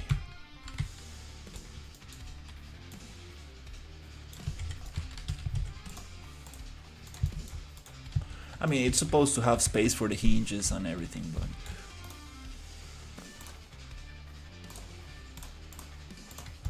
it's okay. I'm like focusing on little details that are not important for now.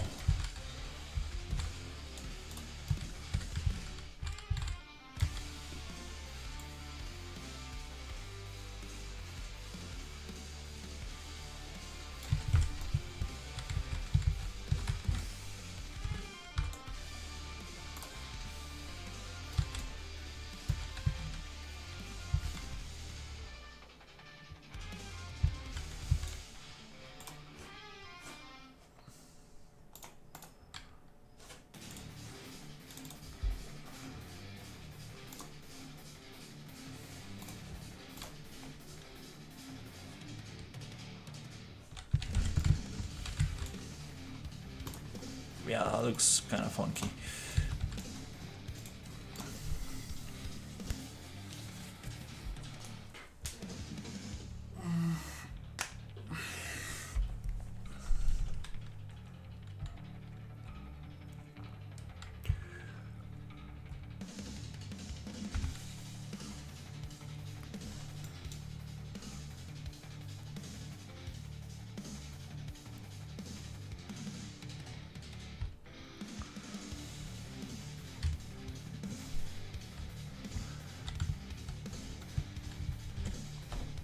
That's funny. Forgot to actually put that as a child.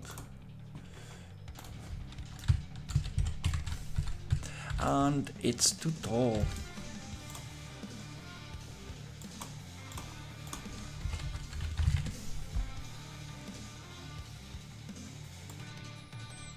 Oof, this store is huge. Jesus, okay. Wow, okay.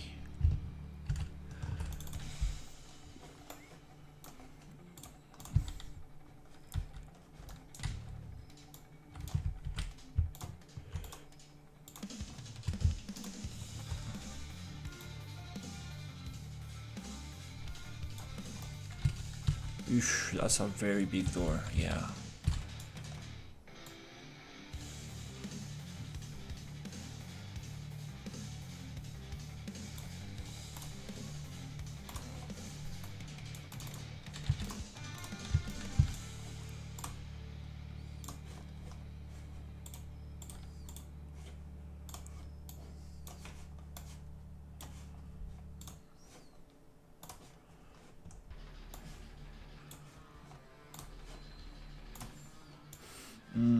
Yeah, they're stretched.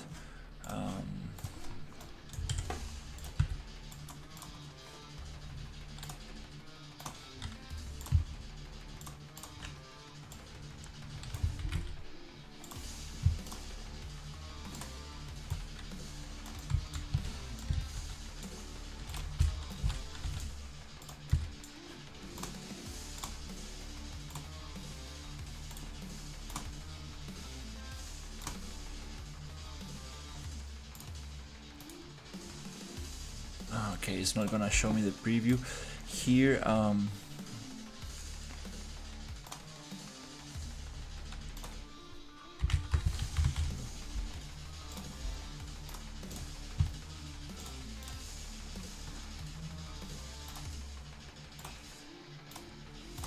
Need to add the material here.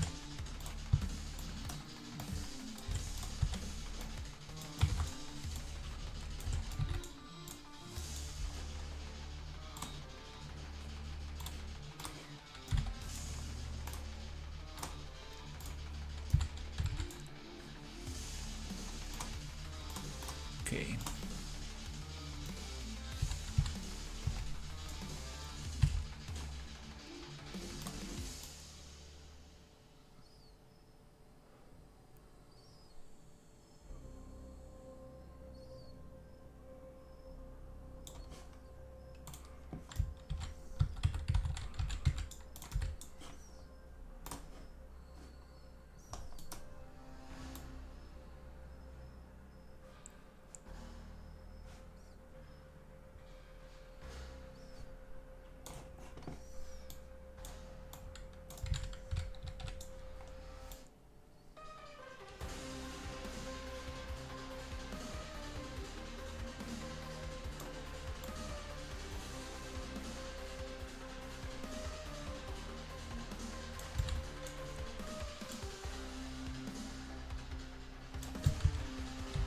That's a little nicer.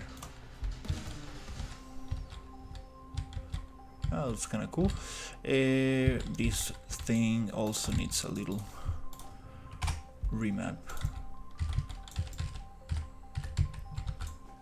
Wow, this is super low poly.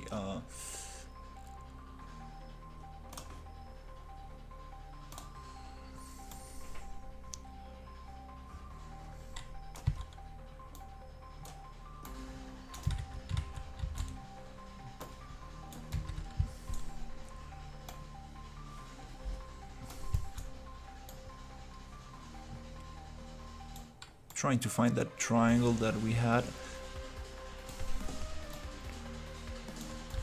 but I don't want those lines in there, so yeah, let's just keep it rusty. Yep, don't want those lines, nope.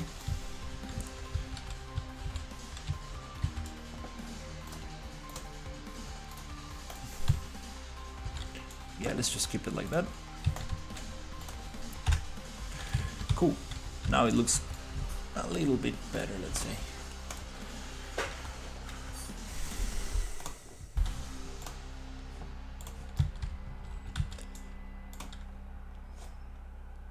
Oh,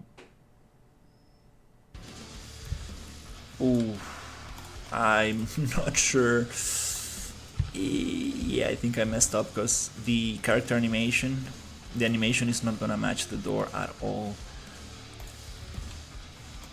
Damn. It's okay. I'm gonna figure that out later.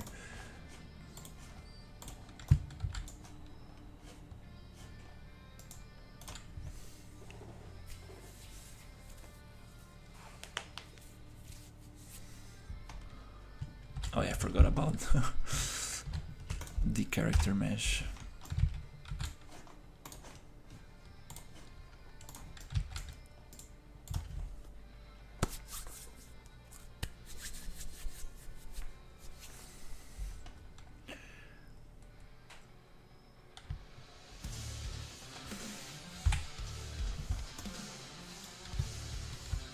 Okay, 4 hours, not bad. Haven't done 4 hours in a while.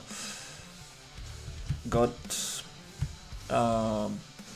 let's see what we got actually. We got the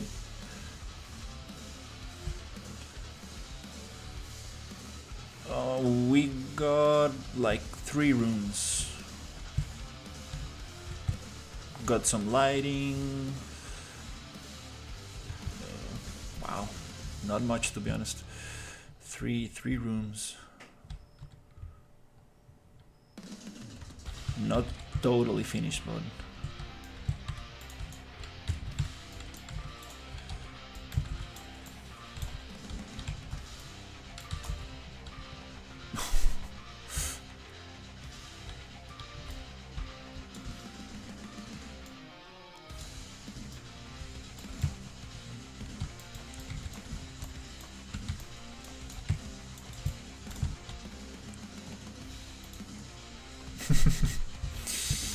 oh my god, so much I need to do with these enemies.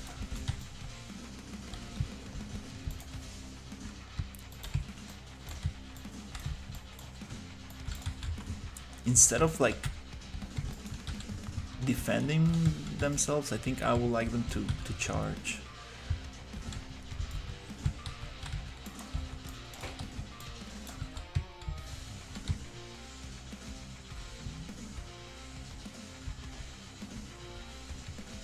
Yeah, we need some light underneath.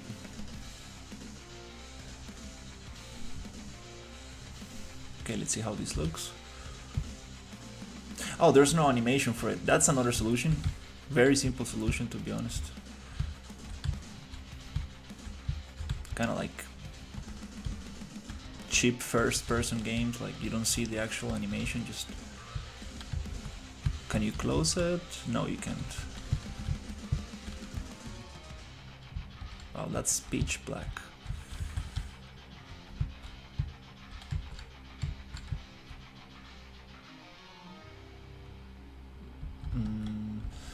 Yeah, the hinge is not... Oh, okay, so the box actually stays outside. Huh, that's not so nice.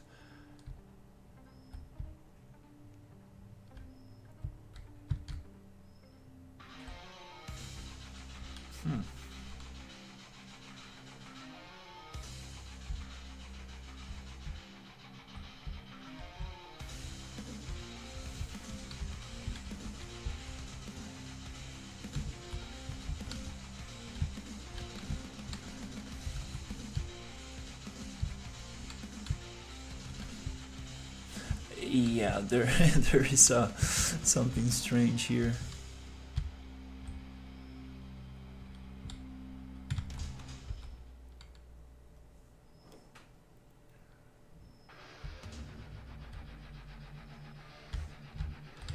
I'll need to look into the blueprint and see how it's set up.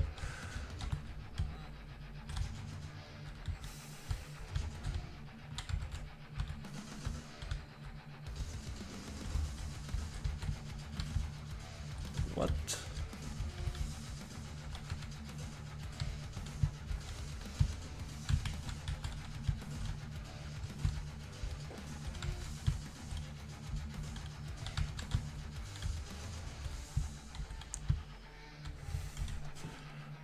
Okay.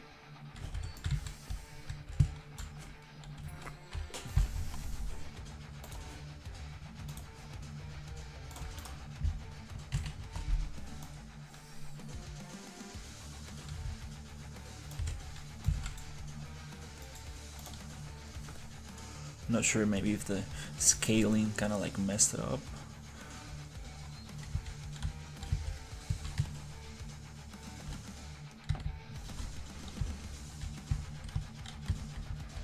No, the collision. It's the collision box that does not follow the door, I guess.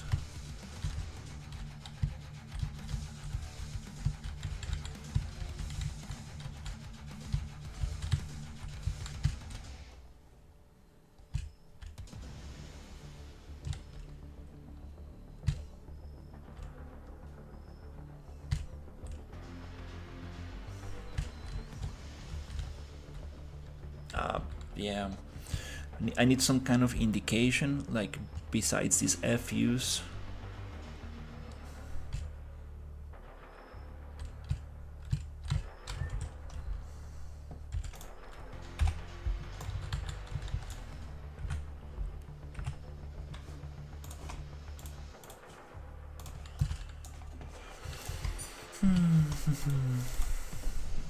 So we have this trigger box here.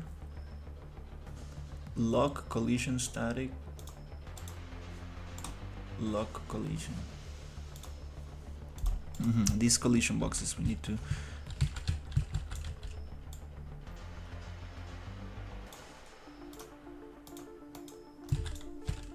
It's kind of better to just make them a little bigger so we don't get into that situation where it's kind of hard to know where we need to aim at. It could probably just be the entire door so we don't run into this situation at all.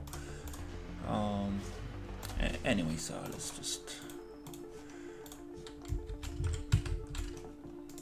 Yeah, the cool thing about doors is that it's going to slow down the player.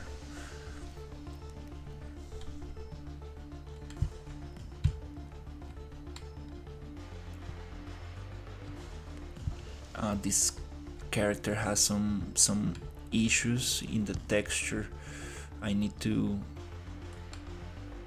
send it to Substance and like mirror that color texture because it has some green stuff on the left side. Oh Jesus, wow.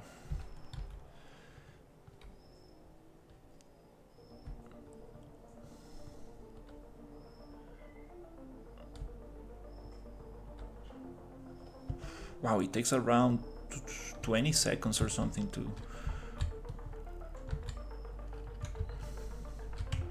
to load after play.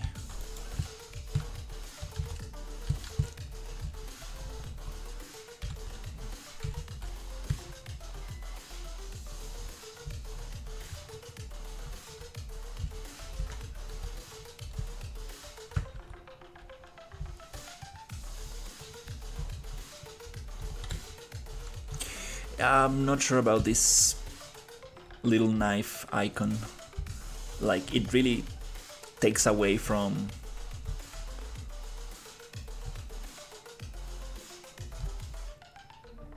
Yeah, it's like you already know where the enemies are. Like, I'm not sure about that. There's this other thing. I think this... It's like a search for resources. But yeah, I think I'm taking that knife away. I don't really want to show the location of the enemies to the player. We got the damage socket on the floor. Okay, need to fix that.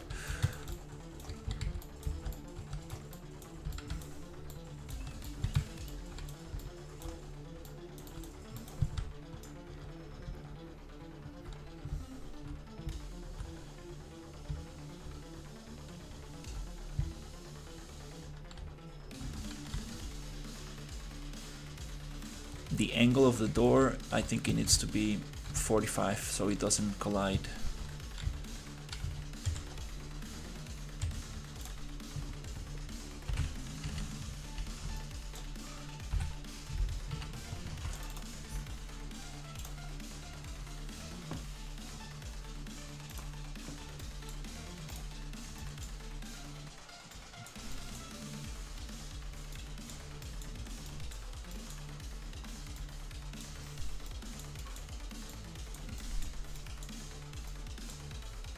Let's see if we can find it. Rotation minus 180. Might be that number.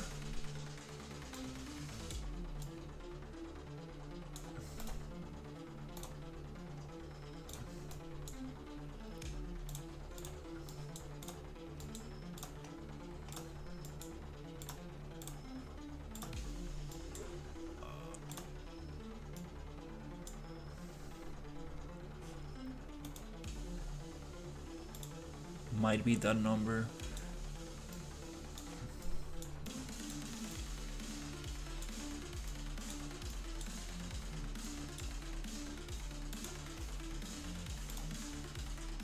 It goes back to 0. I think that might be it.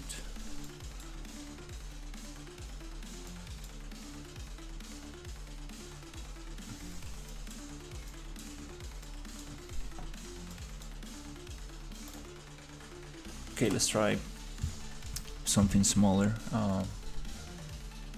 just to see.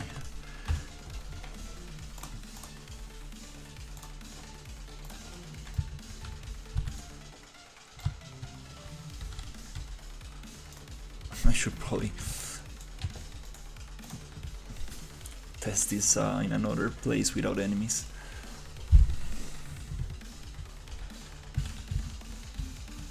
Oh, now it loaded very fast. That's strange.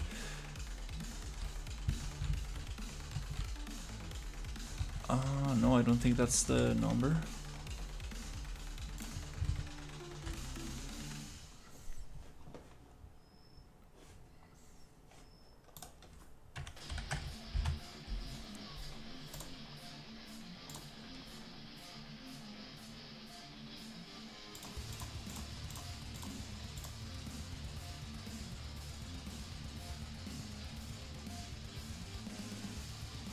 It...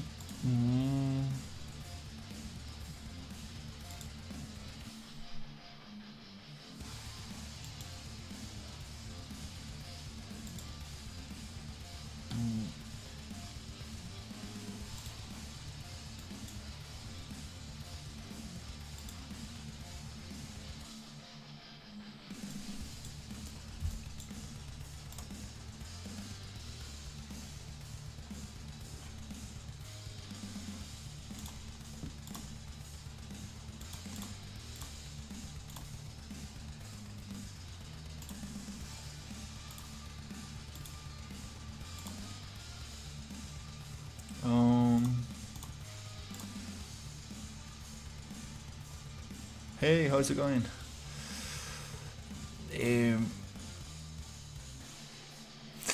It's okay, I'm gonna figure this out later. It should be here in the latch lock rotator. That's the only rotation value I have.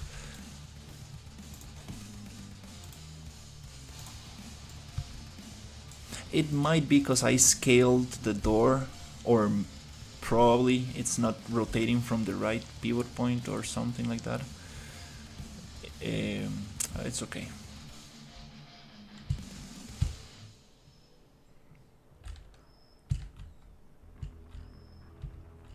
Because it does go a little bit more than...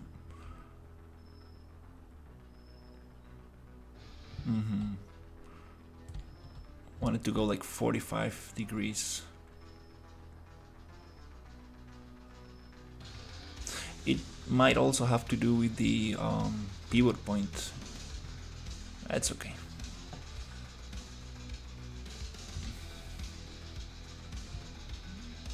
Well, it gets very laggy for the first 20 seconds or something, and then it starts.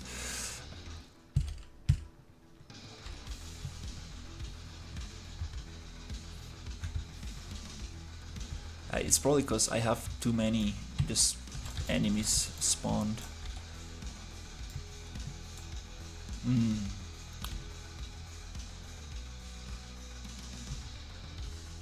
Oof. Wow. Damn, it's very laggy.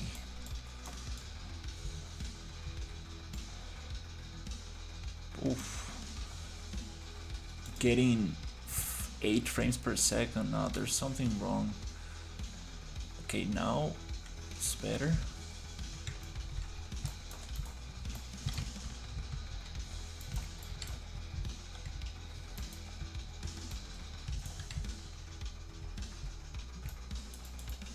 It's strange, like the performance, sometimes it runs very nice, sometimes it gets very laggy. Yeah, I think it has to do with the enemies. Too many enemies.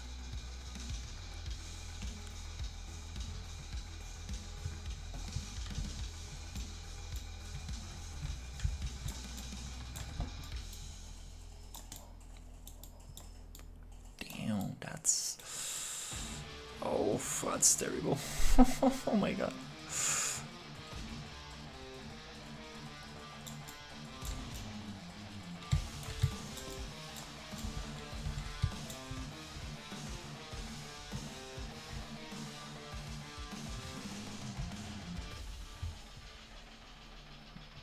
Yeah.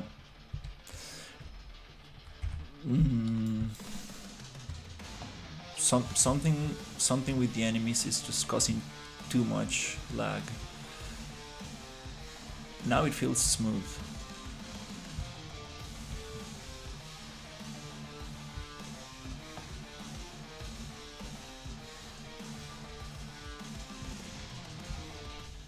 It almost feels like all the VFX and stuff from the enemies are not loaded until they do their first attack.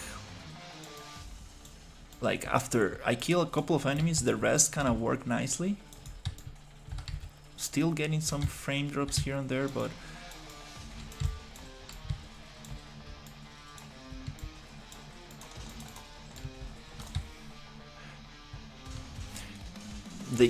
the engine kind of needs to like load everything first, and then it's just fine. But the first time it gets stuck a little bit. I know there's a way to kind of like load the whole thing before you start actually playing.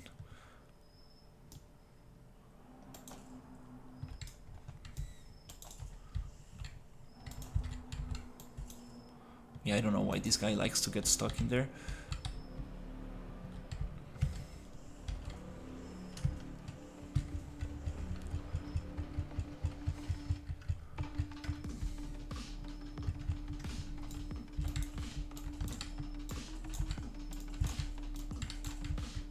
Yeah, this enemy needs a lot of work for sure.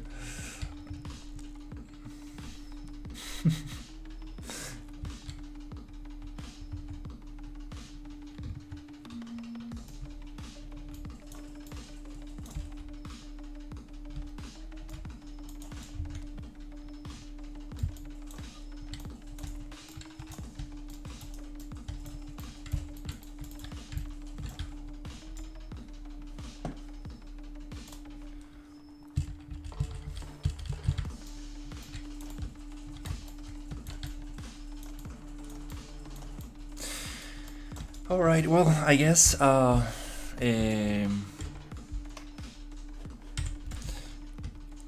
going to make a very long list of all the things that I need to fix, and yep, the idea is to get this level finished and make it work before expanding anything beyond this.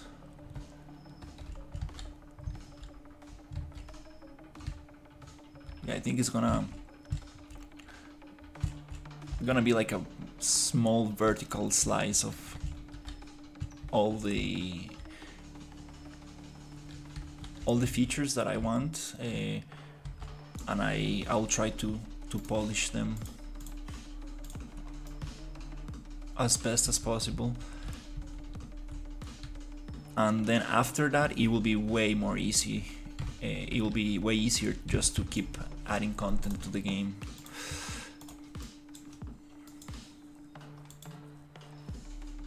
Even this level I think it's a little bit too big, but in the other hand, I kind of want to make sure that I can deal with the amount of detail I want. I want to see if I can make it run. For example, now it kind of like loaded very fast. Not sure why. Sometimes it gets stuck like that. Okay, we are running out of video memory.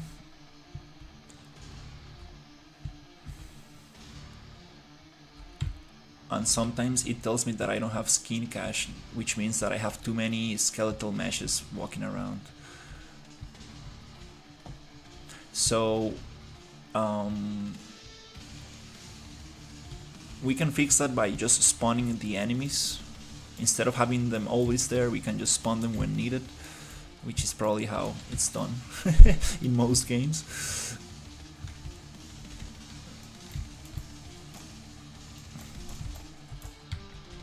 This is another thing, like when I get too close to a wall, I get blocked by my own back. I know there's a material I can set up to kind of like make the character transparent when I get too close to it.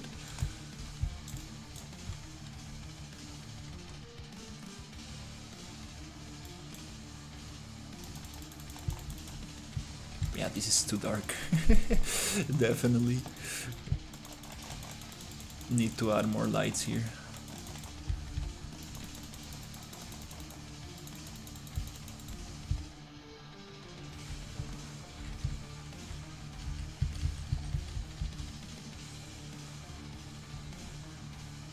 Yeah, this weapon mechanic where like it goes kind of like closer to the body when you're near a wall, it shouldn't happen when you have an enemy in front of you. It's just definitely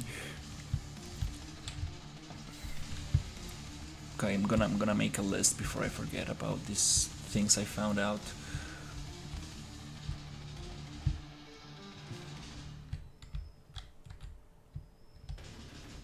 For example, this door, it could be like a perfect, it's like the perfect situation where I can have a trigger box right there. So when you open the door, you spawn the enemies on the next room.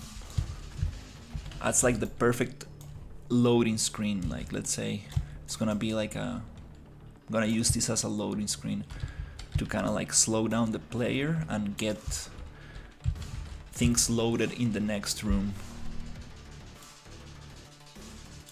I can really go crazy with data layers and like load and unload rooms.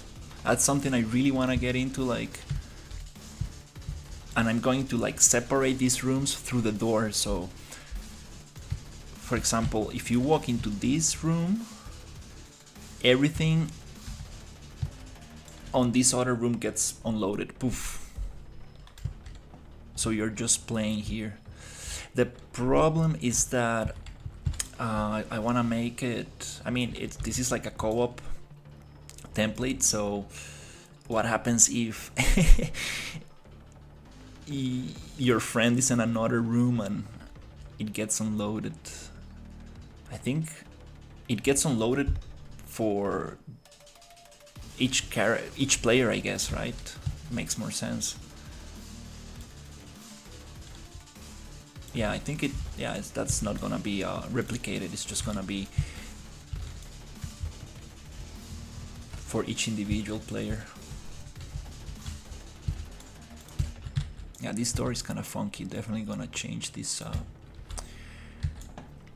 this mesh. I do have a very cool door that I can use.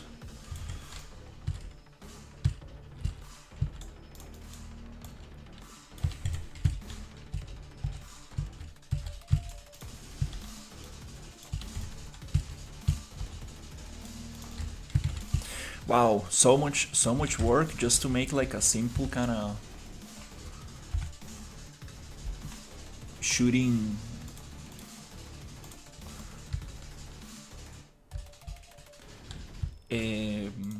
like a simple shooting little experience. It's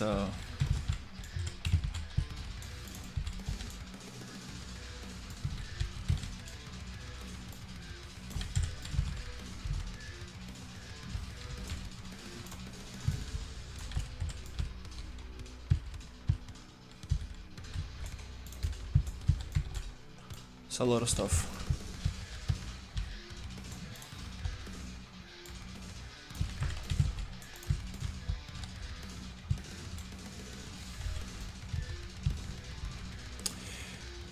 Oh, okay. Maybe I can snap this. Alright, I think it's time for dinner because I'm running low on energy. It's been 4 hours 30. Nice. Nice. I haven't done a long stream in a while.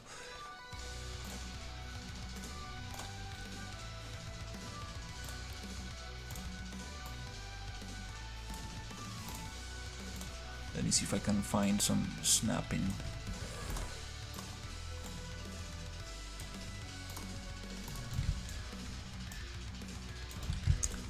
Okay, let's just...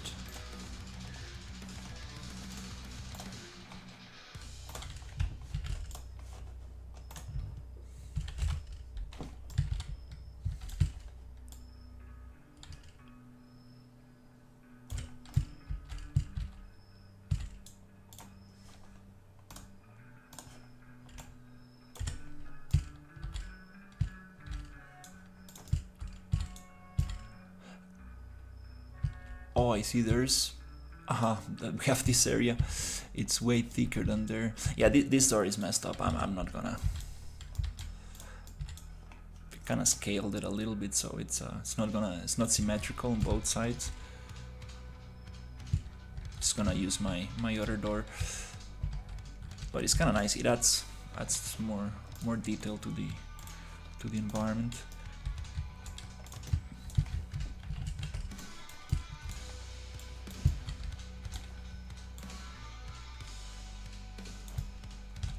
Yeah, I'm actually gonna make it snap to this point, so I can just place it very nicely.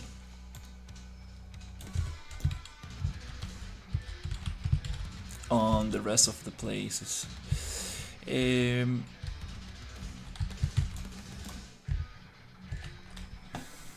I think I might use this door right here.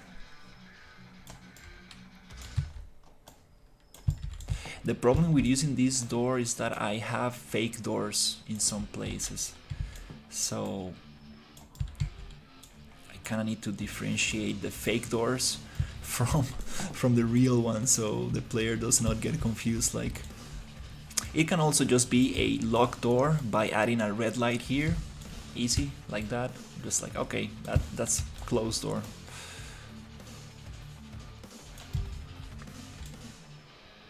That's a cool door. I have some others. Let's see. This one is not bad. Just needs a little. Have another hinge. Another forgot the name of this, like valve stuff.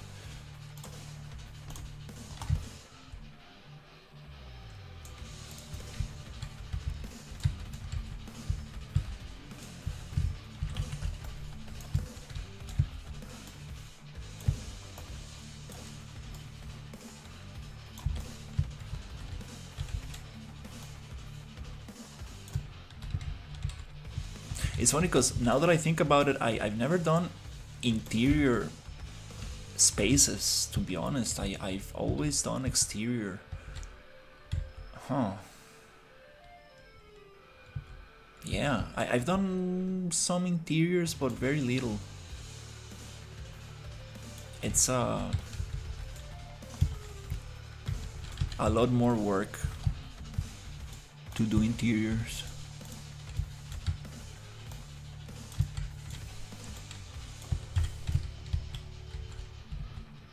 Yeah, that's a lot for sure.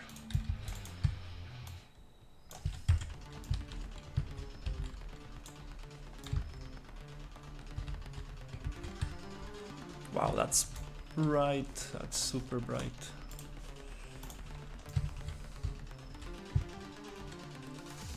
I might take some of these off. Like, we don't need to have them like that much. We can have like one here, then just wall, then another one, then wall. This is probably too much. Yeah, too much. And I need to start using these vents in the walls, like here. I feel like this is too much. This is too big.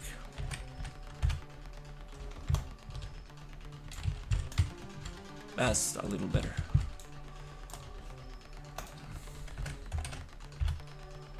Yeah, 0.5.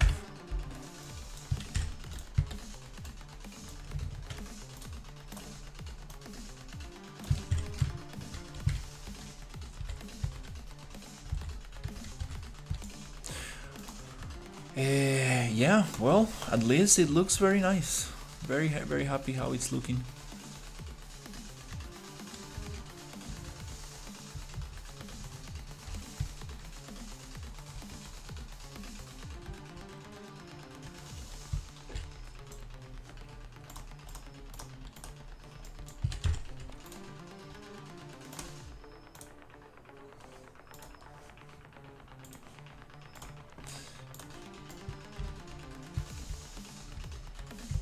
Can't wait to use the errand landscapes for the environment.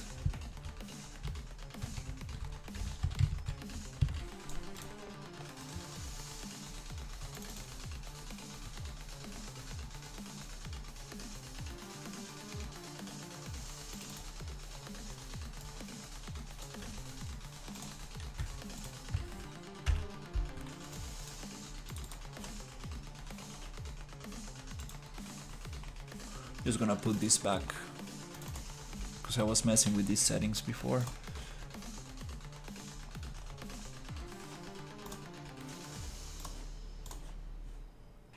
This skybox needs to be integrated into the ultra dynamic sky. It cannot be its own thing because it's gonna mess the whole lighting stuff. So I need to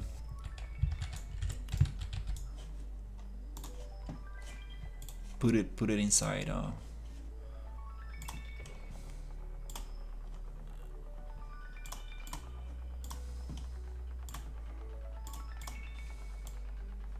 Oh, okay, no.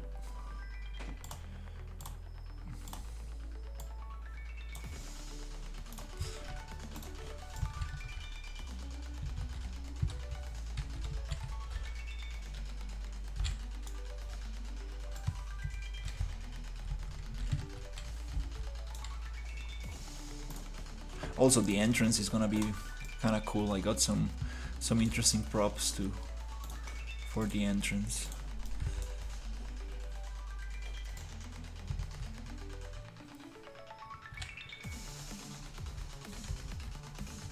I'm getting this. This is what I don't like about the ultra dynamic sky. I'm getting this blue tint in the scene from. I think it's the skylight from UDS, and it depends on the position of the UDS.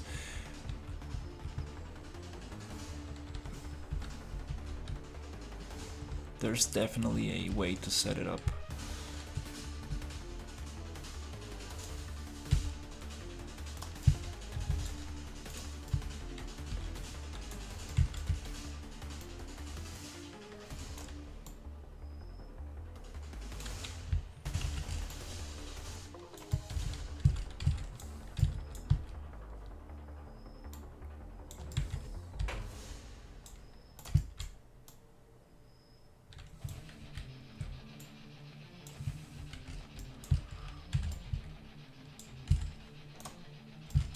Yeah, lighting this up will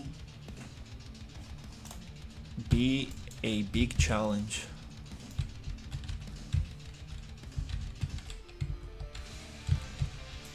Where's...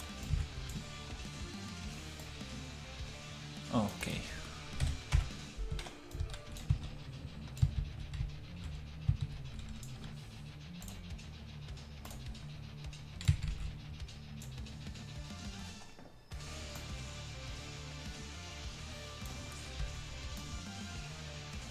Yeah, I'm not sure.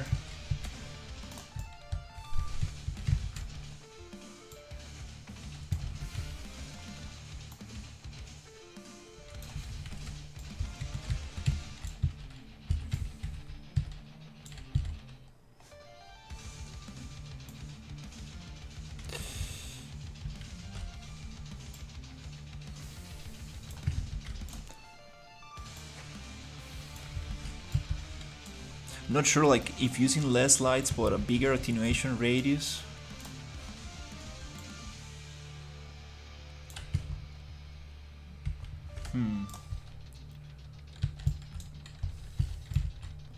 Yeah, this dark spot here, I'm not...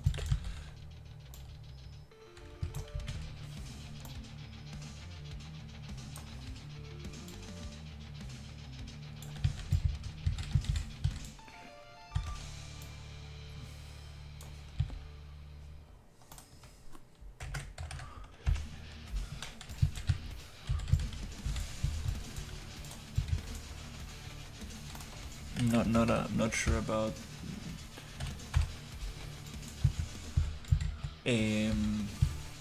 what's the best thing to do.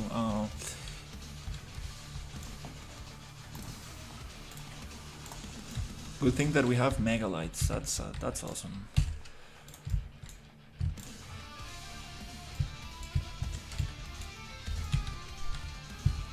Yeah, probably need to use more practical lights so we don't have so many floating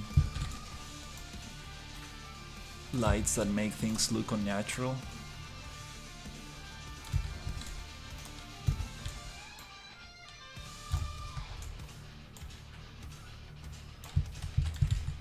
But anyways, I'm gonna... yeah, too bright here.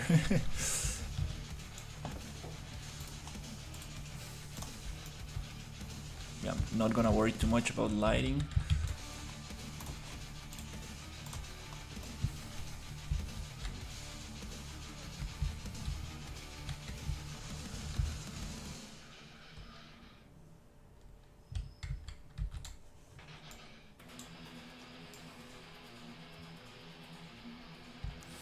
I need like a filler prop, something like this, that can go in the walls.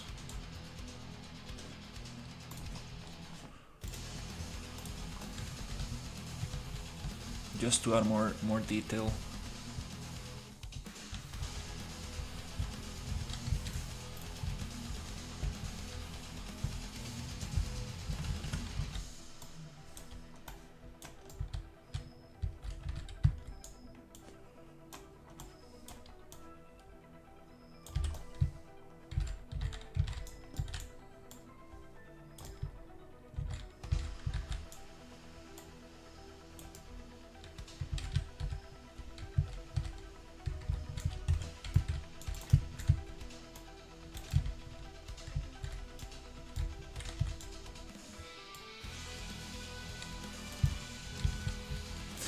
These doors do look very nice.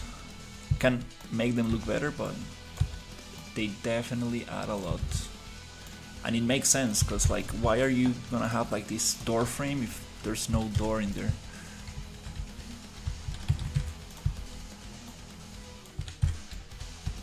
And again, I think they're gonna help a lot just to slow down a little bit.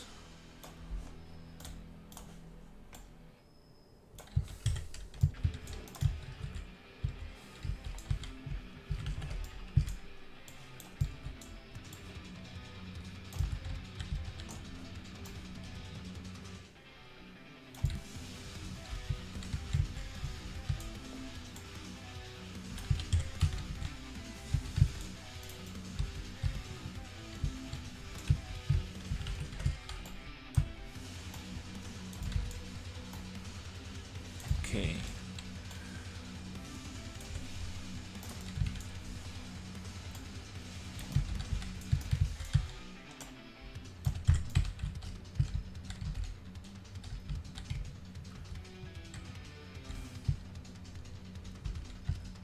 That's super low poly.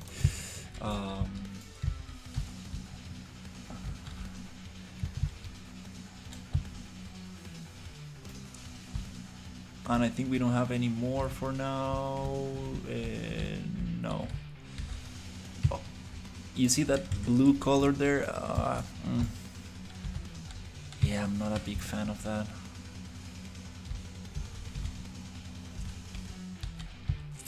That's why it looks kind of purplish here, because it's getting mixed with the skylight bluish color here. And that's why you get this kind of like color on the characters, which looks kind of nice, but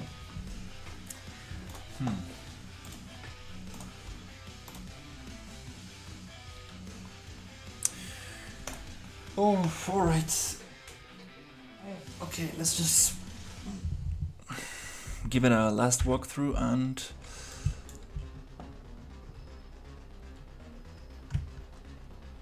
they got stuck in the nav mesh right there.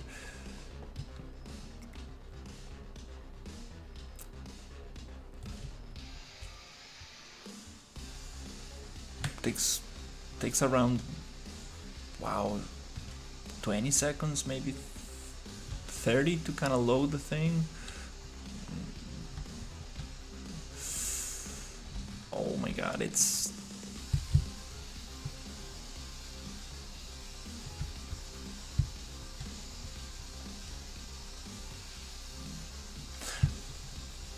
why is the performance so bad?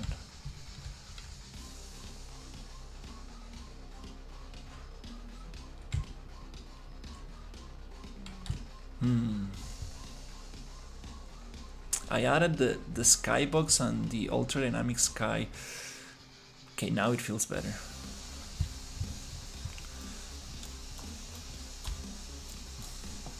He's like, hello. It's kind of ridiculous. I don't know why the template comes with that stuff, but definitely gonna.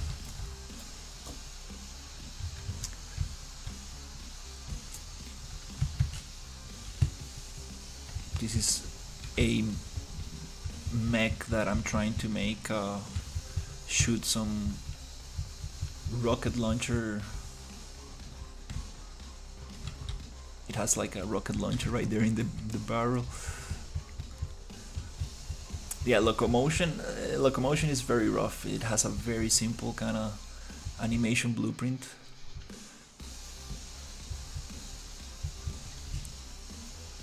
But that's something I would like to get working properly.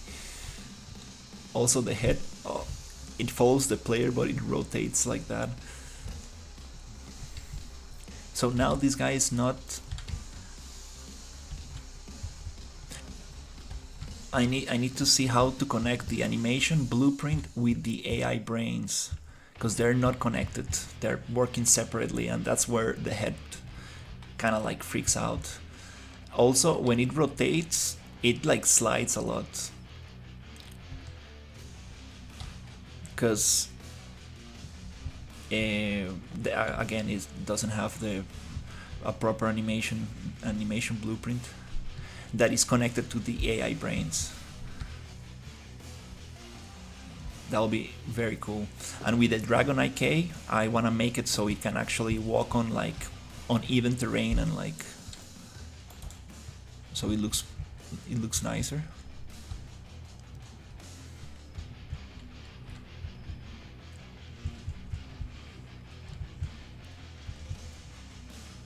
Yeah, this RPG is kind of easy to dodge if you just like moving around.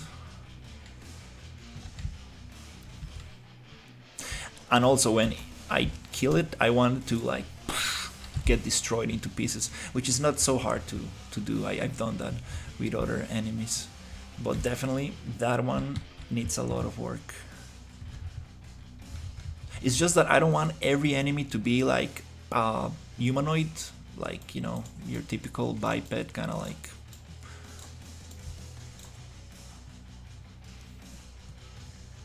This is cool because it looks like a little different from like your typical humanoid character, but it does uses the same retargeting, so it's like using a kind of like human skeleton. So for mechs you can get away with a lot of these things. Okay, he bugged out. That's funny.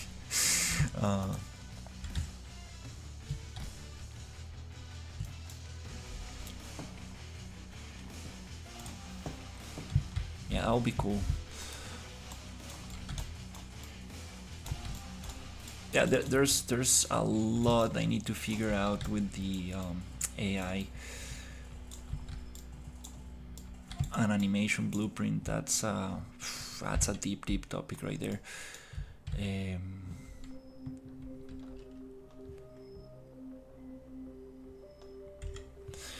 Then it comes then the topic of performance and stuff also. That's another rabbit hole right there. Okay, I think I didn't. Yeah, I think I didn't make the run through.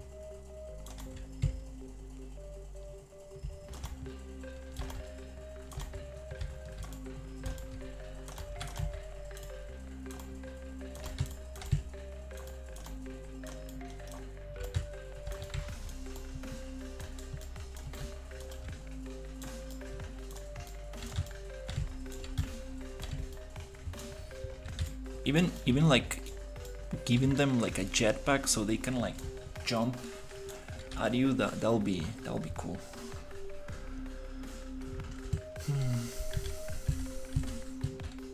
That's another thing I need to figure out. The retargeter stops working when the camera gets far away.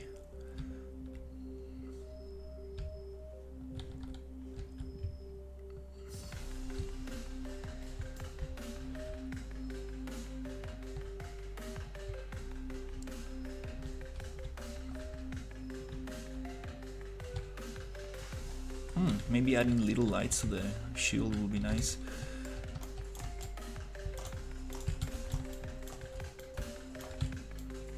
You see, because like if I hit this enemy, it just stays there. It's like doesn't really do much.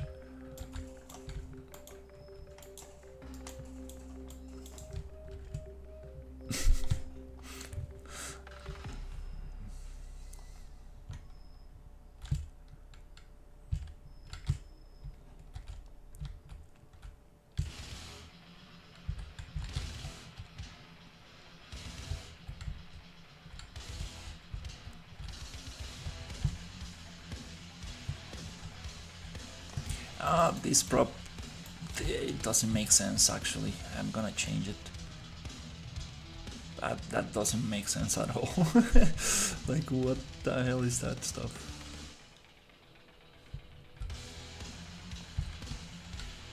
This opens to this, okay, side.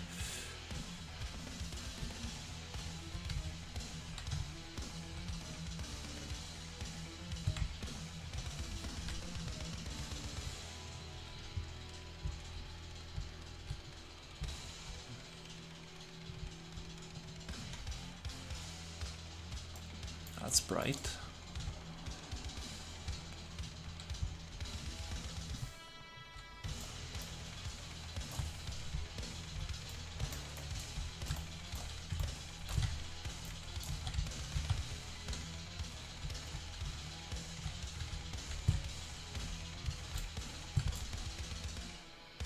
Oof.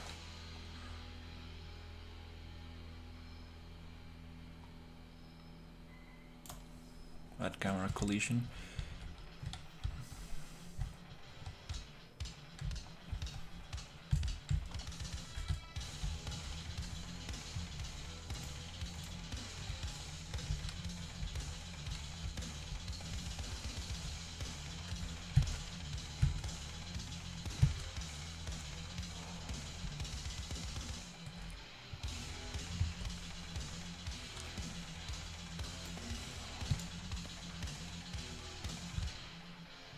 He forgot about me already? Like, what? No, he didn't forget about me. That's some strange behavior right there.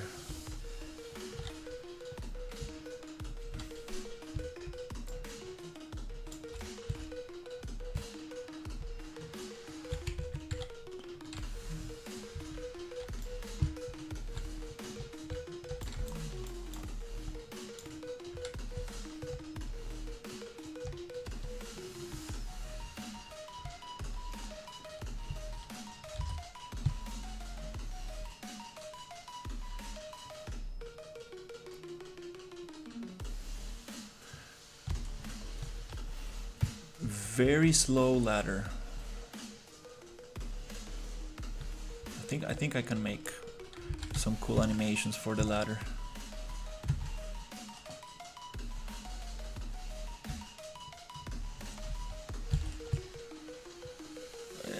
Very stiff. Especially when it goes into the ladder and goes up.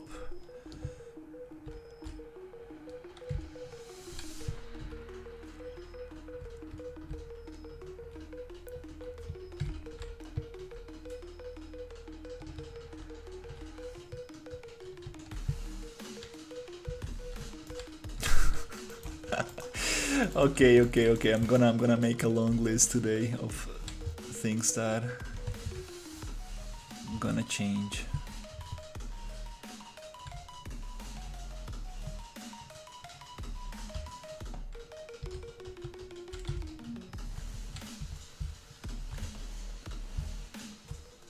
Kinda need to actually write down stuff as I go, because I will definitely forget all the things.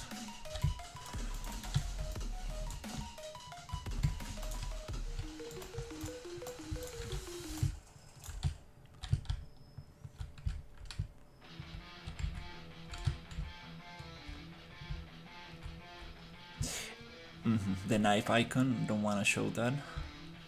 Oh, I forgot to add a door here.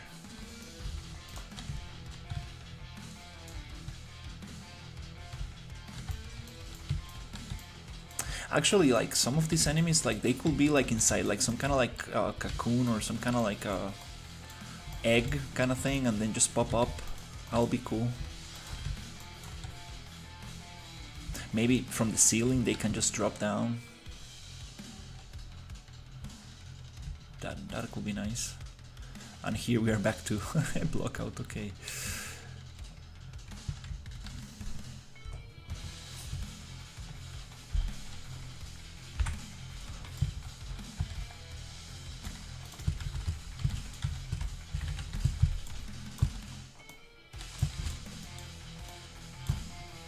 Okay, I'm gonna add a couple of doors and I'm gonna take a little break.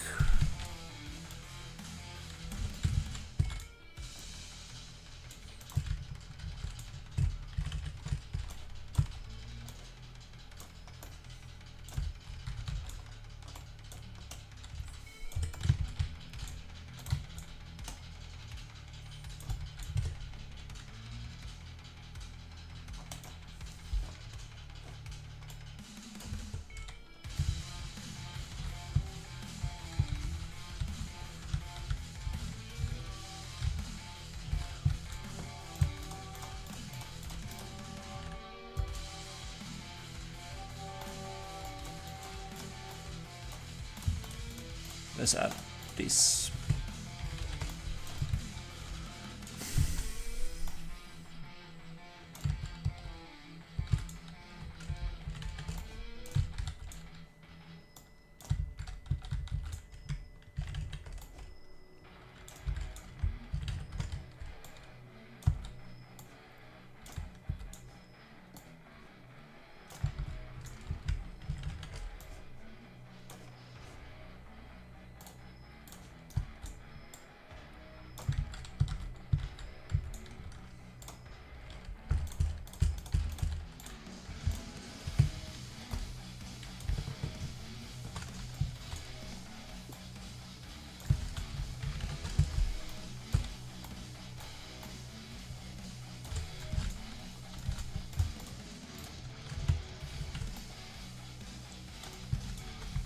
Well, I'm gonna use like 1,000 of these.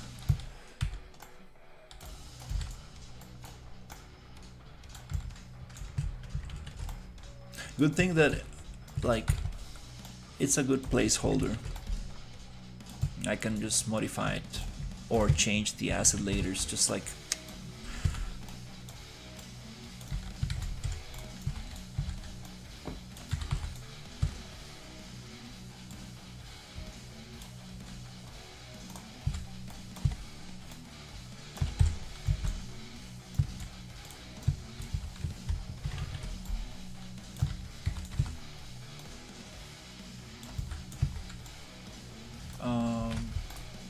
probably like this.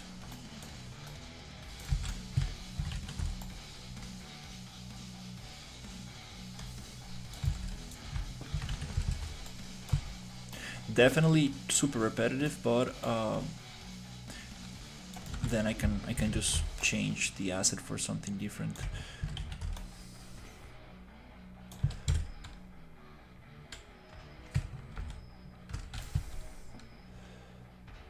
Just adds, yeah, just adds that nice touch.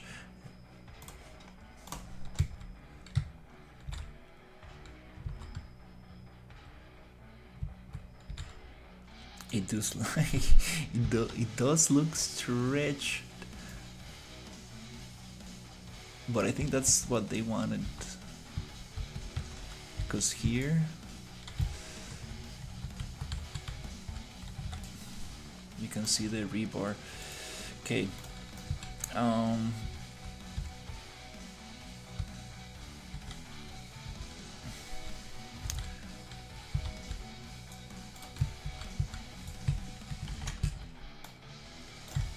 I need another light here, but it needs to be a practical light.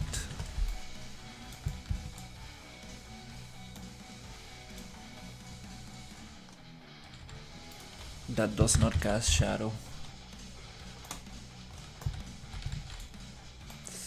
Yeah, that's not the best idea, but let's just leave it so we can see a little better until we get like proper lights.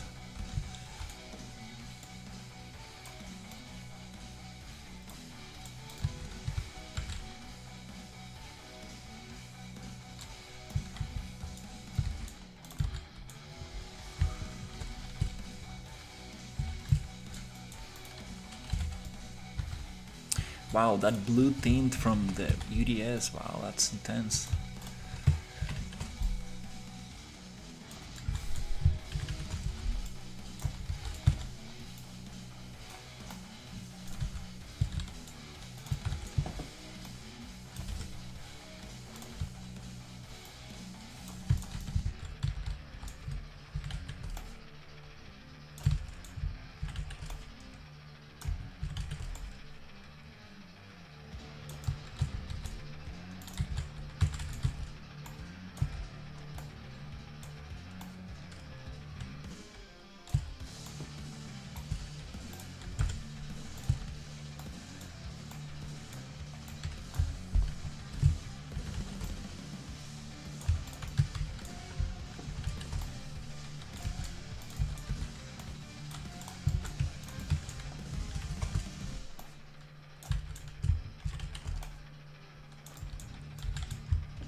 That's kind of strange.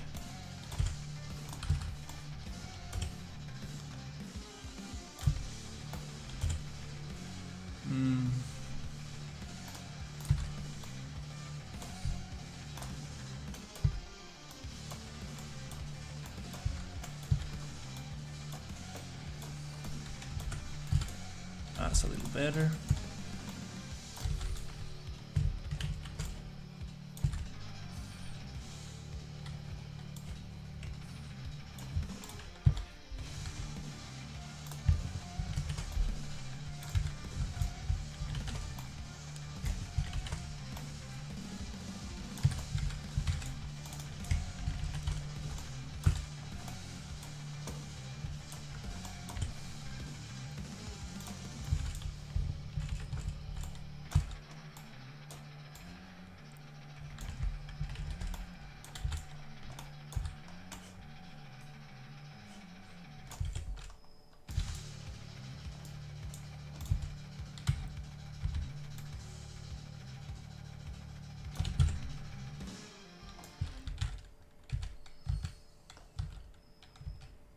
Where this roll comes from, I don't know.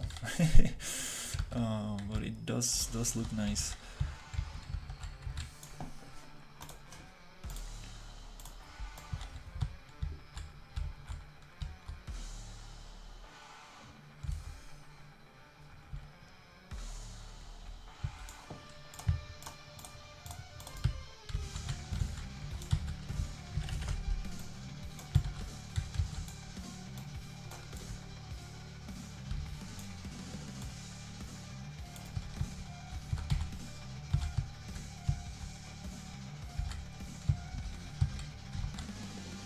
Good thing these walls are super thick.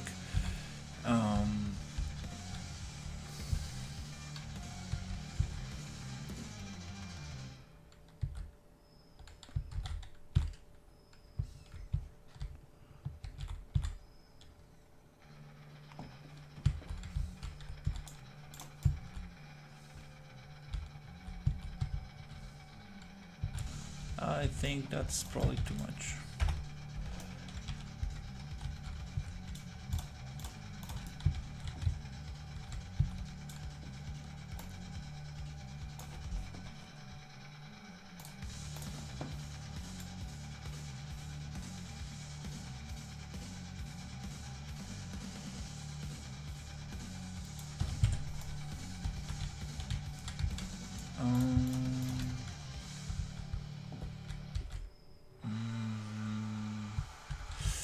Yeah, okay, I'm just gonna make them a little smaller.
Okay, this is mirrored, okay.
I don't want to copy the Forever Winter too much, but I was thinking,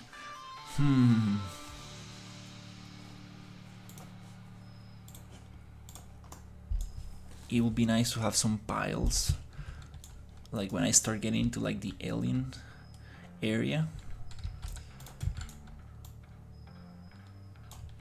Some piles of like the soldiers I got, like kind of like piled up.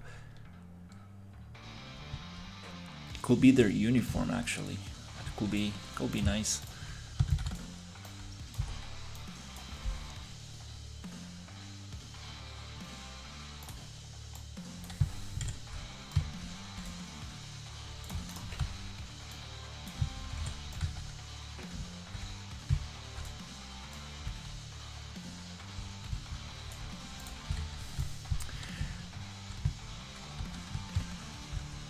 So many rooms. Wow, this is huge.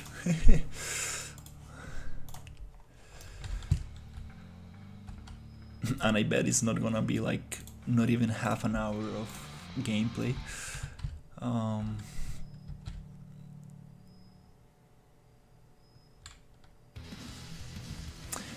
We can slow down the player for sure.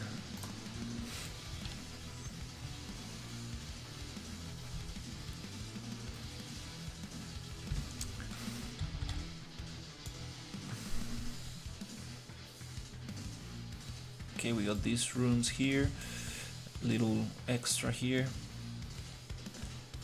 Here we play with verticality a little bit. There's another extra room. Go here, again, the same kind of like verticality room. Then we go here. This is a cool room. Then we actually go here. Here.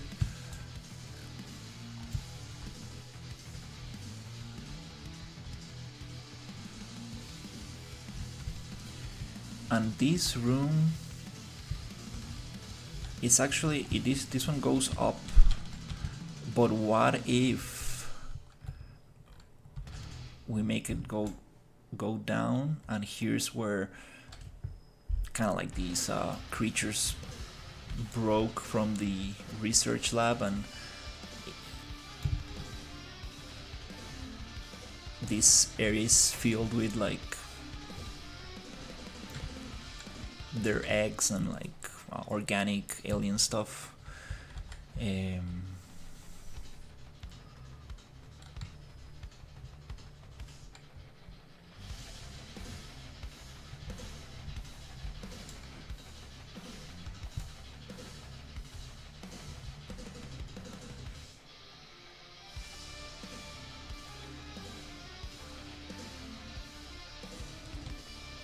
We start seeing that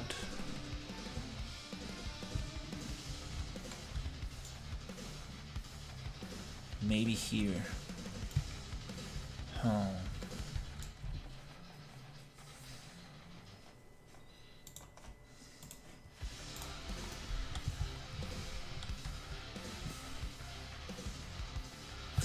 Yeah, those, I think we can have an elevator here. We don't need to actually connect this directly, so we can actually go out.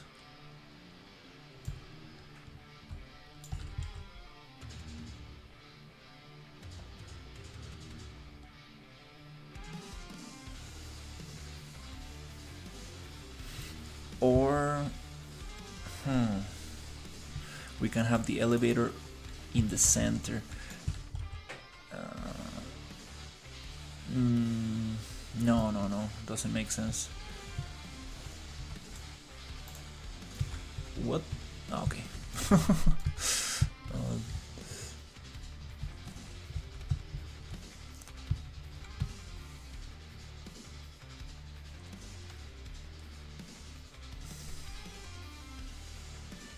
Also, I have this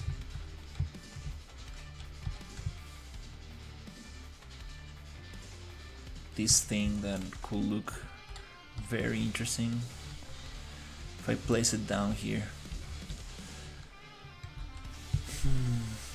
We can even go one floor lower.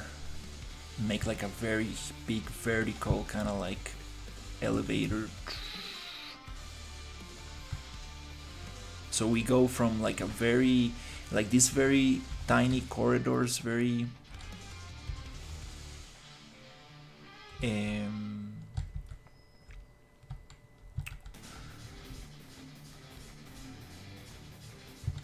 yeah, like very, very tiny corridors to something like wide open. I think that will look very cool.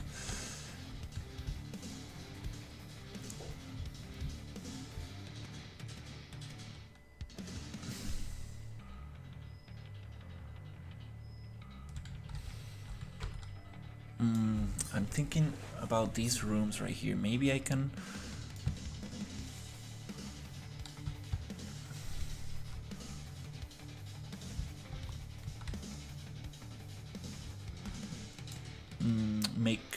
make them a little bit more empty.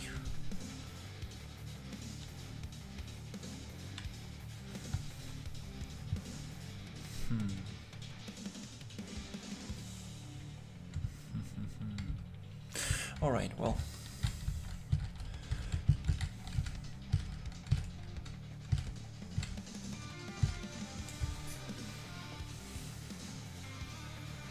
I do like the idea of an elevator.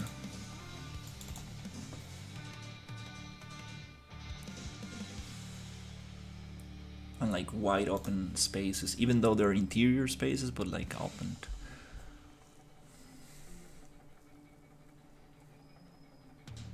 Wow, yeah. This is probably the craziest environment I've made so far. All right, let's just take a break and see what happens later. All right, thank you for watching, and I will see you on the next one.